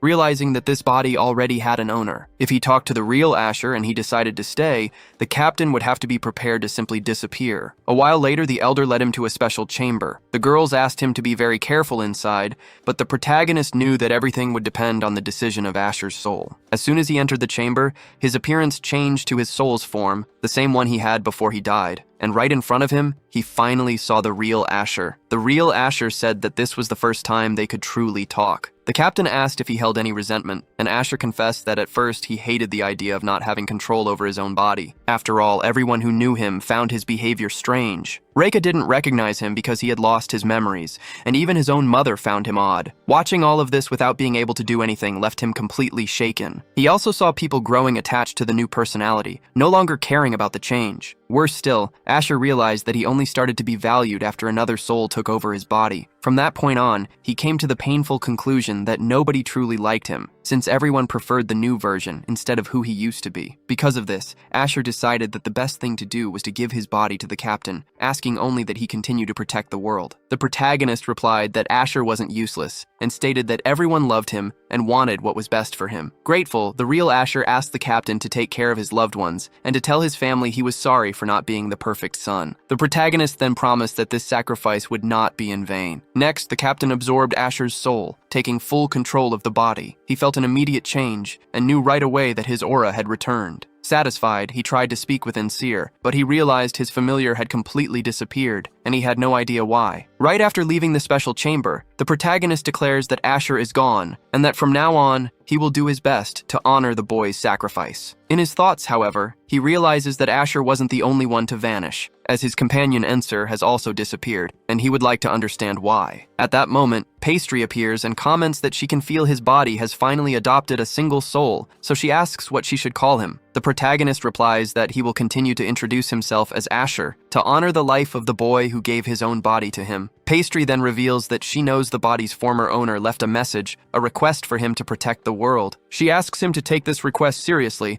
and then reveals an image of a gigantic demonic army marching to destroy the Empire. The elf explains that she is counting on the three of them to protect the kingdom, and assures them that the elves will help defend the north. Faced with the situation, the new Asher promises to do his part. Meanwhile, far away on the Empire's walls, Arena orders the troops to prepare to defend the castle. She announces that she will lead the army on the front lines, and Reika immediately offers to help. It is at this moment that Captain Hyven approaches, stating that history is repeating itself and that the Demon King is returning. He demands that his soldiers show no weakness or mercy before their enemies. Back with Asher's group, Lefania questions him about their destination, asking why they are going to Arak instead of the Empire. He explains that this was the original boy's request, and that he promised to protect the people he loved. Asher also adds that with Hyven in command, the Empire is not completely lost, but that they will still need help against so many demons. During the battle, Arena cuts down several monsters and encourages her comrades to fight, shouting for them to teach the enemies about the true strength of the Imperial army. Nearby, Reika also faces a horde alone, taking down several demonic monsters and ensuring they will not get past her. However, the warrior ends up cornered, but luckily, Hyven intervenes on her behalf. The captain says that was a close call and warns that many more enemies are approaching. Hyven remembers that last time, several heroes joined together to defeat the threat, but now they are short-handed. To his surprise, however, an army of allied monsters approaches. Takan leads the group and announces that he has come to help. Reika recognizes him, but doesn't understand why he would be willing to ally with humans. Hamuro then tells them not to worry, as the monster's intention is to help against a common enemy. Still suspicious, Hyven comments that this has never happened before, and that he doesn't fully trust the monsters. Takan admits that, as absurd as it may seem, they need to help each other instead of fighting amongst themselves. Furthermore, he reveals that this idea was not his, but that of the knight named Asher. Takan then ends the conversation, saying that it is not a time for talk, but for fighting, and orders all allied monsters to attack the demons. Takan explains that these enemies are actually monsters who were enslaved by a demon. He reveals that the being behind this is using the monsters on purpose, as pawns to fight against the humans, and generate hatred between the two races. However, Takan claims that the monsters by his side managed to escape this enslavement. Leading this army, he promises to help the humans cleanse the world of evil and prevent more of his kind from being captured. With that, the monsters charge forward and furiously assault the enemies. Hamero shouts that he will avenge the deaths of those who were used and that he will not let any of his kind become slaves again. Takan doesn't hold back either, attacking with intensity. Meanwhile, a soldier runs to alert Arena that the monsters are helping in the battle. Arena is confused, not understanding why this is happening, but Hyven approaches and tells her not to worry. He informs her that the monsters are there at Asher's request. Upon hearing this, Reika is happy to know that Asher is all right, but confesses she would like to see him join the fight personally. Meanwhile, the battle also approaches the territory of Arak. The soldiers notice the demons approaching, and Karen, the captain of the local army, orders everyone to protect their lord. However, Lord Luke himself appears and says that he also wishes to fight. Karen insists that it is too dangerous and tries to convince the Lord to take shelter in a safe place. But Luke refuses to stand by while his territory is invaded and states that he will help in the defense. Just then, a giant demon approaches, about to trample them both. Suddenly, a powerful magic attack strikes the enemy head-on, saving both of their lives. Immediately after, Asher approaches, revealing himself as the one who launched the attack. Lefania, who is with him, says that this is Asher's homeland, so she and her pupil must fight to protect the place. Karen asks who they are, but Asher says there is no time for introductions and that they need to focus on the bigger problem. The protagonist feels he is stronger than ever, as if the Swordmaster's aura had expanded his senses to a new level. With this new perception, Asher unleashes an intense and overwhelming assault, impressing even his allies, who had never seen him fight with such strength. Lefania explains that this is because Asher is a true Swordmaster. She admits that if she were to face him now, she would be completely humiliated in combat. Luke wonders who this powerful woman is until Chariot calls her by her name, Lefania. In that instant, both Luke and Karen realize that this woman is the legendary swordswoman, Lady Lefania. Luke then remembers how Reika admires Lefania and understands that he is in the presence of a living legend. While the battle rages on, in the castle of the Lord of Arak, a soldier reports the demon attack to Venetia and Revelok, who are shocked by the news. The soldier continues, informing them that on the battlefront is not only the legendary swordswoman Lefania, but also Asher himself. After the battle, Lefania is acclaimed for the victory, but her pupil doesn't understand why there's so much commotion. Lefania herself feels embarrassed, thinking that all the credit should go to Asher, not her. At that moment, the territory's leader approaches to thank the legendary swordswoman for saving everyone. However, Lefania refuses the praise and states that the merit belongs entirely to Asher, leaving the leader completely shocked. A while later, back at the palace, the leader finally comments that he has noticed Asher has become a great swordsman. His mother, for a moment, forgets her position and becomes emotional upon seeing that her son has returned home safely. Cutting the mood, Asher says he needs to tell Lady Venencia something important, and reveals that he is not the real Asher. He explains that the son she knew has passed away, news that leaves her in a state of shock. The impact of the revelation was so great that the conversation had to be stopped. Lefania advises Asher to give the lady some time to absorb everything, but believes he was too hasty in telling the truth so suddenly. The protagonist, in turn, thinks that, as difficult as it may be, everyone needs to know the truth, as he doesn't want to carry this burden alone. Then, someone enters the room and announces that Asher's mother is calling for him, offering to escort him. On the way, the guard, Luke, says he is happy to see Asher again. He mentions that he was surprised to find out that, besides becoming a swordsman, Asher returned accompanied by the famous Lefania. The protagonist takes the chance to apologize to Luke for what happened in the past. Luke replies that an apology isn't necessary, as they were both very different back then. He admits that he was arrogant and thanks Asher for making him change for the better. Shortly after, Asher meets with the ruling couple. He bows in respect, but Lady Venencia approaches. She says that, despite the sadness over her son's death, she is grateful that he told the truth. The Duke also expresses regret for being so strict, explaining that he raised him to be his successor and future ruler, but ended up ignoring the family side of their relationship. The protagonist assures them that the real Asher held no resentment, so they don't need to worry. Next, Lady Venencia says that once his journey is over, he will always be welcome in Arak and can visit them whenever he wants. The Duke adds that the young man will always be part of the family, and asks if he accepts them as his parents. The protagonist thinks that this was the original Asher's wish, so he agrees to call them father and mother, adopting them as his new family. Meanwhile, on another battlefield in the Empire, Takan reports that all the demons have been eliminated. Soon after, Reika approaches and asks if he knows Asher. Takan confirms and says that the last time he saw him, Asher was heading north to meet the queen. In the middle of the conversation, Hamero warns that someone is approaching. To everyone's surprise, it is Asher and his friends who arrive at the location. Reika and the others are overjoyed with the reunion and begin to celebrate. However, as they celebrate, the demon Bapula watches everything from a distance. He is surprised that, after gaining the power of the true Swordmaster, Asher has reunited with his old allies and imagines he must be planning something. Seeing the scene, Bapula turns to the Demon King and asks what they should do regarding the protagonist's future. Back to the protagonist, he is brought before the Empire's ruler. The Emperor thanks Asher and Lefania for their help during the battle, noting that the hero has saved the kingdom twice. He confesses that he was already losing hope after seeing so many heroes succumb to the path of evil, but is pleased to see that Asher did not follow the same fate. However, the protagonist warns that it is still too early to celebrate. During his journey, he saw a world being taken over by evil and can say with certainty that a great crisis is approaching. Therefore,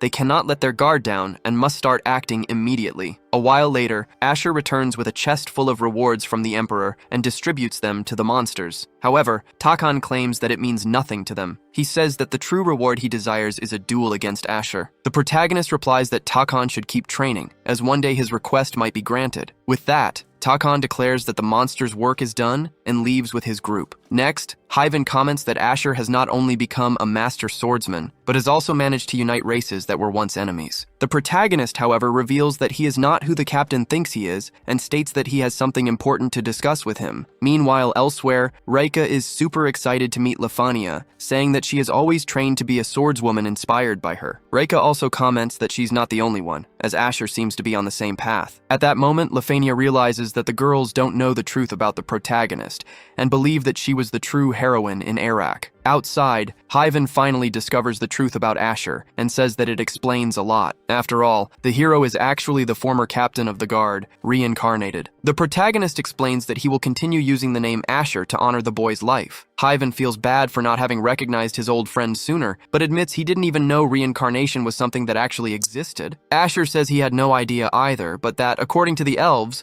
this is the work of demonic magic and that the demon Bapula is involved. Asher reveals that he has found Bapula and is sure that he is behind everything, including the deaths of so many heroes. Therefore, his plan is to find the demon and end this once and for all. Hyven is shocked, saying it's a lot of information to take in at once. Suddenly, Arena appears and asks directly if the protagonist is really the reincarnation of her father. In another room, Asher confirms that the girls must have heard the story from Lefania. Reika says yes, but finds it hard to believe she is in the presence of a historical figure she has only read about in books. Furthermore, she would also like to know what happened to the real Asher. The protagonist explains that the boy gave up his own body and that his soul is now at rest. But before leaving, he left an apology for his friends and family. He promises that he will not let the young man's sacrifice be in vain, but that he prefers to continue being called Asher to honor his memory. Changing the subject, the protagonist says he didn't know his old name was in history books and asks how that happened. Reika explains that Arena told of her father's deeds in academic circles, and thanks to that, many know his story. Shortly after, Cain approaches and interrupts the conversation. He informs them that Verkia, the saint of the sun god, has arrived. She wants to speak with Asher, claiming it is a very important matter. Outside, the guards block the way, saying they cannot let anyone in without proper authorization. The saint, however, insists that she needs to speak with Asher and orders the guards to inform him that the great goddess has come to visit him. A while later, the goddess finally manages to speak with Asher and congratulates him on becoming the great swordsman. She says she always knew it would happen, but Asher replies that he also expected the saint, Verkia, to find him there sooner or later. Beside him, his two friends are completely shocked by the saint's presence. Arena comments that, as far as she knows, the local deity is pursuing Asher to protect him. But the protagonist quickly explains that she has misunderstood the situation. He tells her that he only promised to help Verkia on a mission and has no intention of allying with the god she serves, so there's no reason to worry. Asher states that they will just talk for a bit, but now he needs to leave. Arena feels a bit frustrated, thinking that she had barely reunited with Asher, and he was already leaving on another mission. After the protagonist walks away, she notices something strange and realizes that the other woman accompanying the saint looks familiar. She remembers that when she was a child, her father told her about a nameless goddess who lived among humans. To make matters worse, this goddess is a declared rival of the sun god, so Arena can't understand what she would be doing alongside Verkia. A short time later, Asher asks Cain to take the two girls to a lodge, promising he will meet them later. As soon as they leave, the protagonist turns and says he knows Caius has been following him for a while, and that they can finally talk. Caius then asks if he is speaking with Asher or with the captain of the guard. The hero is impressed that he noticed this before anyone else, but Caius explains that he belongs to an intelligence organization, and it's his duty to notice the smallest details. Taking advantage of the situation, Asher reveals that he intends to meet the sun god, and that to do so, he will need Caius's help. The next day, Asher sets off on his journey with the saint and the nameless goddess. Along the way, the goddess notices that Verkia has been too quiet since the previous day and asks what happened. The saint then remembers what her god asked of her. Her duty is to protect Asher because otherwise, he will be consumed as a sacrifice for the sun god. The nameless goddess insists, asking if the god Verkia serves is planning something wicked, but the saint denies it. Even knowing it's a lie, she prefers to keep the secret, unaware that Asher himself has already realized that something is very wrong. After a while, the group finally arrives at the sun god's palace, where they are received by the bishop of the cult. The man introduces the place, explaining that it is where they make their offerings to the god. He then says that everyone present must drink from the sacred chalice to proceed. The nameless goddess dislikes the idea, refuses the drink, and slams the chalice to the ground. The bishop becomes furious, shouting that this is a grave offense, but the goddess states she has no time for games and is there to interrogate the sun god. She then orders the fanatical followers to stop trying to convert believers for an evil god and demands to see him immediately. Meanwhile, in the divine realm, several deities gather to discuss the protagonist's arrival. One of the gods comments that Asher has finally come to them, but the goddess accompanying him is a big problem. However, the sun god reassures everyone, saying her powers are limited. He explains that because she lives among mortals, she still has a remnant of her original power, but she is not much different from a common human. Therefore, the others should not see her as an obstacle. The sun god then declares that after dealing with Asher, the next on his list will be the nameless goddess. A while later, Verkia leads Asher to a secret area within the palace, explaining that only authorized people can enter. The goddess comments that, unlike him, this is not her first time here. She says that on the surface, the area seems clean and safe, but deep down, it is a place as contaminated and filthy as the demon realm itself. In any case, she just wants to finish the meeting and get out of there as quickly as possible. Soon after, the two arrive for the meeting and come face to face with all the other gods gathered. Among them were the god of machines, the god of the ocean, the goddess of plants, the god of war, the god of thunder, and the sun god. As soon as he sees them, the sun god steps forward and asks for Asher's forgiveness for the harm that was caused to him. The protagonist, however, gets straight to the point, saying he already knows that all the gods are after his soul to obtain power and eternal life. Asher then questions if they are real gods, since deities are supposed to be immortal. The sun god explains that, contrary to what humans imagine, the gods are not immortal. He states that their strength comes from the faith of humans, and that is what sustains their life and power. Therefore, if humans stop being faithful to a god, he runs the risk of simply ceasing to exist. The nameless goddess takes the opportunity to say that this was why she abandoned the other gods, as they depend on humans to survive, yet still treat them with contempt and inferiority. She also accuses the sun god of being shameless for lending his power to Verkia, just to use her. However, the sun god reveals that Verkia's power does not come from him, but is something innate to her. He explains that Verkia is different from other humans, and that was why he chose her as his servant. The sun god continues, stating that there is no reason to share his power with inferior beings, as no human deserves such a gift. According to him, humans destroy each other in droves even without magical abilities, and subjugate entire civilizations over internal disputes. But he believes Asher is different, for he has transcended human life and conquered death. Therefore, his soul would be the key to unlocking the source of eternal life. Hearing this, the protagonist replies that the true inferior beings are not humans, but this whole lot who call themselves gods. Asher claims they are even worse than demons, because they pretend to be good but hide their true selfish intentions. Now he finally understands why the nameless goddess decided to abandon the others, and just like her, he refuses to help them for any reason whatsoever. The sun god, however, warns that Asher will not leave so easily, and then unleashes his power against the protagonist, shouting that a simple, arrogant human is no match for him. The nameless goddess tries to react to protect Asher, but is immediately stopped by the goddess of plants. The god of machines then declares that, like his creations, Asher is just a weapon to be used for the god's benefit, and that he will take him to the sacrificial altar. However, the sun god warns him not to underestimate their target, but it was too late. In the blink of an eye, the god of machines is struck down, and the protagonist rises, ready for the fight. The gods claim he has no chance against an entire pantheon, but Asher retorts that they are not real gods. To him, they are just aberrations who pretend to be different from demons, but deep down they are all afraid to die. The sun god is the only one who seems aware of the protagonist's true strength and knows he is strong enough to win, so he realizes he needs to be cautious. For his part, Asher faces them all and issues a final challenge, saying that if they want his soul so badly, they will have to try and take it from his body by force. After challenging the evil gods, Asher declares he will end their tyrannical rule. The god of the ocean, however, warns Asher not to underestimate them, saying that despite being skilled, he is just a human and no match for divine power. Then, the god attacks, but the protagonist defends himself with ease. The goddess of plants is shocked by what she sees,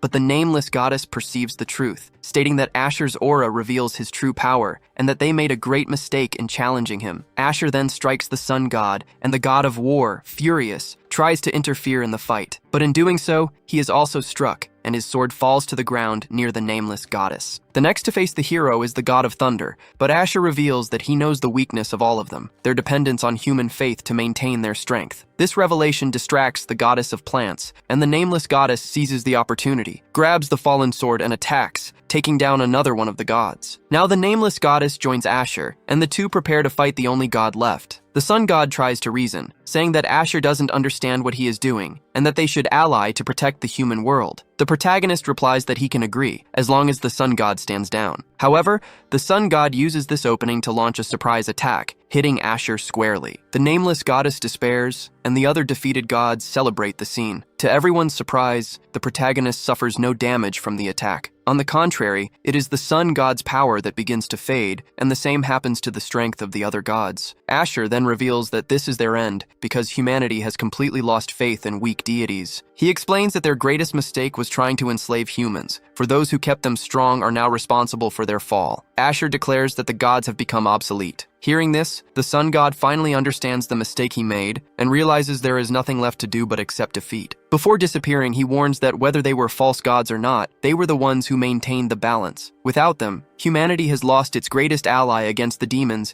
and will now have to fight alone. Asher doesn't seem to care about the warning, but when he looks to his side, he realizes the nameless goddess has also vanished. He panics, fearing that she has died along with the other gods. To Asher's delight, the goddess surprises him by reappearing. She explains that she has finally reclaimed her name and that humanity has transformed her, putting her in her rightful place. With that, the era of false gods has come to an end, and a new deity has emerged. She, the goddess of humanity. She tells him she was the first to be born, in an age without faith or religion, created solely by the cry for a higher power. After being disappointed by the other gods, she was finally able to return to her true form, and it was all thanks to Asher. Before leaving, the goddess asks him to use his abilities to protect the world and promises they will meet again in the future. With that said, she disappears to take on her new role. Shortly after, Verkia calls out to Asher, but tells him she is no longer a saint and asks him to just call her by her name. She reveals that she chose not to follow the sun god's orders, as she knew they were wrong. Instead, Verkia chose to use her abilities to help people free themselves from the false gods. Now she declares that she is no one's servant anymore,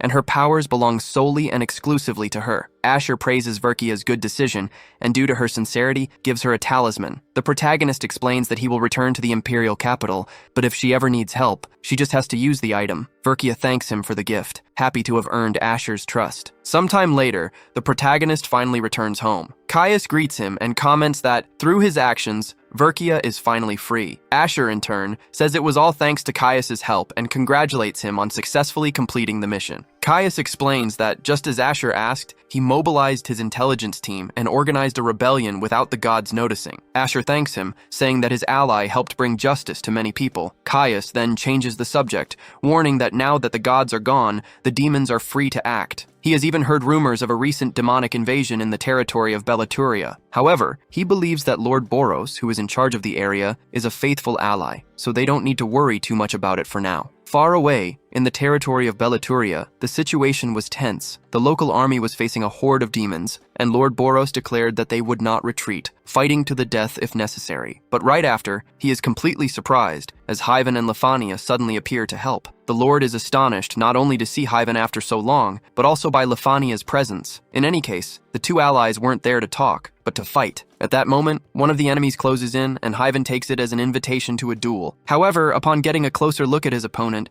he notices something very strange. That man was, in fact, the hero known as Baltus. It turns out the hero had been corrupted by evil and was now fighting for the enemy side. Baltus was a great hero during the first Demon King invasion, a warrior so strong he surpassed any human limit. After the victory, he refused all honors and awards, choosing to live a reclusive life, away from the spotlight. But now, to everyone's surprise, the hero of unknown whereabouts returns, only this time as a villain. Hyven is completely shocked to see a war hero fighting alongside the enemy. Without even having time to process it, he sees Baltus launching an attack and is forced to defend himself. However, the opponent's strength is overwhelming, and Hyven is quickly overpowered, leaving his allies deeply concerned about the situation. Seeing this, Hyven shouts that this can't be the Baltus he knows, which leads Lefania to intervene in the hope of bringing him back to his senses. Unfortunately, the corrupted hero has no interest in talking and shatters her sword as if it were nothing. Disarmed and vulnerable, Lefania becomes an easy target, but at the last second, the protagonist Asher appears to save her. Boros is surprised to see Asher in action, but the protagonist explains that he couldn't just leave his allies to face the demons alone. What he didn't expect, however, was to have to fight the legendary hero Baltus. Immediately after,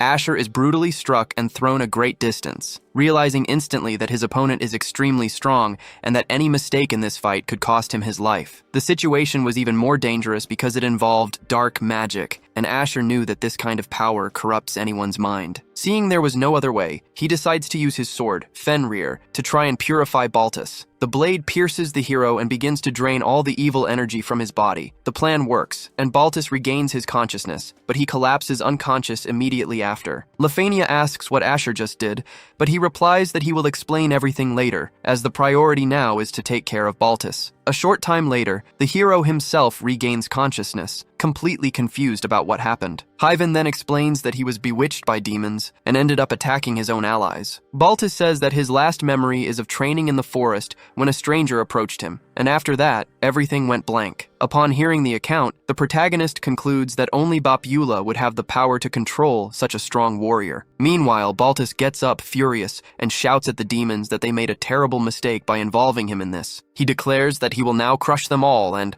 without wasting any time, returns to the fight, but this time on the side of the humans. Everyone is impressed by the hero's quick recovery, and Bapula also realizes what has happened. The demon now understands that Asher's sword is capable of nullifying his dark magic. At that moment, a mysterious figure named Marena appears and criticizes Bapula for another mistake, questioning if the demons are really that incompetent. Bapula defends himself, saying that not all is lost and that his plan is not over yet, but it's clear that Marena is very impatient with the humans' recent successes. Bapula says he knows very well that Marena isn't there to help. In response, Marena claims that both humans and demons are insignificant to him, and that he is only using Bapula to serve his own interests. It turns out that Marena is known as an evil god who led a malevolent cult in the past. He is neither a demon nor a human, and because of that, he has always been treated as an aberration. Despite supposedly being eliminated by Asher, Morena's true nature transcended his physical body, and his spirit was brought back to the world through a ritual. Since then, he has used a human body to lead his cult until he was defeated again. Now, the evil god desires revenge against those who thwarted his plans,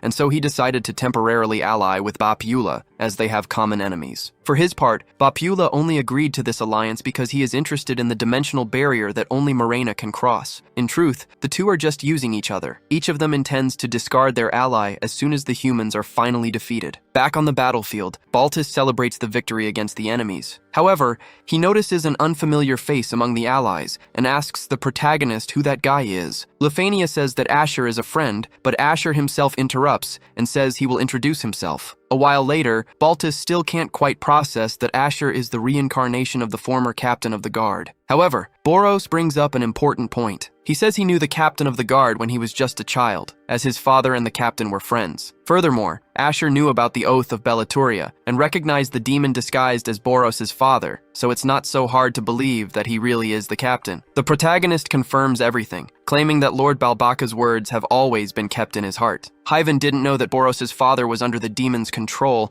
but now he realizes he needs to be much more cautious. He remembers having seen several allies under the same evil influence, including Baltus himself. However, Baltus states that this isn't a matter of simple dark magic. He explains that heroes have existed since the dawn of humanity, and such a strong power wouldn't be so easily corrupted by demonic magic, so it must be something else. An example of this is Lefania's sword, which was destroyed during the battle. The heroine reports that she felt her aura diminish drastically during the fight. Stopping to think, Hyven says he has felt something similar before, during the Battle of Motorola, but didn't pay much attention to it at the time. The point is that now they know someone is diminishing the hero's aura to weaken them, making them easier to be bewitched. Hyven thinks that if this person is not stopped, the future of humanity will be destroyed. Meanwhile, in the kingdom of Hygen, a royal guard named Poiton is called over by Badri, the great mage's disciple. She is surprised to find out that her colleague has become a soldier. Badri comments that things are calm there, but in other places the demons have caused quite a bit of trouble. Poiton replies that he knows this,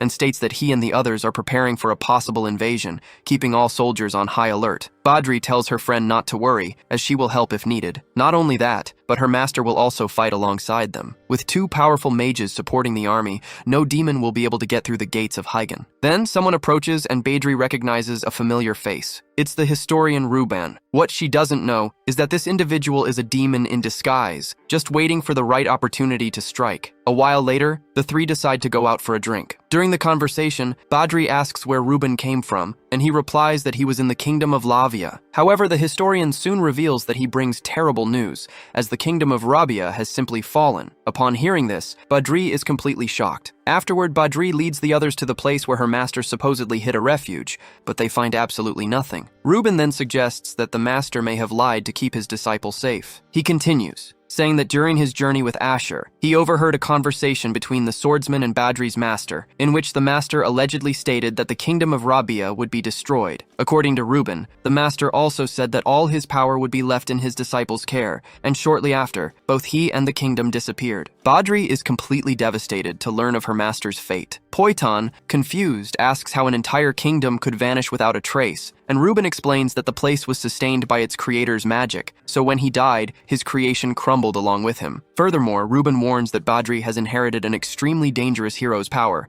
capable of causing the world's destruction. He claims that if she gives up this power, he can ensure the relic doesn't fall into the wrong hands. Trusting him, Badri hands over her master's necklace to Ruben, believing he will protect the power contained within the artifact. It turns out it was all a plan. No longer in his historian disguise, the demon Bapula goes to his ally Morena and says it was very easy to complete the task. He explains that the necklace contains all the great mage's power and that the item also protected the magic barrier. With its destruction, Morena could finally regain the power she had lost. Without wasting a second, Morena shatters the artifact and immediately becomes much more powerful. With her new power, she claims she no longer needs the demon's help and declares that she can now finally go after Asher to get her revenge. Meanwhile, Asher himself reflects on the power of heroes, thinking that those who rely on a false strength are nothing but frauds. He remembers that besides himself, only Ensir and Takan question the nature of this power, and he wonders if this strength is truly beyond the human realm. At that moment, Lefania approaches him. She confesses that before Asher arrived at her castle,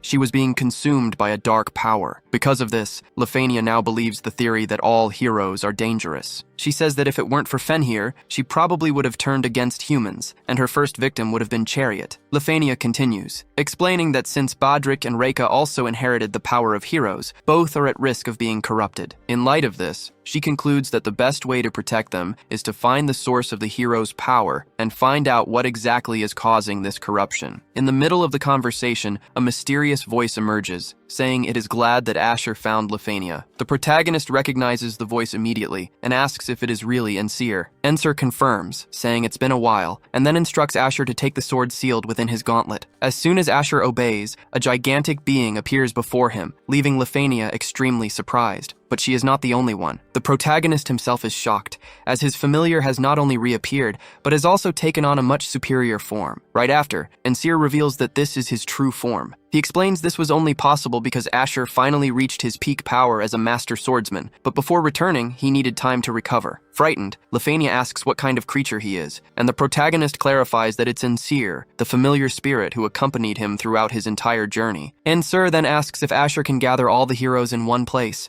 as he needs to tell everyone the truth about the origin of their powers. A short time later, with everyone assembled, they are all shocked to discover that a familiar spirit has been by Asher's side all this time. Ensir begins his explanation, revealing that he originates from a race from another dimension called the Altered. He assures them he is on the human's side, but admits to being responsible for distributing the hero's power, and, consequently, the reason their powers were altered. Naturally, Hyven and the others are completely confused by this revelation. To clarify, Ensir explains that he and the others of his kind came from a world very far from Earth. He says his race was the most powerful in the universe, but they lived in isolation in a place where nothing ever happened. Ensir himself wanted to bring a little more excitement to his people, until one day, A portal opened to the human world, and he was simply enchanted by what he saw. Observing humanity's way of life, he thought it would be a great stimulus for his kind. Seizing the opportunity, Ensir used the rift to create a permanent portal between the two worlds, allowing the altered to come and go as they pleased. He explains that his intentions were good, but his brethren did not think the same way, and because of that, humans were left at the mercy of beings from another dimension. Asher then asks why the other altered became hostile, and Ensir replies that it was the Master Swordsman's own fault. He reveals that even before the invasion, extraordinary humans like the Protagonist already existed on Earth, and their existence caught the attention of the other beings who felt threatened. To resolve the impasse, Ensir sought out the Master Mage of that era. Together, they created a barrier that prevented interference from otherworldly beings on Earth. In addition, Ensir himself forged a powerful sword, capable of defeating gods, and hid it in a secret space that only the Chosen One could access. However, in doing all this, he used almost all of his power, becoming weakened and losing his memories, which prevented him from returning to his original form until now. The problem is that now the gate to this secret space has been opened by the Protagonist, and the other beings from another dimension are also after this power. To get what they want, they have allied with humanity's enemies. To make matters worse, Ensir explains that heroes are born as mutants, carrying the altered power that is spread across the planet's surface. Hearing this, Lefania understands that the very identity of the heroes was, in a way, modified. Ensir adds that,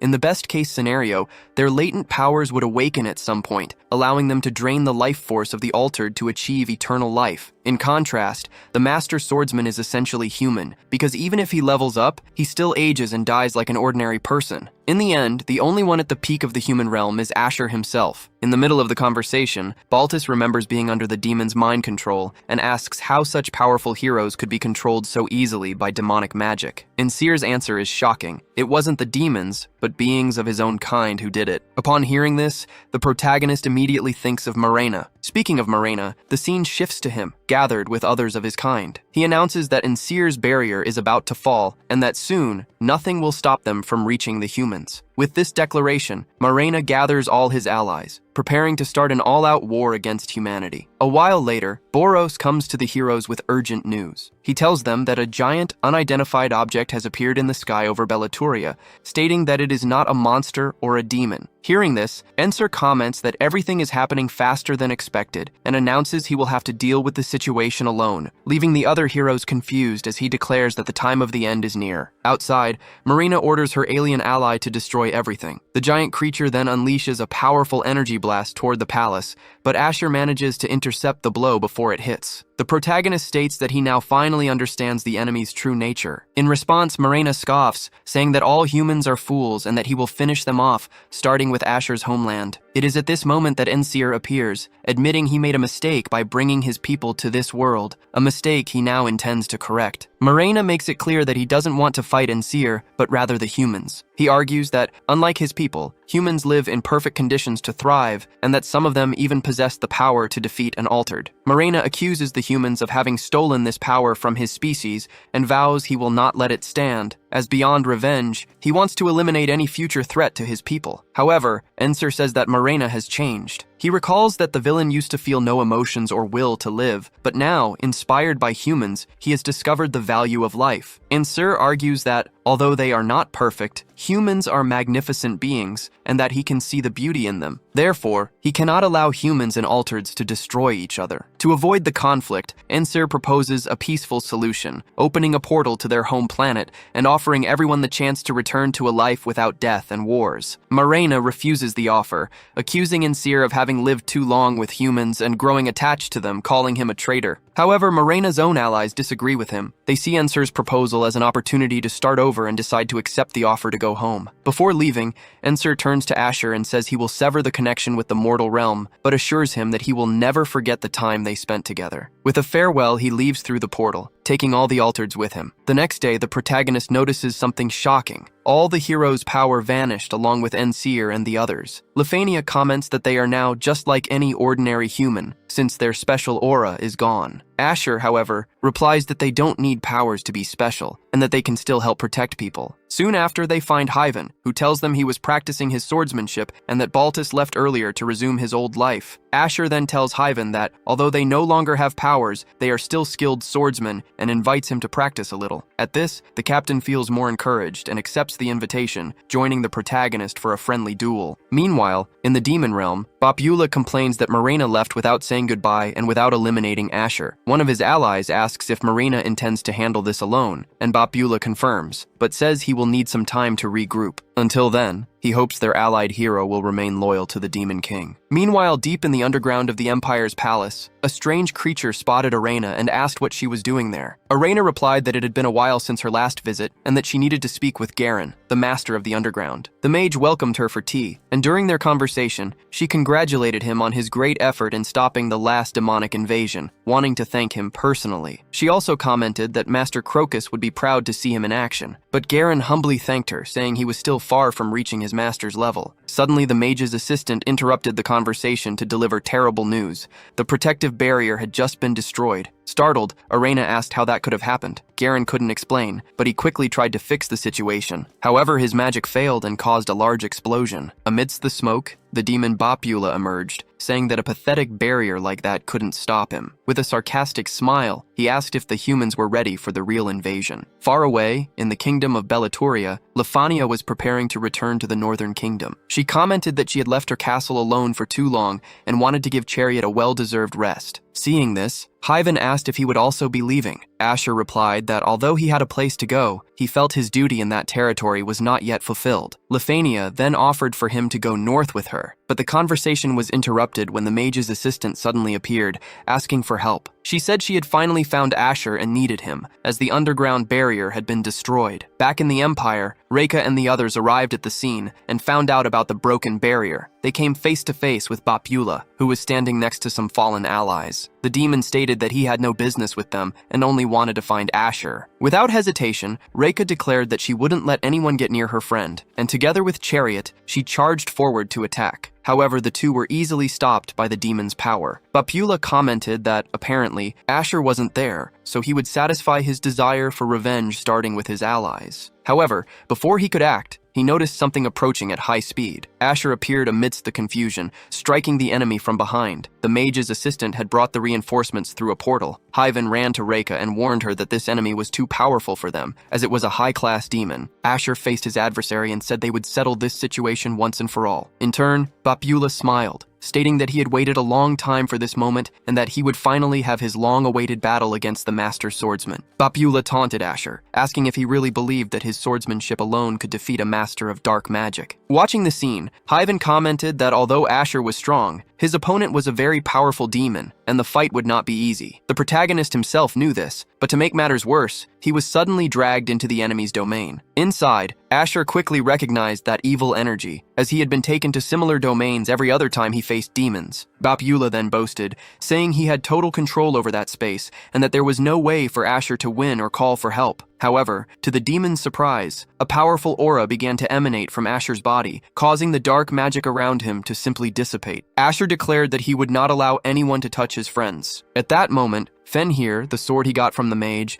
unleashed a final power and shattered the enemy's bonds, freeing the hero completely. Unfortunately, this act cost the weapon its integrity, and it disappeared forever shortly after. Even with this loss, Asher admitted that facing an opponent like that was difficult, but that he would fight with everything he had. Bapula laughed, stating that the protagonist had just used his greatest weapon, and that, without it, he no longer had any chance of winning. Believing this, the demon launched a full-force attack, screaming that there would be no escape. Unlike other times, he didn't intend to play with his prey, as he was confident that no one could escape such a powerful blow. But to Bapula's complete surprise, Asher not only escaped the attack, but also managed to counterattack. The hero then said that the demon's power was no big deal, as it was just something he was lucky enough to be born with. In contrast, Asher stated that his own power was the result of great effort and dedication, obtained through exhaustive training that pushed him beyond all his limits. Therefore, a cheap trick like that would never be able to stop him. Completely furious, Bapula tried to attack the protagonist once more, driven by a desire for revenge. Asher, however, dodged with ease and commented that the adversary was finally showing his true claws. Immediately after, he landed a solid right hook on the enemy, saying that Bapula wasn't the only one with tricks up his sleeve. Declaring that he would show the true skill of a master swordsman, Asher delivered a precise strike with his sword, making the demon feel the devastating impact of the attack. Meanwhile, outside, Asher's allies were desperately trying to break the demonic barrier, but they couldn't get through it, nor did they know what was happening inside. Suddenly, the barrier began to shatter on its own, revealing a single silhouette standing amidst the dust. The initial shock soon turned to relief when they realized it was Asher, the great victor of that battle. Heaven simply can't believe what he's seeing. In fact, neither he nor Rika can recognize the Asher in front of them, as the current hero is so much stronger, to the point of having defeated a superior demon. Seeing this, Bapula admits his defeat, commenting that he expected some kind of secret move, but in the end, Asher defeated him using only his incredible swordsmanship. Then, the protagonist gets straight to the point and asks what Bapula, who has been pursuing him for so long, truly wants with him. The demon explains that Asher is special, and that's why he was chosen by the Demon King. He reveals that, in the past, his king wanted to use a demon and a human in a sacrifice so that both could be reborn with their past memories intact. Bapula says that he warned his king that this was a forbidden spell from a sealed book of magic and asked why he wanted so badly to reincarnate. The king replied that his destiny was to die at the hands of heroes, but he wanted to escape it. He explained that there had been many other demon kings before him,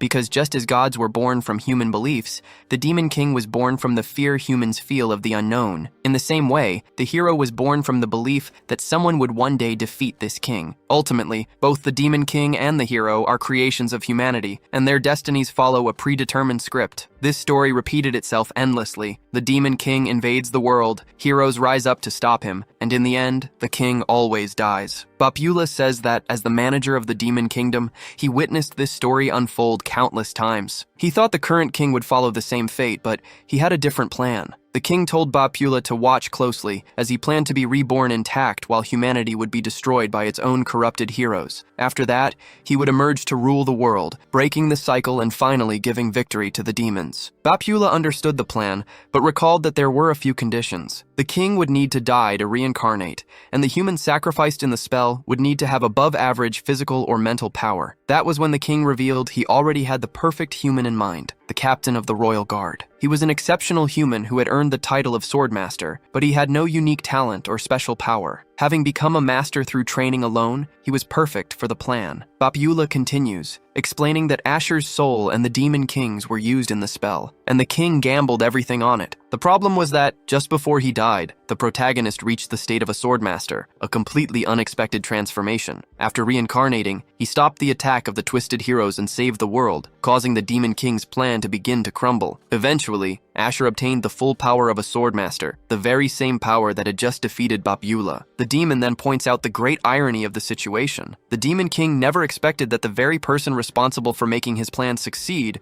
would be the same one to prevent him from conquering the world. With that, Bapula says he is leaving, and that he has no intention of invading the human kingdom again. But he extends an invitation, saying that if Asher wishes, he can go to the demon kingdom through the rift in the underground. There, Bapula could arrange a meeting between him and the demon king. With that said, the demon leaves for good. Lefania thinks it would be madness to go after the demon king in his own territory, but Hyven, knowing his friend well, asks directly what Asher is planning to do. The protagonist replies that there is no other choice. He needs to put an end to this conflict with his own hands, and if that means he has to go to the demon king himself, then that is what he will do. A while later, the protagonist goes to Hyvan to ask for help on his journey to the demon king. The mage tries to convince him not to, arguing that the demon realm is dangerous and full of magic unknown to humans, but Asher is already completely decided. Hyven then laments that he can't go along, as his body is still too weak for the journey. As an alternative, the mage suggests that the protagonist take Lefania with him. Hyven's logic is that,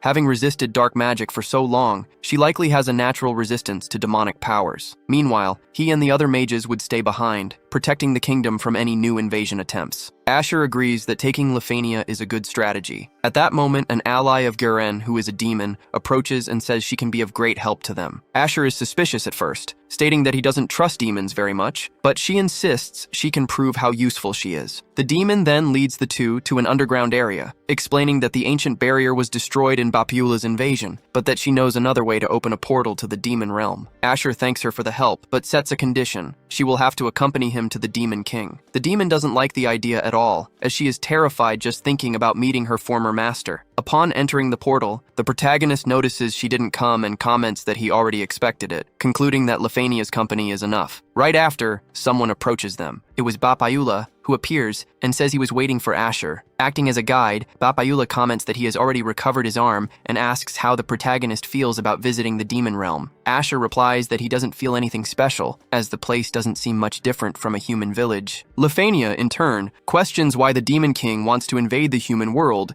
if he already has an entire kingdom for himself. Bapula explains that the Demon King feels a pure hatred for humans. He says that demon kings are born from humans and are destined to die at human hands, a cycle that has made them hate their own creators. Bapula says he felt sorry for the Demon King's life and lent his strength so he could challenge this fate, but he never imagined things would get so bad, nor that Asher would come face to face with him. The protagonist then asks if Bapula truly believes that destinies can be changed. The demon replies that he isn't sure, but he can't wait to find out what the end of this battle will be. After arriving at their destination, Lefania observes that the castle looks like any other, and comments that humanity fears demons so much that it ends up creating a much worse scenario in their minds. Asher adds that this same fear was what created both demons and heroes. At that very moment, the legendary hero approaches and says he has finally found Lefania. Surprised, she asks what he is doing in the demon realm. The protagonist deduces the answer right away, stating that the hero has allied himself with the enemy. Shocked, Lefania questions how a hero could betray humanity on his own. The young man then reveals that he doesn't consider himself a hero, as he was created by humans in the same way as the Demon King. He explains that his sole purpose was to defeat the Demon King, and once that was done, he simply disappeared, discarded. The hero says that he lived an illusion along with the others, believing he was doing the right thing, but now he understands he was just fulfilling a destiny sealed by humanity itself. To break this cycle, he will no longer fight against the Demon King, but protect him instead. With that, he challenges Lefania to a duel. Lefania orders Asher not to interfere, assuring him she will handle the situation alone while he goes after the Demon King. Immediately after, she turns to the hero and says she understands his feelings, but that he made a terrible mistake by betraying humanity. The hero doesn't like being confronted at all, and furious, launches an attack, starting a battle between the former allies. During the confrontation, the hero shouts that no one could understand him, since the others weren't created to obey a false destiny. Watching the fight, Asher feels an enormous urge to help Lefania, but he knows his mission is elsewhere. It's at this moment that he hears a voice in his mind. It was the Demon King, saying he was waiting for him and that he shouldn't take long to enter the castle. Without hesitation, the protagonist continues on his mission, hoping that Lefania won't get hurt while he's away. Sometime later,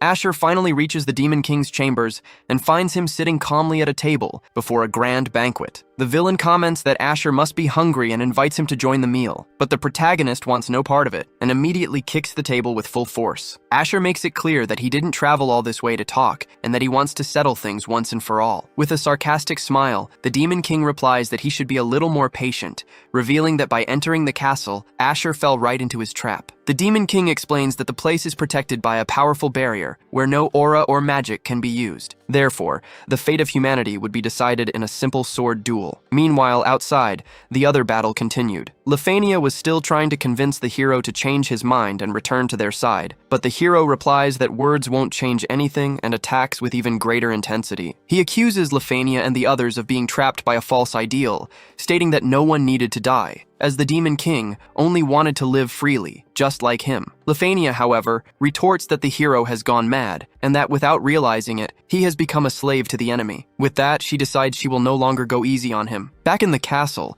Asher and the Demon King trade blows. During the fight, the protagonist reflects that since he started using a pure sword, without techniques or divine powers, he ended up gaining a transcendental aura power. However, he realizes that a true Swordmaster is not someone who relies on superhuman powers, but one who masters the blade itself. With this clarity, Asher thanks the Demon King for reminding him of the path of the true swordsman and delivers a critical blow to the enemy. But outside, the situation was different, and Lefania was on the losing end. The hero praises her fighting, saying she did well. However, he warns that he will not spare her, as he believes there is no easy path to the freedom he is seeking. After suffering the fatal blow, the Demon King admits he didn't expect this end, but understands there's no changing fate. He then accepts defeat and declares that Asher has won. The protagonist, in turn, regrets that things had to end this way. The Demon King explains that if his death can end the cycle of misery, then his plan succeeded in some way. Before departing, he makes one last request, that Asher enjoy the victory and the peace with the rest of humanity, because a world without demons or heroes is a true world. Meanwhile, outside, the underground mage Garen appears to help Lefania. He attacks the hero and stops him from fighting, rushing to support his ally. Lefania, surprised, asks how he found her. Garen explains that he entered the portal right after her and Asher, and apologizes for arriving late. She thanks him for his help, but still regrets having to fight against a former companion. Soon after, Lefania realizes the hero is still alive. He states that he made his choice and that regret changes nothing, but he gets curious and asks who the boy is. Lefania replies that he is an apprentice of the great mage Crocus. The hero comments that he hadn't heard of the mage in a while, but is happy to know he had such a talented apprentice. However, he adds that a mage won't be very useful from now on, because in a world without demons or heroes, humans will find their own path to freedom, without needing magic. The hero asks Lefania not to feel bad about his departure, and tells her to let everyone know that in the end, he chose to rid himself of his burden to live and die his own way. With those words, the hero disappears forever. Shortly after, Asher returns and confirms that the Demon Lord is also gone. Lefania tells him that Garen appeared to help, and Asher thanks the mage, saying that now he just wants to go home. However, Asher realizes there is still one last matter to resolve. The demon Bapayula appears and congratulates the protagonist on his victory. Asher asks if he intends to face them all alone, but Bapayula denies it, explaining that there's no longer any point in fighting. He says he just wanted to wish them a safe trip back home, and asks that they never try to return to the demon world again. Instead, Bapayula advises them to enjoy their lives, just as the Demon King wished. After that, the demon sends them back to the human world. Upon returning, they reunite with the rest of the group. Reika and the others are distressed, wanting to know what happened, as the Empire's underground is collapsing. She explains that a sudden explosion destroyed everything without a trace, which made her very worried. Asher reassures her, saying that the important thing is that everyone is safe. In his thoughts, he concludes that the portal between the human and demon worlds is now closed forever. A few days later, the time for goodbyes arrives. Arena informs them that Garen and his assistant will stay in the Empire, working as ordinary officials. Asher thanks the young mage for all his help and announces that he and Reika will return to the Arak territory, as this was the real Asher's wish. Arena says he will always be welcome in the capital, and the protagonist thanks her, promising they will see each other again. Next, Asher wishes Lefania a safe journey, and asks her to thank Takan if she sees him. After the two say their goodbyes, Arena comments that she knows Lefania doesn't like the idea of being separated from Asher. Chariot then intervenes, and suggests that Lefania could abdicate her titles of heroine and queen for a while. That way, she could just be Lady Lefania and join Asher, before Reika steals him first. Lefania thanks her pupil for the advice and promises to think about it. Sometime later, Asher and Reika finally return to Arak. Upon reuniting with his family, the protagonist decides that, for now, he will set aside the title of Swordmaster. He just wants to enjoy the good company and start a new life, as this way he can fulfill the real Asher's last wish.